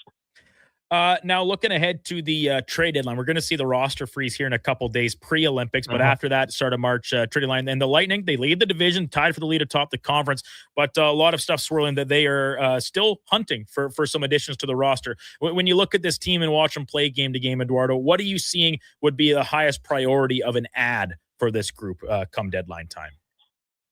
Yeah, there's not many spots. I think one thing they've done really well is they've created they roll 4 lines right now. You've got a top 6 that can put the puck in the net a lot, and you really kind of created this third line with Yanni Gord, Zemgus Girgensons, and Pontus Holmberg that kind of resembles that third line that they had during the Cup years a little bit. And then you've got guys like Nick Paul and Oliver Bjorkstrand playing on a 4th line. So those are in any other lineup probably middle 6 to top 6 players. So the defense they've had some leanings on, been leaning on some rookies. But they've all played well. It's amazing to see some of the injuries that they had. JJ Moser and Darren Radish have just basically become one of the top defensive pairings in the league. Some of the hard part has been adding in some of the veterans back in from injuries, like Hedman and like McDonough. But I do think that when they look at it, they would probably like to add physical, hard. Julian always talks about hard to play against kind of forward that could add to that bunch as another option in the bottom 6. But I think there's not that much that you look at right now, and they've almost got too many bodies a little bit, in terms of guys who deserve and should be in the lineup. So, but I think that's kind of the guy. I know, there's been a lot of floating around about Blake Coleman coming back. Obviously, Julian does have a little bit of nostalgia towards guys who've won here. They brought back Brian McDonough, Yanni Gord. They'd obviously have to make that work because they've been in LTIR for a while here. And so they haven't really accrued any cap space. So you got to think that something like that would have to be a money in, money out kind of thing. So I think that's what makes it hard. And also the new rules about the double retention. Julian's been a master at finding brokers to kind of take on some salary when he's made these deals in the past, and can't really do that anymore. So I think he knew going into this it would be a little bit tougher to some trades at the deadline, but he always tells us that, and he always seems to kind of do something, especially when he sees a team that can really make a push, in the playoffs. So I would be surprised if he doesn't do anything. But like I said, there's not much here that you can kind of look at and be like, hey, they need this, or here's this glaring weakness or anything like that, because honestly they've been playing so well. Yeah, they've been looking excellent, and they're one of the hottest teams right now. And yesterday's comeback win is kind of putting a little bit of a cherry on top there as they wind down towards the Olympic break. Eduardo, always appreciate your insight. Last one for you, and this is kind of twofold question. So the jerseys that were worn by both teams yesterday, if we rewind to when they unveiled them, just with the little photo shoots and all that stuff, for me, didn't love them from both sides. I thought they were maybe a little bit gaudy, and Tampa a little boring with just the letter script across the front. Seeing them in action, and granted mine was on TV, not in person, but I thought the way they popped on the ice, I'm not sure you could have picked a better, contrast of colors with that bright yellow and that kind of nice double blue out there for the Lightning. But what did it look like to you? And same thing, going back to when they were first unveiled, what did you think then compared to seeing them in action? Yeah, it's funny because I kind of felt the same way. I mean, like, I know that they're trying to lean into the Gasparilla theme. I love kind of the alternate patch on the shoulder with the pirate and everything like that. I kind of thought that maybe should have been the primary logo instead of TBL. But I think the more I saw them, and obviously like you said, on TV, and even in the press box, we don't have this great vantage spot. We're on we're in the second level. At Raymond James, we're kind of in the corner too. So seeing the numbers popped, like you said, the bright yellow popped. I wasn't necessarily a fan of the bright yellow, but I thought the two super worked, and that's what they kind of go for when they design these uniforms, obviously with the big numbers and stuff like that. And I think it's really kind of in some ways apropos, because I think the longer you see something, the more you like it, right? And then at the end of the day, it was great because I don't think maybe people made this connection, but they came in with these in the old school Bucks creamsicle uniforms. Yeah, is how they enter the stadium. And back in 1976, when those were here initially, and when the Bucks were losing in their first years of the NFL franchise, everyone hated them. Right. They hated them. They thought they were a curse because they were so ugly. Now in Tampa, everyone loves them. Everyone wears them. You can't go around Tampa without seeing someone wearing that creamsicle color. Last night and even leading into this game, you saw more and more people wearing those Stadium Series jerseys. So I think they're, it might have been a little bit of a slow build, but I think they were definitely a hit. And obviously now you can say, hey, I got one of those jerseys from that game, because obviously that was a really memorable one for a lot of fans here. Eduardo, thanks as always. We'll look forward to catching up with you again down the line. Enjoy the Olympic break, enjoy the Olympics, and take care. We'll chat soon. Thanks for having me. Appreciate it, Kevin. Eduardo Encina from the Tampa Bay Times, covering the Tampa Bay Lightning, and our puck report brought to you by Fountain Tire. At Fountain Tire, when we say we're on this road together, we mean it. From tires and wheels, oil changes to vehicle repairs, visit fountaintire.com to find out more. I need to go visit our friends at Fountain Tire myself. My truck is ready for an oil change, and while I like to do it myself, this time of year, not so much. I'm more of a summertime change my own oil kind of a guy. No better place to take it than Fountain Tire to get it taken care of. When we come back, we'll wrap up the program. We'll get some chatter from Donovan and from Josh, what's on their minds coming out of the weekend, and look ahead to the rest of this week, which has two Oilers games back-to-back, starting with Toronto tomorrow from Rogers the Place. Brandon Douglas sitting in for Kevin this show on the Kevin Karius Show on Sports 1440. We're streaming on YouTube, X, Facebook, Instagram, and Twitch. The new double cheesy melt at McDonald's. We're talking 2 juicy, mouth-watering 100% Canadian beef patties, 2 slices of cheesy goodness, with even more melty, cheesy sauce on top. Topped with pickles, then crispy and grilled onions. The way it all comes together, you don't just eat it, you melt into it. The double cheesy melt, only at McDonald's. For a limited time only at participating McDonald's restaurants in Canada. Remember 2025? That's so last year. But seriously, St. Albert Dodge needs to clear some 2025 models off the lot to make room for new inventory. So they're having a huge clear out of all the remaining new 2025 Jeep Wrangler Saharas. The Sahara package is the best seller, so they have a great selection to choose from and priced from as low as $59.9. I don't have to tell you, these are going to go fast. So get there before they are gone. Just head up the trail and see how easy it is to do business at St. Albert Dodge. The job won't wait. Why should you? At AWS Welding Supplies and Repairs, conveniently located in Nisku, we've got everything you need to get it done. From product sales to servicing and calibrating machines, we're your one-stop shop. We're a proud, locally owned and operated business, committed to serving our community with a proven track record of customer service. Don't let a broken tool slow you down. We offer fast repairs and free same-day delivery of in-stock items to Leduc, Nisku, and South Edmonton. AWS Welding. We make it happen. Today on Hey Culligan, how smart is your water? Here's Tracy. Hey Culligan, I think my water might be dumb. Good news, Tracy. Your water's not dumb. It's just not talking to you. You can make my water talk. No, but the new Culligan Smart Drinking Water System can talk to your phone to tell you when your water filters need changing and help you meet drinking water goals. Now that's some brilliant H2O. You said it, Tracy, and we're already on the way. Let us help you out with a free in-home water test from a local Culligan water expert at culligan.ca. Start your day with a blast of sports. Kevin Karius, along with Brandon Douglas, brings the fire, the fun, and the fearless takes. Weekdays, 7 to 11. Text Kevin, 883-401-1440.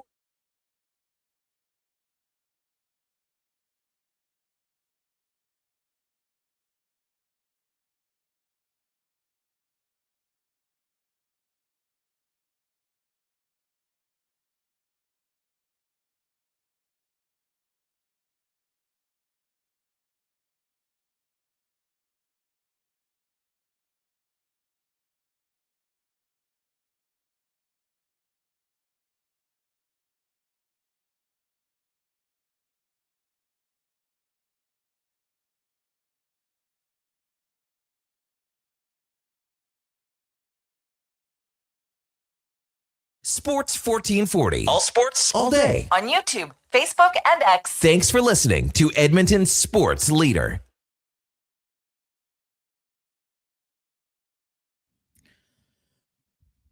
Home stretch of the Kevin Karius Show on Sports 1440. Brandon Douglas sitting in for Kevin today. We got Donovan Paulson on the ones and twos. We got Josh Fenwick keeping us online on our video stream where you can watch us.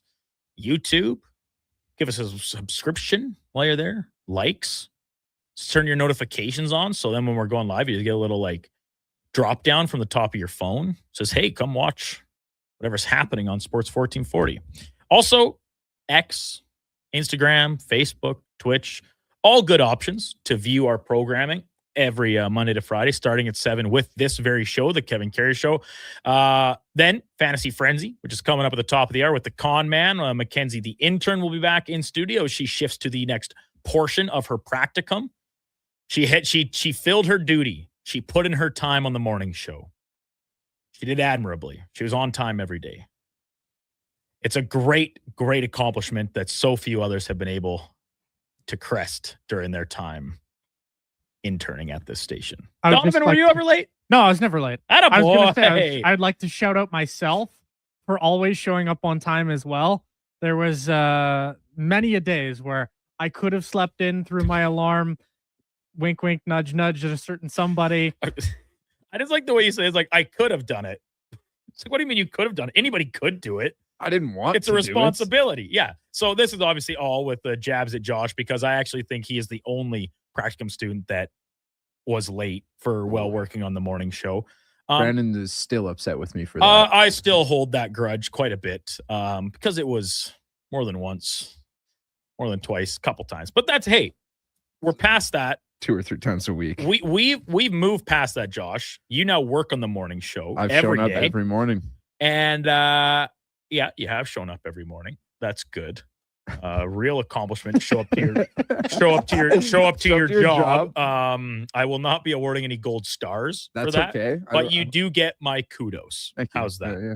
How's that? But yeah, all the other interns managed just fine. Anyway, Mackenzie the intern, she'll be back on Fantasy Frenzy, and I think maybe making a little bit of a foray into the noon to 2 program, the Lowdown with Low Tide, Alan Mitchell, Declan Kruger. Lots to get to there. They're going to be joined by Rachel Kryshak as well as Jason Greger, who then has his program, 2 to 6. Connor Halley be in. I'm sure Sean Brown, their Monday co-host, will pop by. Kevin Woodley, Mike Rupp. No, I don't think Rupper. Oh. Rupper's Friday, I think. No. Thursday. Rupper is not Thursday. Friday. Thursdays. No. Is he Josh, Tuesday? you don't know anything. I think he's Tuesday sounds right, man. I make the lineup every. Kevin Woodley will be there, probably. He's a Monday regular. Yeah. As is Sean Brown. That's pretty good. That's what we know. Let's stick to what we know. Spec will be there also. Oh, yeah, Spec, of course. Everyone loves Spec. I swear we know our own programming on the station. I love Spec. He's my good, close personal friend. We need to get Spec back out to another Golden Bears game here before the season is out. Bears have been on the road quite a bit. Listen, they've had home games, but they always seem to be on weekends where I'm otherwise preoccupied. Love heading down to the Drake. Maybe we'll even bring Josh. He likes to tilt back a few cold ones. Myself, Kevin, Spec, Josh. Donovan, you're invited too. Maybe I'll pop out. Boys' night out at the Drake. Oh, baby. See if we can get that Mark Spector follow on Twitter before Declan does. Spend a night putting some cold ones back at a Golden Bears game. There's Declan. That's why Declan hasn't got that follow back yet. He hasn't really chummed it up with Spec. You gotta go make the inroads. Following Gregor, it'll be Fox Sports Radio overnight. Lots of football talk, obviously, on FSR as we weave our way through Super Bowl week. Our text line, it's the same all day long, 1-833-414-1440. You can keep them coming in for Connor and Donovan, LT, Gregor, and everybody else. Cat Dad, Donovan showed up because there was parking available. Yeah, that is a big bonus of being on the morning show. Never have a hard time finding a parking spot here at the mall. Yeah. Which is paramount for Donovan's attendance. That I can tell you, unfortunately, I don't have the same luck when it comes to pre and post game. That is a disaster when it comes to parking, especially around Christmas time. Then it's we need to show up for a good half hour of parking extravaganza, we'll call it. Mm-hmm. Our buddy Tiger texting in. Kid from Calgary. It's better week to week on Saturday mornings. Don't tell him. Oh, sorry, Tiger. I just told him. I assume the kid from Calgary is Josh, who's been doing a lot of hosting on the Saturday sports setup. And yeah, that's what the program's there for. Getting some reps in, improving his game. So the next time he gets queued up to ask Paul Sir a question, he maybe words a little bit better. Didn't work out so well for me the last time. So Paul, listen, Luka Doncic, he's good. But my question is, why? That would have been way better worded than the word garbage I put out there and then said, why is Lucas so good? Why is Lucas so good? As you would expect, plenty of Oilers chatter still across the text line following the Oilers' loss on Saturday night at the hands of the Minnesota Wild. 7-3 was the final. Cal Pickard placed on waivers yesterday. We will know in pretty short order if he has been claimed by any other team across the league. Jay and Victoria, Oilers can't do a thing roster-wise unless they move Mangiapane. I guess a major move, as in a top 6 winger or 3 centermen. Never mind a top 4 D-man. Any news on the Mangiapane front? Well, no. Apart from what we know is that the Oilers have expressed interest in moving him. And a report from a little bit ago said that he had interest in waiving, I believe. Yeah, in the right circumstance to move elsewhere. So that makes it that much trickier, right? When you need the player sign off on the trade protection he was afforded in his contract. Someone that has kind of bit the Oilers a few different times on the current roster when they're trying to shuffle the deck. Frithie, if Ottawa falls out of the playoff push, go after Artem Zub. Friedman said they want an Ekholm 2.0. Zub is that guy. An interesting name. Good name. It is a one I'd absolutely be interested in, for sure. Now, if Ottawa falls out, that's kind of the caveat there, isn't it? Because the Senators are part of that Eastern Conference mishmash. Right now, in the Metro Division, the Islanders hold the final playoff spot with 65 points. Now, in the wildcard spots, Boston currently has 68. The Sabres with 67. Below them, there actually is a little bit more of a gap than we've seen. It's 6 points back, wild card wise, to Columbus, who could get into the Metro, Washington, who could get in the Metro. They're only 4 points back of the Islanders. Then you got the Panthers at 59, Sens, Leafs also at 59 points, and then the Flyers and Devils at 58. So I'm not ready to write off any of those teams necessarily. Now, when you look at them as a roster, it makes it a little bit easier to say, all right, is that a playoff team? The Flyers, they've had a really good year, exceeded some expectations. They're not a playoff team for me. Points-wise, that would say the same. The Maple Leafs, well, we'll get an up-close personal view of it tomorrow night here from Edmonton. I have a hard time seeing how they're going to get in at this point, unless they have some dramatic turnaround. Their play, combined with roster construction, does not inspire me to think they can close this gap and get back into a playoff spot, which is great. I've been on the train all year as they flirted when they were last in the East and been outside the picture. I say, this is still a good enough team. They'll get back in. Change my tune. I'm out on the Leafs. I think they're dead too. After that, probably the Devils. But man, the Devils could be. Here's a better question. Why are the Devils not a good team? Josh, why? Why are the Devils not a good team? I don't know. Couldn't tell you. You don't know? Yeah. Simply because they're just bad. I don't like. One of the NHL's biggest mysteries. Yeah. Why do the Devils suck? Why are they not a clue? Markstrom was good last year, bad this year. Actually, and he's actually been playing better lately. As a guy that watched Markstrom for many years, that's just the Markstrom deal. I'm a big Jacob Markstrom fan. Me too. He definitely has had his struggles this season. So to the original question here about the Senators, as of right now, they are 8 points out. 54 games played, same as the Sabres for that last wildcard spot. It would be difficult. But I think unless they were to play really poor, because think about it, how many games are we actually going to see before the trade deadline? Let's just use the Oilers as an example. So they have 2 more games right now, and then the Olympic break. They will reconvene with the road trip to California. So there's 3 more games, Anaheim, LA, and San Jose. So that's 5 total now. Into March. Sens, and the Friday the 6th. Carolina Hurricanes at home. So that's 7 games total before the NHL trade deadline for the Oilers. Use it as a rough guideline. Is that enough to distinctly fall in or out of being a buyer or seller? It would have to be pretty stark in either direction, I would think. No? Couple more text messages to wrap it up. Husks chiming in. BD, it was so good to watch Justin Rose shred the field at 55. Yeah, how about J. Rose? Number 3 in the world. Still doing it. Took Rory to the brink last year at the Masters. Unfortunately, came up short. Good for Rory. Bad for Justin Rose. Have to give credit where it's due there. And yeah, Husks, golf season is here, man. Even if you might not know it looking outside, the pros are back at it. Jason, do you think you convinced Nurse to go to Toronto for Morgan Riley? No, he's a no trade, but Ontario boy back home and Western kid back west, 1 for 1. Yeah, it's good in theory, Jason, but it always just boils down to this. If you're Darnell Nurse, the Maple Leafs are a bad team right now. Yeah, that's where you're from. Is that a desire? Would you want to go play in Toronto when the team stinks? I know I wouldn't. Also, if you're the Oilers, why would you take Morgan Riley? At this point, Morgan Riley, awful. I like Morgan Riley. But I think forget about the return. The issue here would be convincing Darnell Nurse to waive his no movement clause to go play in the fishbowl. Edmonton's a fishbowl too, but it's also the fishbowl where you're from. And also the team is bad instead of the Oilers, who are a flawed but good hockey team.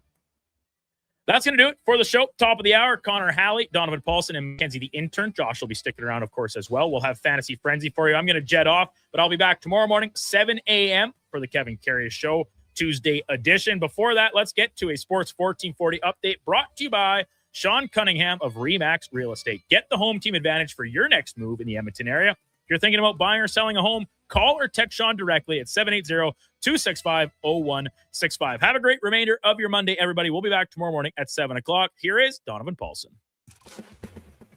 This is the Sports 1440 update.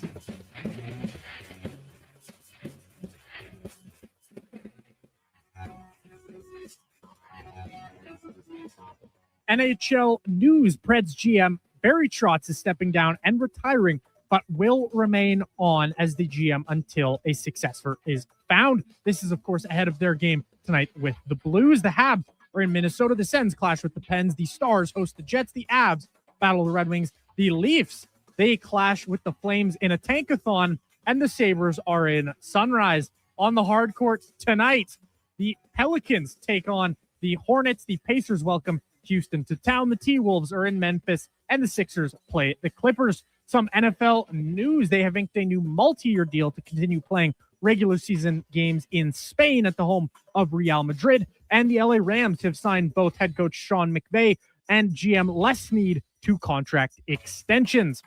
Coming up on Sports 1440, it is Fantasy Frenzy with Hallie and Douglas without Douglas. I'm Donovan Paulson. That's your Sports 1440 update. Sports 1440 in West Edmonton.